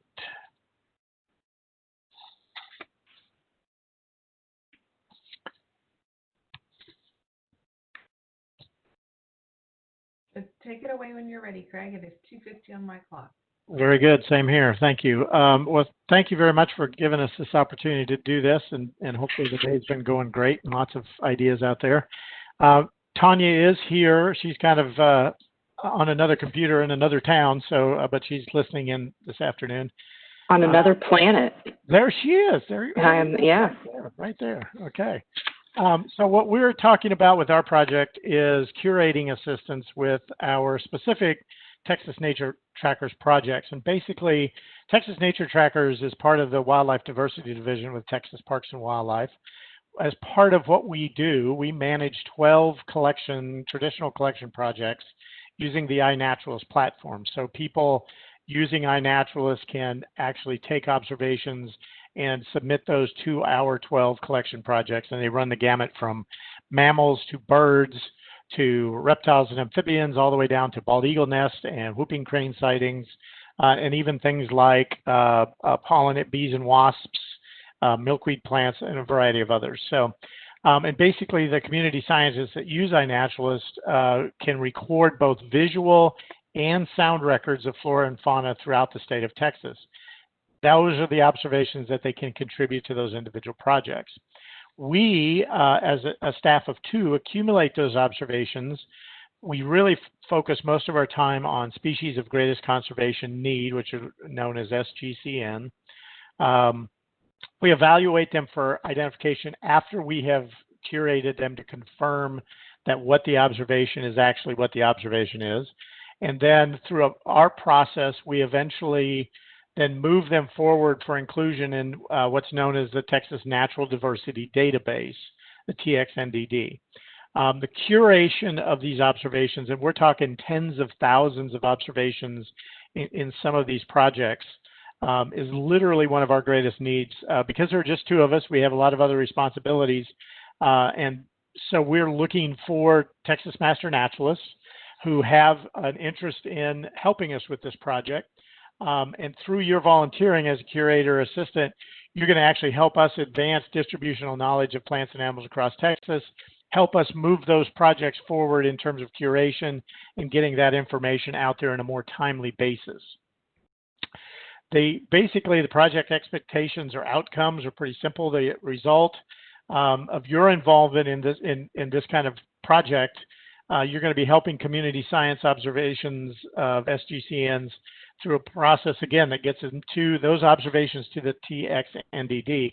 And the TXNDD, for those of you that don't know what it is, they manage and disseminate scientific information on rare species, native plant communities, and animal aggregations for effective conservation action.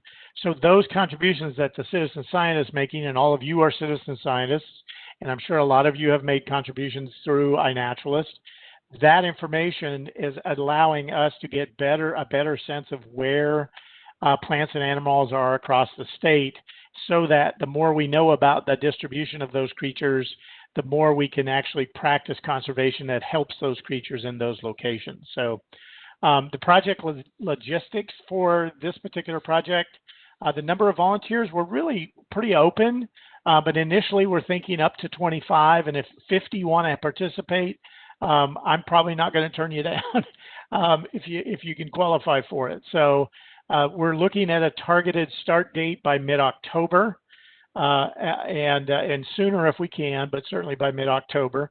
The nice thing about this is you don't have to go anywhere. You can sit at home and do this, participate in this particular project, i.e. virtual. The length of the project is ongoing, so we put in there a minimum time commitment. Generally, when we're curating projects or doing these kind of searches, we kind of go with 2-hour time blocks just to kind of give you an idea. That allows you, if you're actually curating observations in a project, if you get to that stage, you could probably do about 75 to 100 observations of a single species in that 2-hour time block.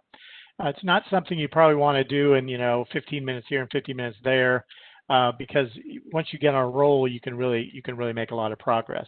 The length of your commitment, we're thinking 6 months, but we're not putting an absolute limit on that. If this is something you really like and really want to do a lot of over the next, however long, we are happy to have you join us with this endeavor, because just as the project is ongoing, we're hoping that the help will be ongoing as well. The things that you'll need: access to a computer with a good internet connection, an iNaturalist account with experience using and understanding the platform, both in your phone and on the website really helps, but we will do some training, as I'll mention in just a moment. A working knowledge of the iNaturalist website, so you kind of know how to get through it and find those projects on our webpage as well. And then also to be able to positively and confidently identify the taxa that you're curating or helping search for. So that will be obviously a very critical component of this. And then also a willingness to reach out to and follow up with iNaturalist users for information that they need. A lot of times we have a positive identification, but what we don't have is good, accurate information in terms of location. So we have to reach out to those folks and try to get that information from them. And then also being able to work under the direction of Tanya and myself while working independently, because most of this is going to be done independently. There will be an advanced training that will begin with a 2-hour webinar Tuesday, September 29th from 10 a.m. to noon. So that's when we're going to start. And of course, when we get the list of people that are interested, we'll pass this information along to you. So some benefits for yourself: you're going to be honing your identification skills. And as a lifelong naturalist, I love figuring out what things are. So I hope that that's what you're after as well. You're going to be strengthening your iNaturalist skills. You're going to be probably also helping promote iNaturalist for us, increasing your understanding of the SGCNs, those species that really do need are of concern and need help. You're going to be advancing community science for the greater community that's out there, and then also advancing species understanding and then conservation efforts across Texas. TNT benefits for us: it helps advance our goal of moving those observations to the TXNDD. You're going to be allowing for curation of projects that staff are unable to curate due to either funding restrictions or time limitations. And those are really serious things for us that we're trying to overcome. Also, keeping projects up to date by reducing lag time between observations made and observations curated, so those observations stay up to date and can keep moving forward through the process. And then also adding more TNT projects through targeted searches of SGCN data that are not already in the TNT projects, and trying to reach out to those folks to get them into those projects to help us out. And then also for us, it's also helping to build a core of skilled you folks so that we can that can assist us with our work over time. So this is a project that brings a lot of skills to the table. It's easy for you to do at home. You're making a huge contribution to us and to the state and to Texas Parks and Wildlife. So we both invite you to join us, find out more. If it's something you don't really want to do, we understand, but if you're curious about it, plan on signing up, and then we'll get you that information for the workshop on the 29th. And I will stop talking now so that we can have any time for questions. Thank you for the opportunity. Thank you so much, Craig. We have one question that's come in chat. Can you, and this is kind of a big question, but can you define the word curate, as you've used it a few times? Tanya, would you like to take that on? Absolutely. I'm more than happy to. I had actually just started typing a response, so this will go faster. So thank you for that question. That's a great question. The word curate in iNaturalist actually means several things. We're using it to refer to several kind of very specific ways that we manage our long-term traditional projects. So there is, in the type of project we have set up, if you go to our website, tpwd.texas.gov/trackers, you can actually find a link to all of our iNaturalist projects there.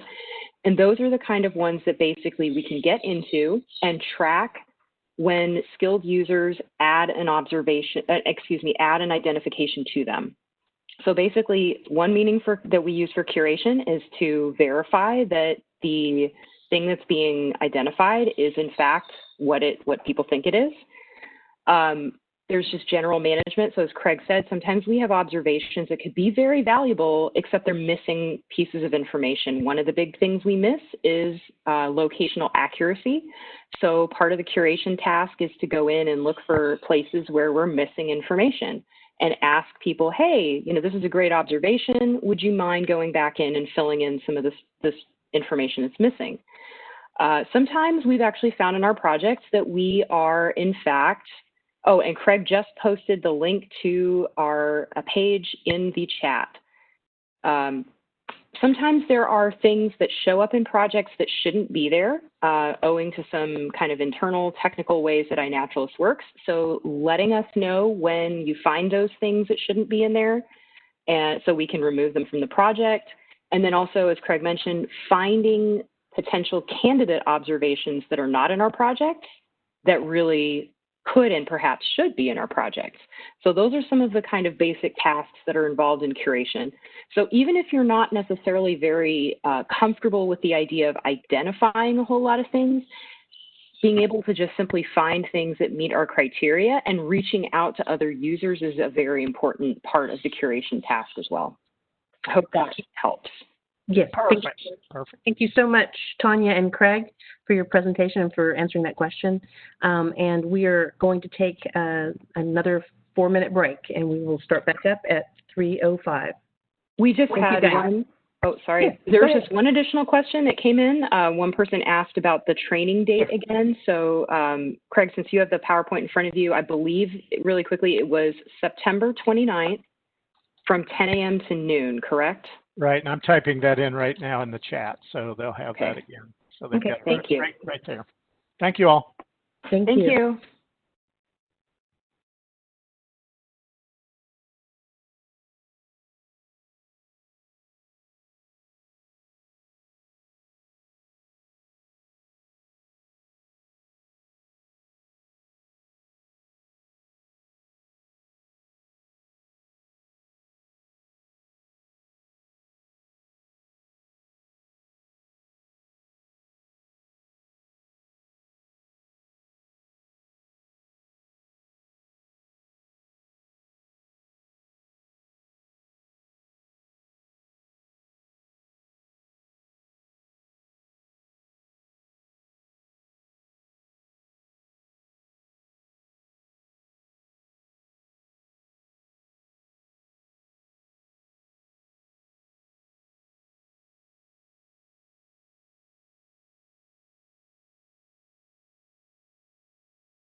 We have a few seconds before we're going to get started again with our next speaker, Louis Bond, writing for Texas Parks and Wildlife Magazine.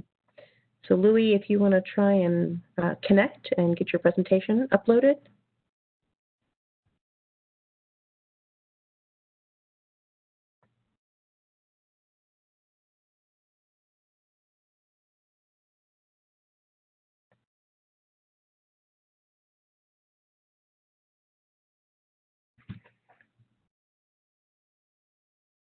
If you're having difficulty, you can go up to the top of the screen. There's a file edit share. Click on the share, the drop down, you'll see my screen, and click on that. All right.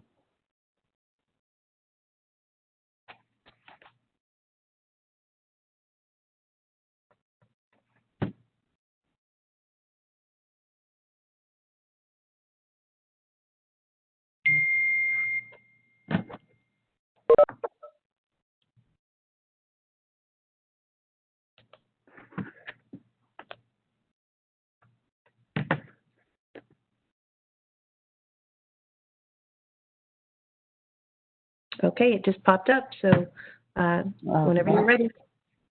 Can you see it? Yes, ma'am. All right, great. Well, hi, everybody. I'm Louis Bond. I have the great job of being editor of Texas Parks and Wildlife magazine, and I just celebrated my 14th anniversary there. So I'm almost an old timer. I might still be new there. Everybody's been there so long. But I appreciate having the opportunity to talk to y'all today. And I'm trying to figure out how to progress to the next slide. Here we go. So yeah, so my project for y'all is writing for Texas Parks and Wildlife magazine, some short articles. And of course, I know that you're very passionate about a lot of the same things we are. So what better place for you to share that passion but Texas Parks and Wildlife magazine. This is our May cover that we put out just recently, our first issue that we put out during COVID, which was very interesting. And we changed a lot of copy to be about being alone outdoors and being in your own backyard, including this great little homage to Charlotte's Web, written by Cheryl Smith Rogers. If any of y'all know her, she's a great naturalist in Blanco County who writes for us frequently. We recently, well, I guess 3 years ago now, celebrated our 75th anniversary. So we've been around a long time. We started in World War II, believe it or not. So the magazine's been through a lot of rough times. This one's kind of tough too. We had to skip a couple of issues this summer. Just due to, you know, a lot of our advertisers didn't have any money all of a sudden. And so we were able to take a pause, and we did, but we're facing a lean year like everyone else, so we could really use your help. One thing we like to do, this is a special cover that we did for our 75th anniversary, and it's sort of emblematic of what we do as well. You know, we want people to get outside and be inspired by the Texas Parks and Wildlife mission, but we also want them to stop and look a little bit closer. And you might notice this cover, and when you stop and look a little bit closer, it's actually made up of lots of covers from our magazine through the years. So there's always something more to discover when you look a little closer, and that's what we'd like for you to help us do. So our project is 20 short articles. 10 are flora facts, we call them flora now, and 10 are wild things. So we have plant species profiles and animal species profiles. You can see that we do our best to make them beautiful. When they're just, you know, some words on a page, they don't have the opportunity to shine like this. So we hope that people, you know, get inspired by the beautiful photography and decide to look a little closer themselves. So some of the parameters for these articles, we do 10 per year. We have 2 combo issues in January, February, and August, September. The word count of the articles is approximately 350 to 400 words, just ballpark. We love to do something seasonally appropriate, or at least, you know, acknowledge the season of the issue. We focus usually on one Texas species. I do make some exceptions to that rule, especially if I'm writing it myself. Sometimes we'll do a grouping of, you know, maybe sunflowers or, you know, plants with red berries or something like that. The kind of writing you do is not what you do for an academic journal. It is lively and casual, and we like to be very scientifically accurate, but we also like for you to write as if you're describing it to a friend. If you're, you know, walking in a field or going through the woods and you see something that you know about, you know some interesting stuff about, and you want to share that. We like to do things that people could actually see. We've had some pretty rare things submitted. It's hard for us to get one of these beautiful images in those cases. And sometimes it's also hard for our audience to relate. But we do know that animal and plant species are something that kind of draw everybody together. Nobody hunt or bird watch or camp or fish.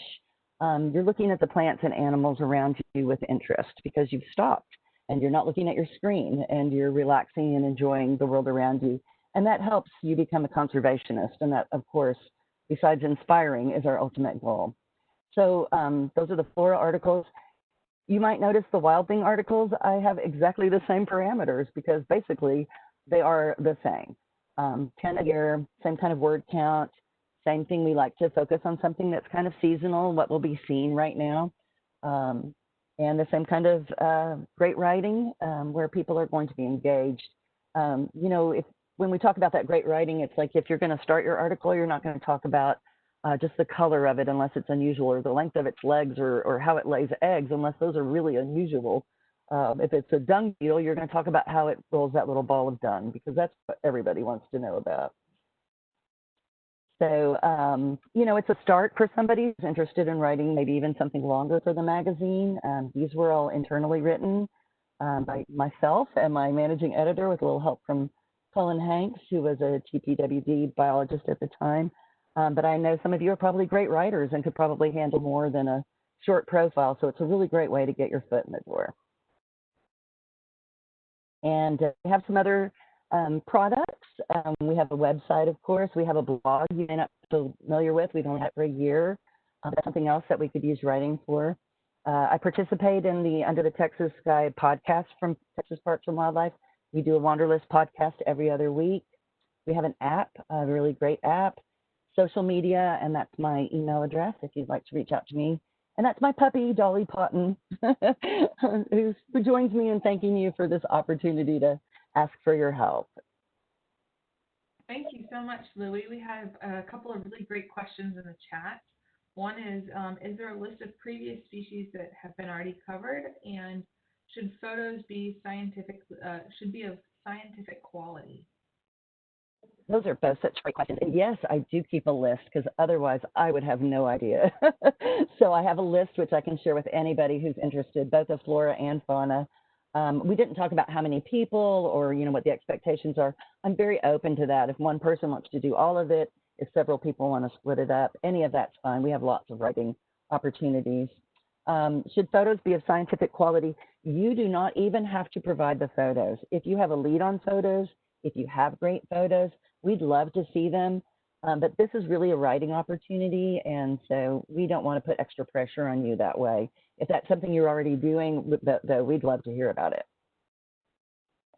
And then one that just came in as well was referencing assigning topics. So is there, I know you mentioned that there are seasonally interested species of interest, but are there are there lists that you have that you would assign those specific flora or fauna for? Well, you know, luckily this is Texas, so I don't expect to ever run out of species of either flora or fauna. So as long as we haven't done it, you know, fairly recently, I'm open to it. And if someone is just kind of stumped, some people get kind of frozen with too many choices, I'm always glad to suggest something. I saw one more. Do we need to include our reference sources when we submit an article? You know, it helps probably if it's a book or something, we won't have any way of checking that. But if you have, you know, like a website or two that you're, you know, taking a lot of stuff from, sure, of course, we'd love to get that. We do fact check things and review them. And if I, you know, change it much, I'll send the manuscript back to you and try to look at the layout itself to make sure we haven't messed up on the species ID in the photo. And then one more question, how many articles are you expecting or are you wanting at this point? Well, each year we do 10 flora facts and 10 wild things. So that's sort of my goal. The first ones would be due October 1st. So actually someone has already volunteered to do one to start me off. So we might do 9 and 9 for 2021, or we might go ahead and do the 10 and have an extra one.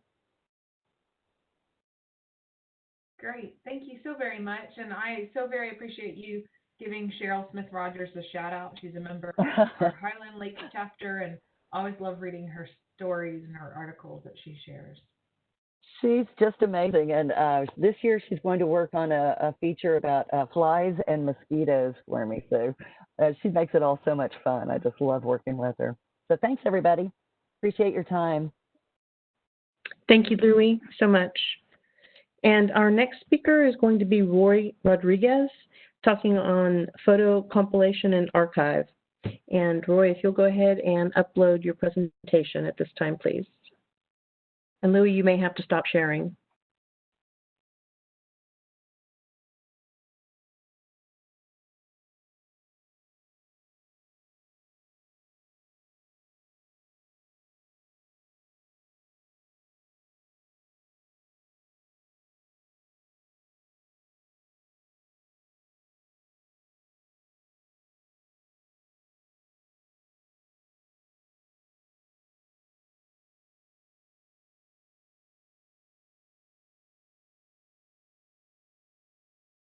Louie, are you still there? We're still seeing your screen.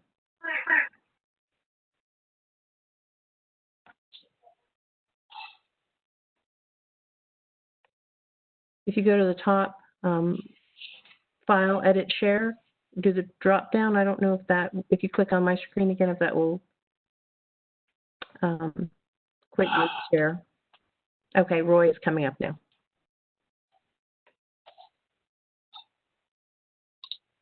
Okay, Roy, we can see your screen. Okay, can you hear me there? Yes, we can. All right. Hi. Good afternoon, everyone, and thanks for making time for us. And I'm happy to be a part of this. I am also a master naturalist. I've been a master naturalist, I can't remember, about 16 years or something like that when we started the chapter down here in the Rio Grande Valley. And I'm happy to say that I was able to parlay that into a career with Texas Parks and Wildlife. So you just never know where your volunteering will take you. What we have today available is something that is that we've been needing to do for a long time, and it's the compilation of our photo archives. And what we have is we have hundreds and hundreds of bird photographs that were donated by volunteers or taken by staff. Everything from insects to trees and flowers to people in action, people in doing their programs and employees, special events, you name it. And, what we haven't been really great at is sharing this stuff because we really just didn't have I didn't have the know-how to get this going. And we have a whole new crew. We have new employees that are bringing a lot of new fresh ideas and a lot of new knowledge. And so we're upgrading a lot of our stuff. We have to consider distance learning projects and, maybe even online classrooms as another option to kind of enhance the already in-person programs that we've been doing so well for so long. So we've got lots and lots of photos, and we basically just need somebody who knows a little bit about basically sharing and copying and sorting these photographs. Now, it would be great to have somebody who can help identify these things and sort them out by species. That's not really necessary. Right now, what we need to do is catalog and kind of maybe separate them into groupings, plants here, trees here, flowers here, so on. And then if we can get a different volunteer to help us sort them down to species, or maybe we can do that ourselves. We've got a couple of bird and tree experts already, but it would be great if the volunteer can help do that. Not necessary, though. We want to turn a lot of this stuff into a product. So we're looking for content, and we already have a lot of it. As far as photographs are concerned, we have plenty of pictures here that we can use for our social media posts, and we have these photo checklists that we had created in the past that we want to use. Volunteer, ranger training, park promotion, and so on. So we're looking at dozens and dozens of photographs that, and I like I said, in many cases were donated, and sometimes were never shared. And it's a shame because I've been able to pull out so many of these pictures, and then just digging up one photograph, like you see a couple of tarantulas on this shot here, or in this pile of photographs in this file. There is, if I want a good tarantula picture, I'd have to go digging through dozens of pictures to find the tarantulas, and those are probably not all of them. So we do have a need, and we just don't have the time because it is extensive. So as far as the volunteers we need, we can have 2 people, 1 person, 4 people. I'm not really too concerned about the number of folks. As far as the expectations, we just need somebody to be able to sort and separate the digital content. We have the location is going to be done at home, so we would provide an external drive, and then the volunteers would take it home, work on it there. They could take as much time as they need, but we would like to have, we would prefer to have at least the animal and plant pics sorted out sometime by February of next year. That'll give us a chance to really start these new digital content online classrooms and use these photographs to back us up. And as far as the people and program pics and videos, those we're maybe April.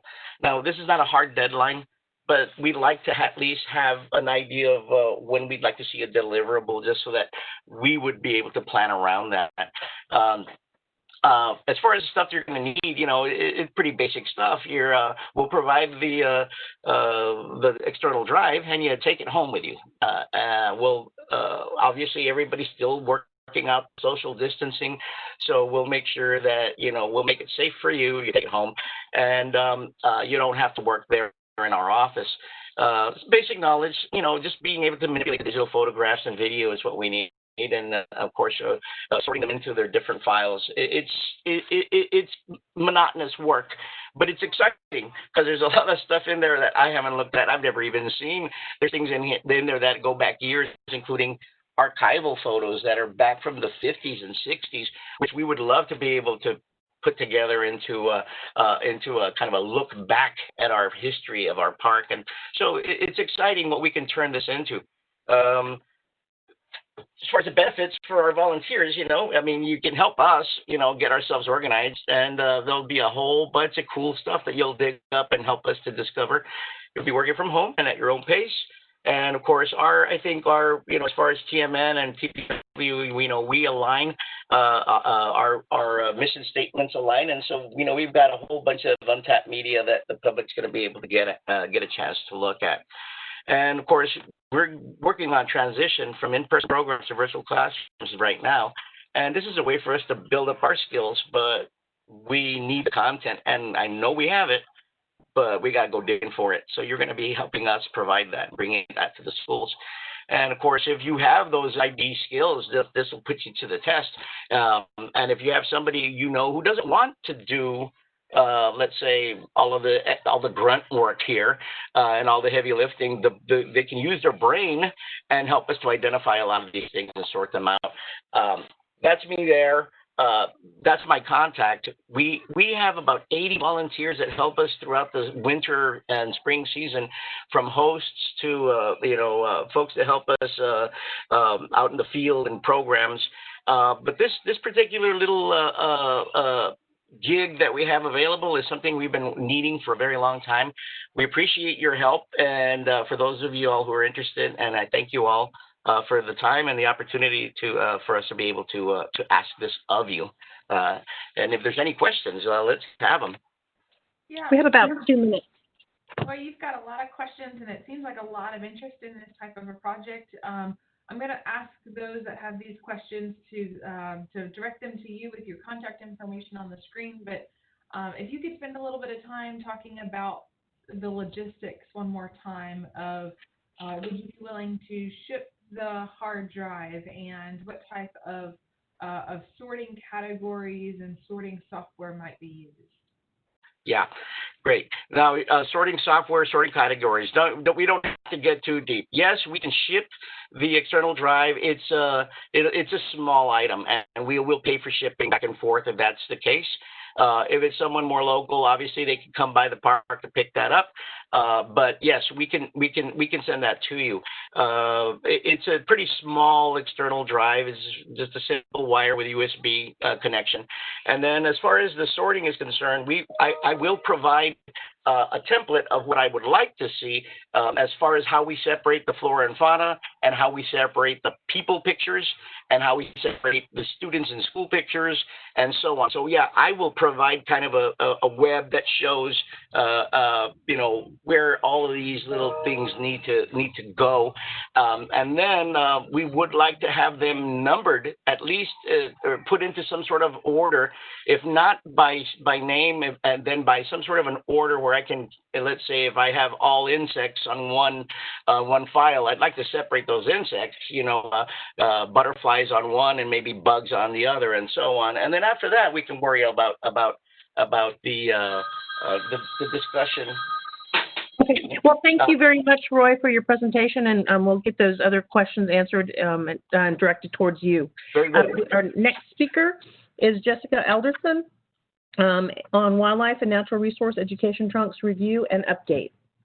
And Jessica looks like she's already on, so I will pass it on to her. Hi, everyone. Can you hear me okay? Yes, ma'am. Good. Well, thank you guys so much for doing this. I think this is so wonderful, and it looks like you guys got a lot of really great programs and projects across the state. So hopefully everybody's finding something that is exciting them today. And I just wanted to thank all of you Master Naturalists out there for all of the work that you guys do every year, especially during these challenging times. And we just really appreciate everything that you do. So I have 2 projects that I'm going to present back to back. The first one being the social media content creator. And so for Texas Parks and Wildlife, let me see, how come I can, there we go. For Texas Parks and, sorry, having a little bit of technical difficulties there. Hopefully we're good now. Okay, so I am Jessica Alderson, and I am an urban biologist for Texas Parks and Wildlife. Judit Green, you're one of your hosts on the call today, is the other urban biologist for San Antonio. And we basically service mainly San Antonio, but we also do surrounding areas. I've done work all the way up to New Braunfels and some in Austin as well. And so what we do is we specialize in urban wildlife management as well as natural resource management within the city. And so we do have a San Antonio Urban Wildlife Office Facebook page. And with our changing schedules and our during all of these different times that we're all going through, it's been a little bit difficult to get social media content to put on our Facebook page. And so we are looking for some volunteers that are interested in putting together some social media content relevant to our area that pertains to wildlife and natural resources to be uploaded to our Parks and Wildlife San Antonio Urban Wildlife Facebook page. And so project expectations. The project volunteers will create social media content pertaining to wildlife and natural resources in our area. We encourage creativity. And so what we're finding is that, of course, the more engagement you have on your social media, the better. And you get more engagement when people can predict that you're going to be posting on a regular basis. And I feel like that's something that we're somewhat lacking on our page right now, because myself and Judit, we monitor the page and we manage it, and we are doing millions of other things, and so we're trying to throw those posts in there, but it's not always on a consistent basis. And so we're trying to do better at that, and so that way we can have more engaging content. So we're basically looking for volunteers to develop content that will increase our Facebook page engagement with the public. And so this is what the headline of our Facebook page looks like. And, like I said, we try to do a good job of just posting about things that are relevant to our area that would be interesting to our constituents. And so how would you go about doing this? We're looking for about 1 to 2 volunteers. We can have more. If you are interested, just let me know. I don't know that I think we can have more than just 1 or 2. But we're looking at least for 1 or 2, working from the comfort of your own home. So the hours are very, very flexible. So you can work in the early morning or in the later evening if you're more of a night owl, or just throughout the day whenever you have a moment. No social media experience is needed because you won't be actually posting on our social media outlet. So what you'll do is you'll start creating some content. And whether you're doing links online or photos, you can put all of that information in a Word document, and then you would send that to myself, and then we would then schedule it to be published on our social media outlets. The project is available for as long as volunteers want to create content for our Facebook page. So this is a need that we've had for quite some time now, and so I'm excited to be able to put this out there and see if anybody's interested in it. And we will continue to need this, I am sure. So the benefits, so during these challenging times, social media, of course, is a really great way to stay connected with our constituents. As you know, most of these projects that we're doing and face-to-face interaction are kind of little and few far between right now because we're not able to go out there and be interacting with the public like we've typically been. And so staying in contact with our constituents via social media and through virtual presentations such as these is kind of the way things are changing now. And so we're having to adapt to those changes. So I think we really need to vamp up our social media presence for our urban program for the San Antonio office. So project volunteers will gain experience creating content for a state agency social media outlet. And then regular social media posts that are engaging will help to increase our reach to the community. So it would be really great, if we had like a plant of the week, so somebody that maybe is really interested in plants, let's say every Tuesday we could post a specific species and talk about it and the benefits of it to wildlife. And so just, different things like that. So we want you to be really creative with it, maybe doing quizzes on certain days, or just trying to engage and get engaging audiences around our Facebook page. And so with that, this is my contact information. That's me in the beige shirt there at one of our Bat Loco events, which was recently canceled because of all of COVID and everything. And so I just really appreciate all of the efforts that you guys do and all of the things that you do across the state. And I look forward to hopefully talking to some of you guys about this particular project. Do we have any questions? We do, Jessica, about 4 minutes to answer questions. So one of them is, if we have material taken from the Houston area, but the species also range in San Antonio, can we contribute that? Absolutely. Yes, absolutely. As long as it pertains to our general area, absolutely. And then the other question is who is your community/Facebook readership? That's a great question. We have a lot of master naturalists, and we're trying to also engage the younger crowd. I probably need to go back and look at our demographics on our page to find out if they're all kind of local. I know we have a large amount of our constituents are local, but then we also have people that like our Facebook page from all over the world as well. And so even though we have that audience, we want to try to keep it as local as possible, but I can definitely look into that and see what that kind of demographic is for our current people that currently like our page. Kathy? Oh, would species be urban? So species, well, so I guess we're wanting to try to keep it more urban, but of course, we get mountain lion sightings and bobcat sightings and lots of stuff going on in the media. So if it's something pertaining to wildlife and not necessarily urban stuff, we are open to having that type of content put on our page as well. Okay, I think that was the last question. So we have about 2 minutes if you want to go ahead and convert to your next PowerPoint slide. Yeah, yeah, I have it. I misspoke earlier. So now is the presentation on Wildlife and Natural Resource Education Trunks Review and Update by Jessica Alderson. Yes. If you'll wait, just if you can wait just maybe 1 or 2 minutes. Sure, I can do that.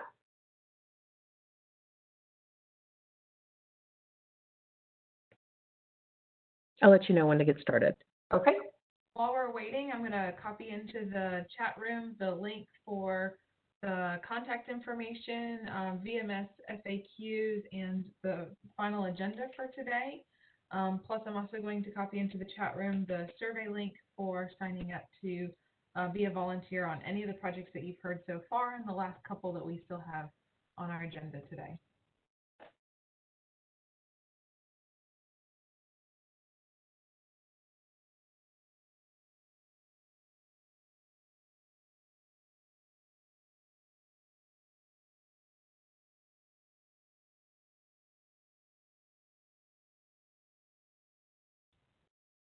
And Jessica, before you get started with your next presentation, we just had a great question come in thinking about social media and optimal posting time. Can you answer the question of how often do you think these types of posts should be shared? Oh, yeah. So, I mean, our goal is to, just thinking about revamping our Facebook page, I would like to start posting on a more regular basis. And so several times a week would be ideal to get people more engaged. So essentially the person who's creating some of these posts, you could maybe just say, okay, after you create 5 or so posts, then you can turn around and email them to me, and then I can take those posts and then put them in. And even if it's posts that maybe cover something over the holidays or, related to Halloween or any of that type of thing, we'd like to do a lot of stuff about bats during the month of October on our social media page, just because that's kind of what it's on people's minds. And so you can create that stuff ahead of time, and then I can schedule it to be posted on our Facebook page. So I'd say, if you're going to sign up to be a creator, if you want to create 5 to 10 posts and then email them to me. You don't necessarily have to email them individual, like as you create each one, because some of them are probably going to be less detailed than others. Okay, thank you, Jessica. If you'd like to go ahead and get started on your next talk, then go ahead. Sure. So for the next program that I have that we are looking for volunteers for is the Wildlife and Natural Resource Education Loaner Trunk program that we have, and we're looking for essentially volunteers to, there we go. We're looking for volunteers to review and update our education trunks that are loaned out to local educators. So right now we've got a number of trunks that formal and informal educators can contact our office and get materials to be used for hands-on educational opportunities mainly these are within the schools, but it can be for outdoor events, Boy Scouts, club groups, education opportunities such as that. And so each trunk contains activities and materials appropriate for multiple age group levels. And so this is an example of one that we have that's called the mammal trunk or the mammal tubs, and it basically has skins, scat, tracks, and skulls of different Texas mammals. And so that's probably one of our most popular ones. So here's a list of the different trunks that we have. We have a bat trunk, a mammal trunk, Wild in the City, which is more of a curriculum-based trunk. It has a lot of the really great mammal specimens in it, but it also has curriculum that goes along with it. We have an insect trunk, Texas Waters, wetlands, a bird trunk, an owl trunk, a track stamping kit, a track molds activity kit, a rare and wild trunk looking at threatened and endangered species. And then we've also got multiple other activity bins that can go along with or even can go separate from some of these trunks. And so essentially the educator knows about these trunks. We've done a fairly decent job of getting the word out to local educators. They are reserved through our office, and then the individuals come to our office during designated times to pick up their materials. They take them, use them for typically about 2 to 3 weeks, and then they return them. And so we've got just kind of this revolving door of these trunks coming in and out all throughout the year. Very, very popular program.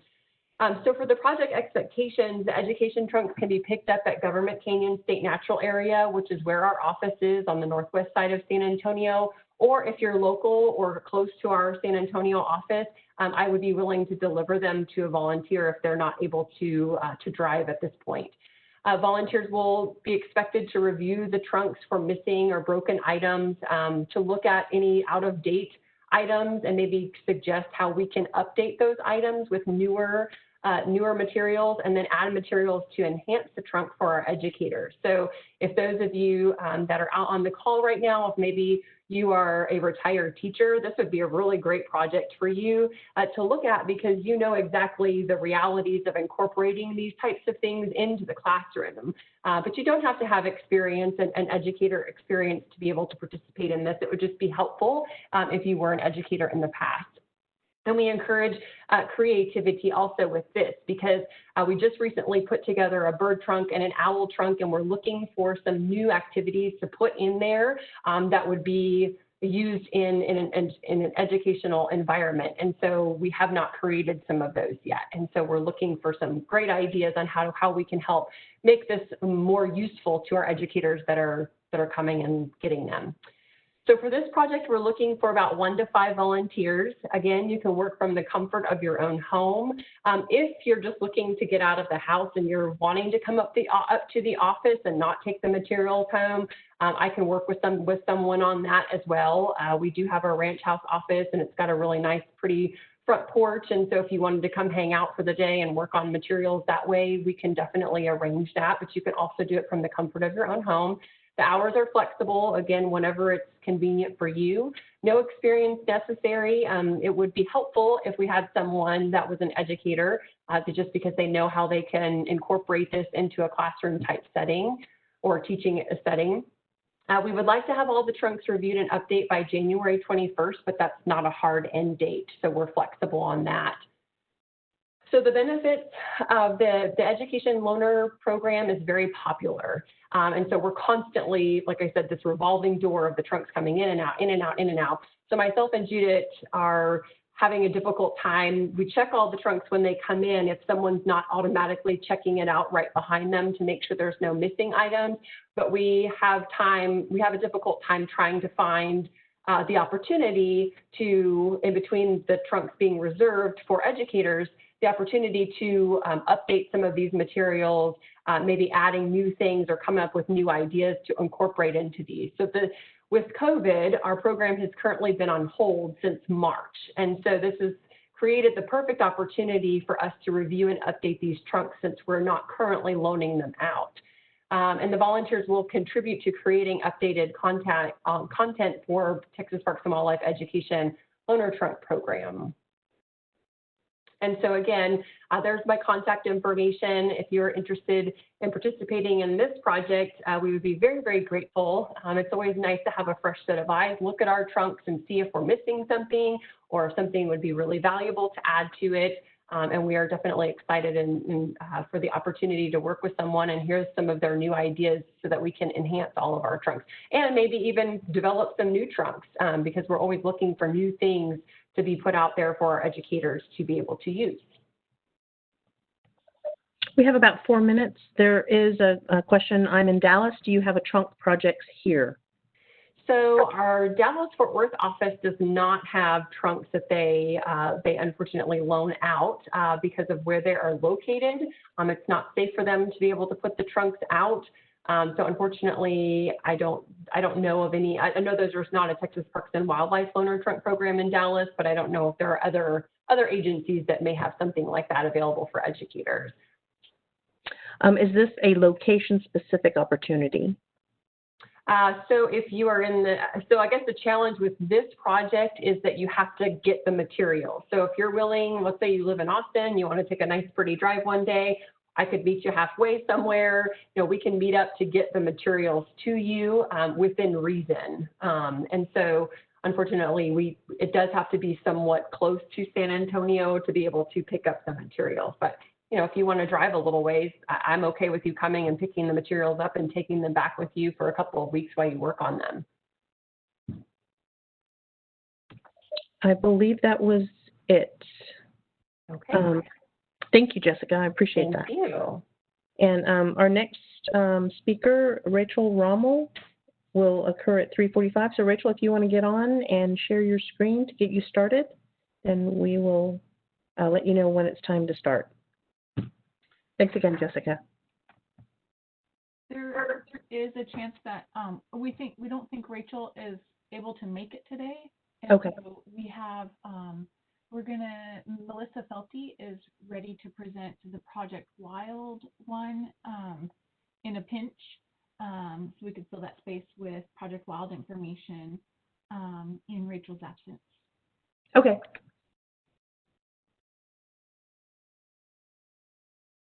Let me go to I'm on, but I don't have permission yet to share. Oh, there we go.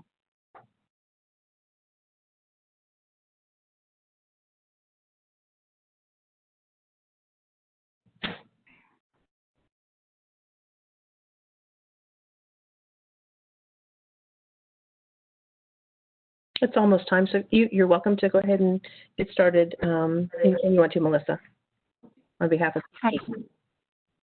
Can you guys see my screen? Yes, ma'am. Okay, perfect. Thank you. So, thank you. Everybody, thank you so much for earlier. I actually stepped away and got a call, and Kiki was not aware that she was selected to present. So this is going to be a really quick rundown. I called Kiki and I said, what do you want? And so I made this PowerPoint while in the last like 15, 20 minutes. So what Kiki is looking for is she is the Project Wild coordinator. And so sorry for this being bare bones, but she's looking for facilitators. And so what the facilitators are is it is the person who hosts the Project Wild workshops for her. Since she's the only one in TPWD, she relies on volunteers. That's her core of her program, which is amazing. And when you attend a facilitator training, you will receive some of a copy of the Project Wild, Aquatic Wild, and Growing Up Wild, and the activity guides. a Texas-specific educational resource, which is aligned to the TEKS. If you are a teacher or you need continuing education credits, those are provided as well too.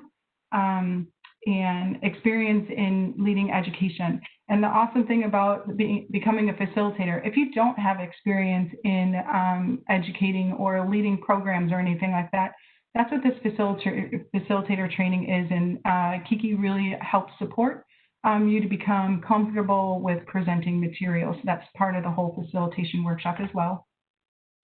So some of the logistics, how many volunteers, and it's pretty much unlimited, but what her capacity is that up to 100 new facilitators a year is what her capacity is to help assist with them. But really, it truly is unlimited. Whoever wants to be a Project WILD facilitator can do that. The expectations of how and when the service is needed, it's ongoing. And that goes sort of how often one should be available. To become a Project WILD facilitator, we do ask that there's at least one training that's offered. So as a facilitator, you can work with a local nature center, museum, Parks and Recreation, and set up something, and you would lead the program. And it is also by demand. The location is statewide, so anywhere in Texas, this can be done. And it's a K through 12 and adult education program is what Project WILD is. How many hours might it take for a total commitment? It's 12 hours for the facilitator training itself. And then she said on average, it's about 18 hours for the person to perform the workshop. So once you're trained, it's normally a Friday and a Saturday. Sometimes it can be changed depending on how many people she has and their open hours, but 12 hours to become a facilitator. And then to host your own, it's an average of 18 hours with prep and delivery.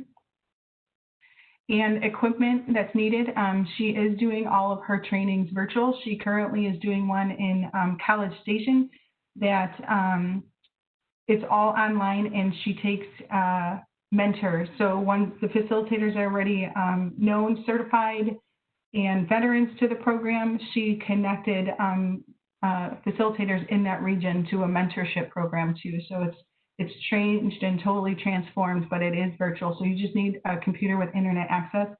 Advanced training is in order to become a facilitator, you have to have attended at least one Project WILD workshop. It can be Project WILD, Aquatic WILD, or Growing Up WILD, but you have to have attended one of those.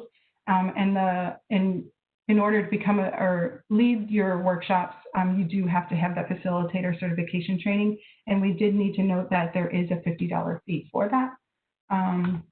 And I think that's it. I tried to put something together for you guys. So this is Kiki's information. The phone number, same thing, is you can call, that's her office line, but any of the voicemails get put into her email, or you can simply email her with interest. Or you can check out the TPWD Project WILD website because facilitator trainings will start in 2021. So there are no more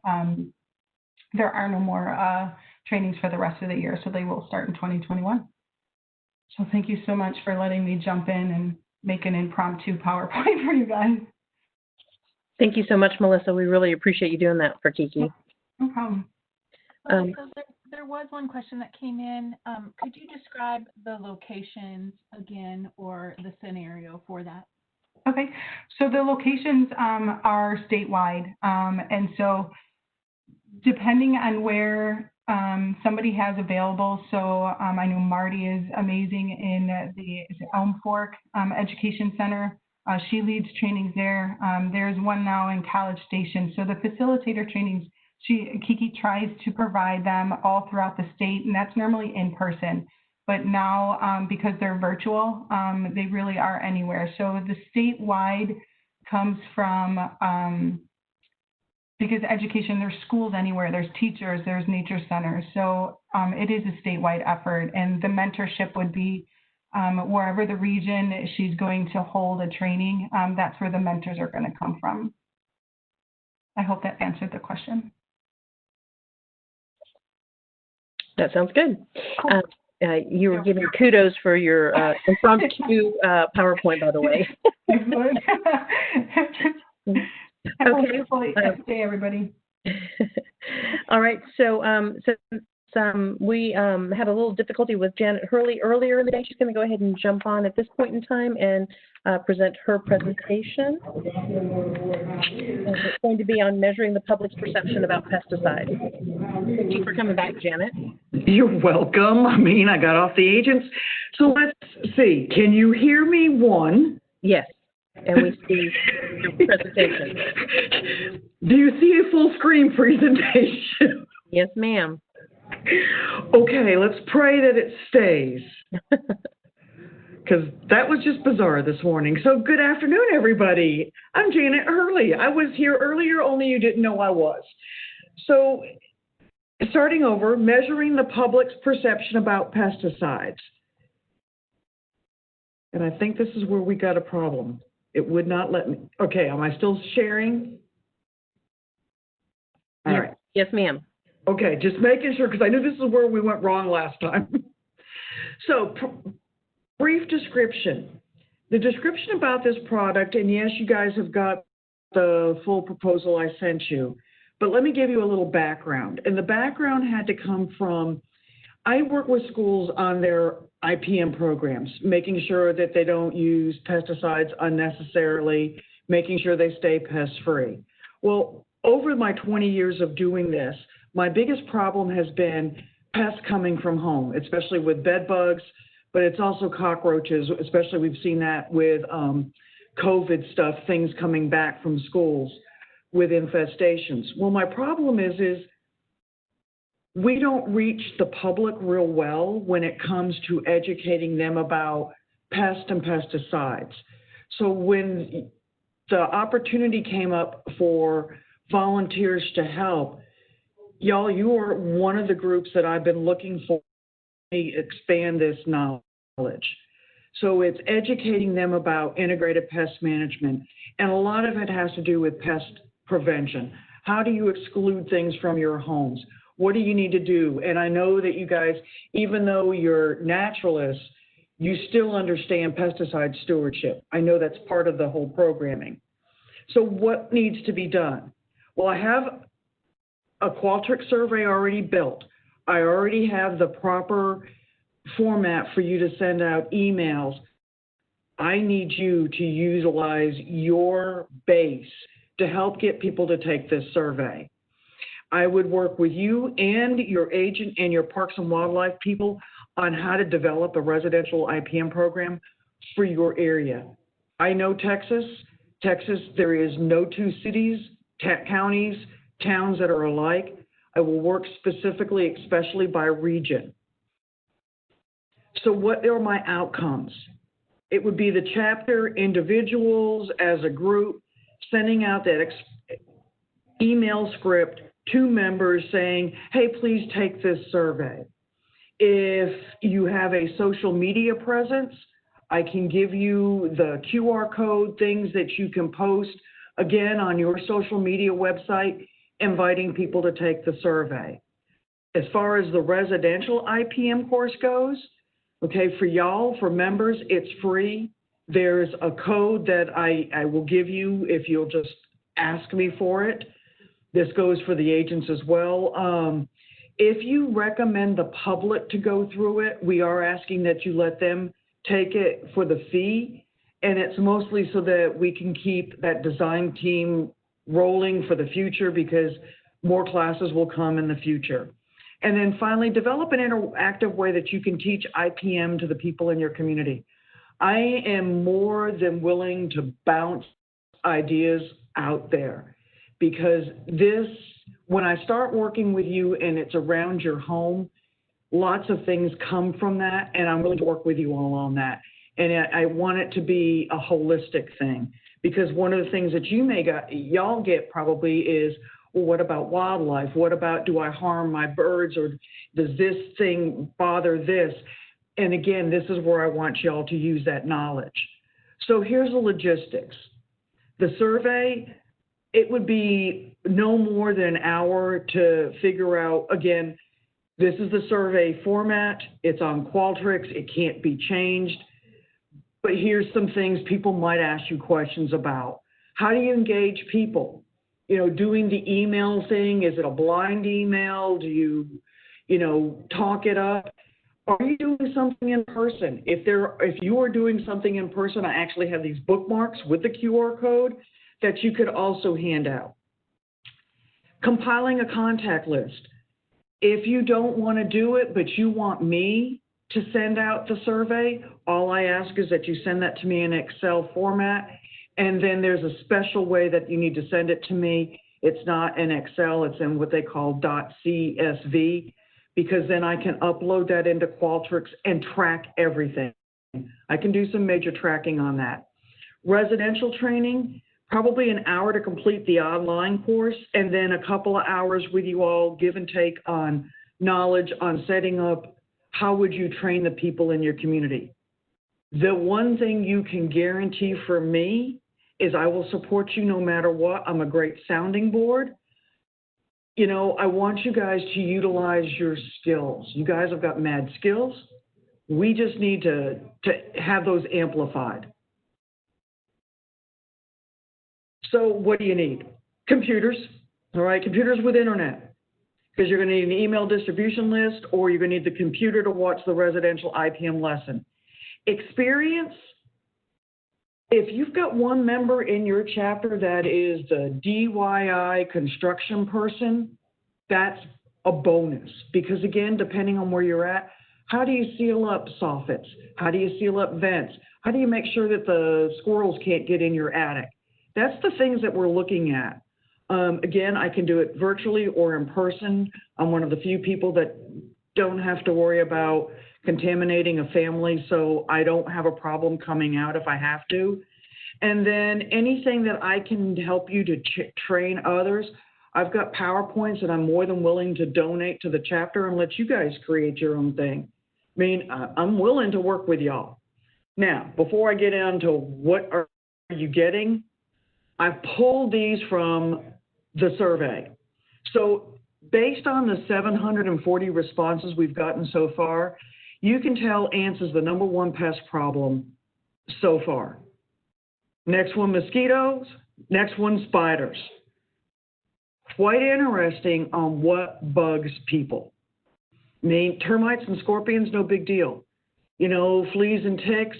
Bees and roaches, it all depends on where you're at, is depending on if they're a problem. This is an interesting thing. What does integrated pest management mean to you? Granted, largely this has gone out to master naturalists and master gardeners, so I would anticipate you all answering it correctly. But even when I do this with my school IPM coordinators, I'm always amazed at how many people check this one, managing pests without chemicals, don't understand the term, or something else. Do you provide your own pesticides for your home? Notice that more people do that than don't. And there's a mixed bag on why.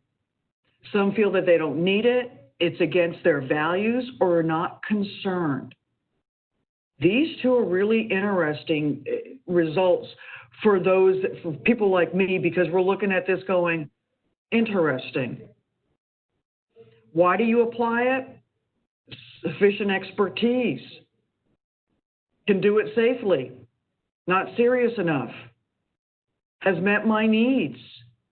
This is the one that we really thought we'd get more of this. Pest control too expensive. And the other is just a mixed bag of nuts. They don't trust. There's lots of other things. And then what do they use at home? So from someone who also does pesticide safety and works really closely with Dr. Renshi, I will tell you that #1 answer scares the holy hooey out of me. Ready to use spray, because you want to know what that is? It's called a bug bomb or Raid. Yes, they'll check total release fogger, but most people think that if it comes in a can and it's an aerosol, that they can do it anywhere. So again, talking about toxicity and such, this is what we're trying to hone in on, so that we know how to give better messaging in the future.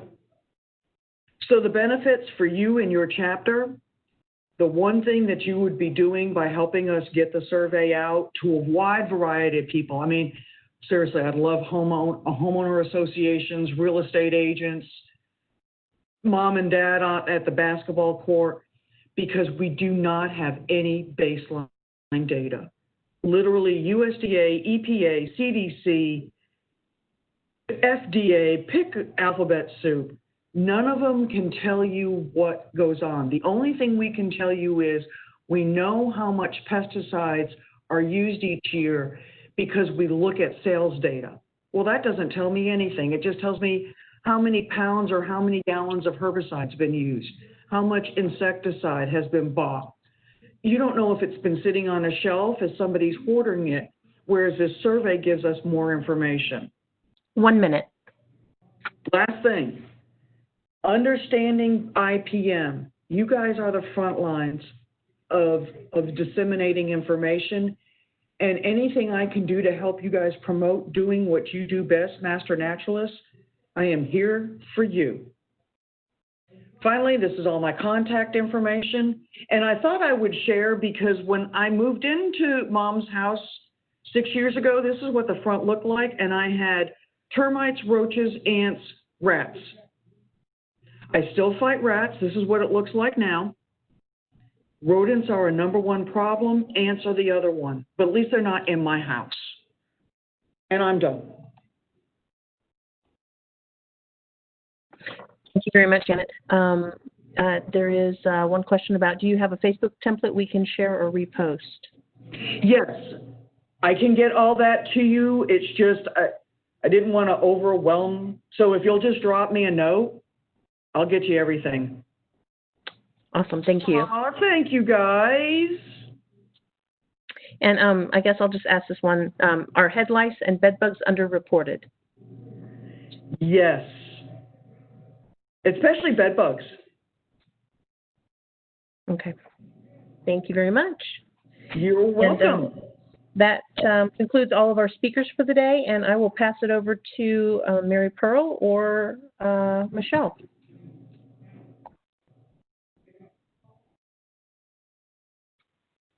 Yeah, we just had a few closing comments and go over some of the main questions we've been getting in the chat all day. And instead of welcome, we want to thank you for all your assistance today.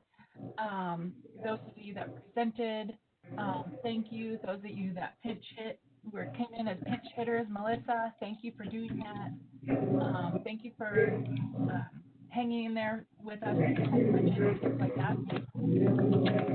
And to all of our Master Naturalists who were here attending the event, thank you again for attending. And we will have all of the information that was presented today. We'll package this up. So we are recording. We'll package this up and make it available on our website so that you can view it again or view it, come back later, or tell your friends about it. And they can view it and learn more about some of these projects that are new to our offerings, virtual and place-based distance service projects that can fit this unique position we're in right now with our program and various social distancing guidelines and restrictions with it across the state within our cities.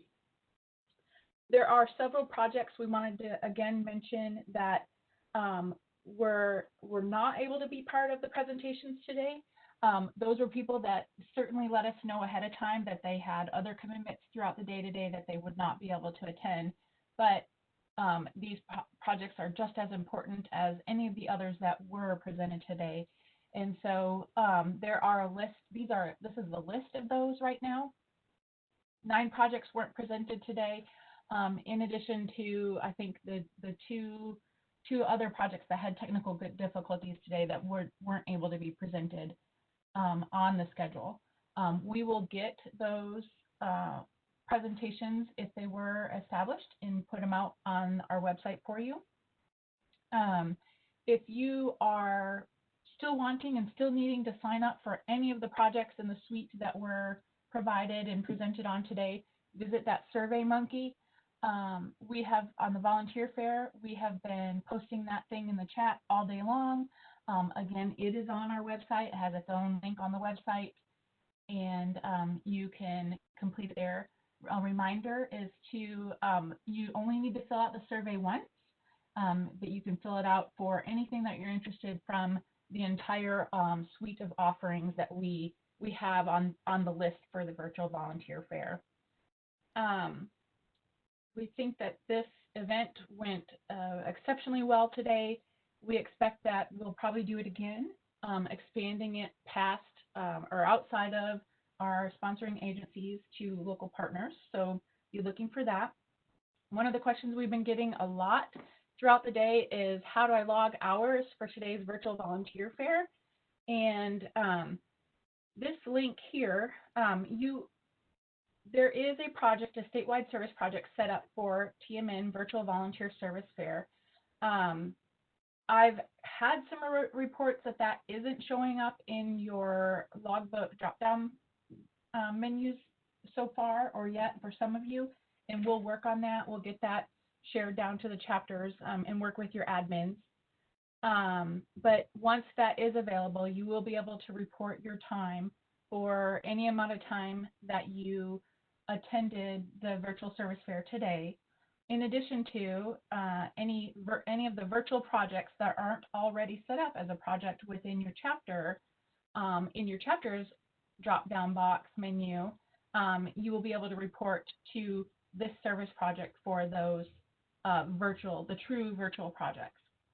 For the place-based projects and the projects that are very place-based at a specific park within a specific region, those may already exist, or those locations may already exist for those local chapters.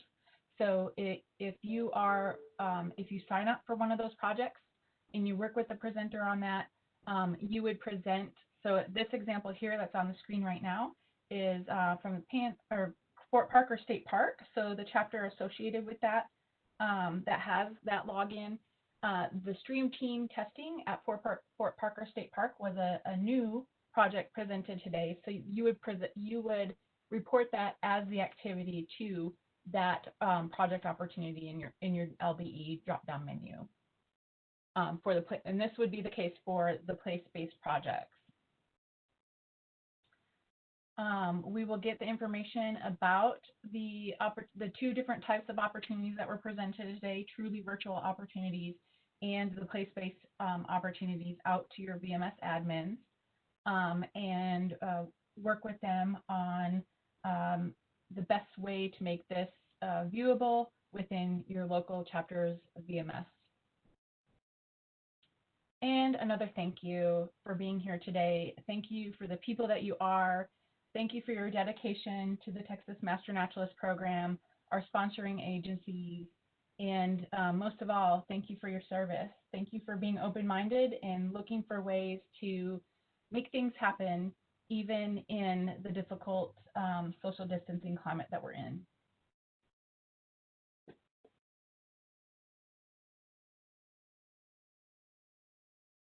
If you have additional questions, please feel free to text chat them.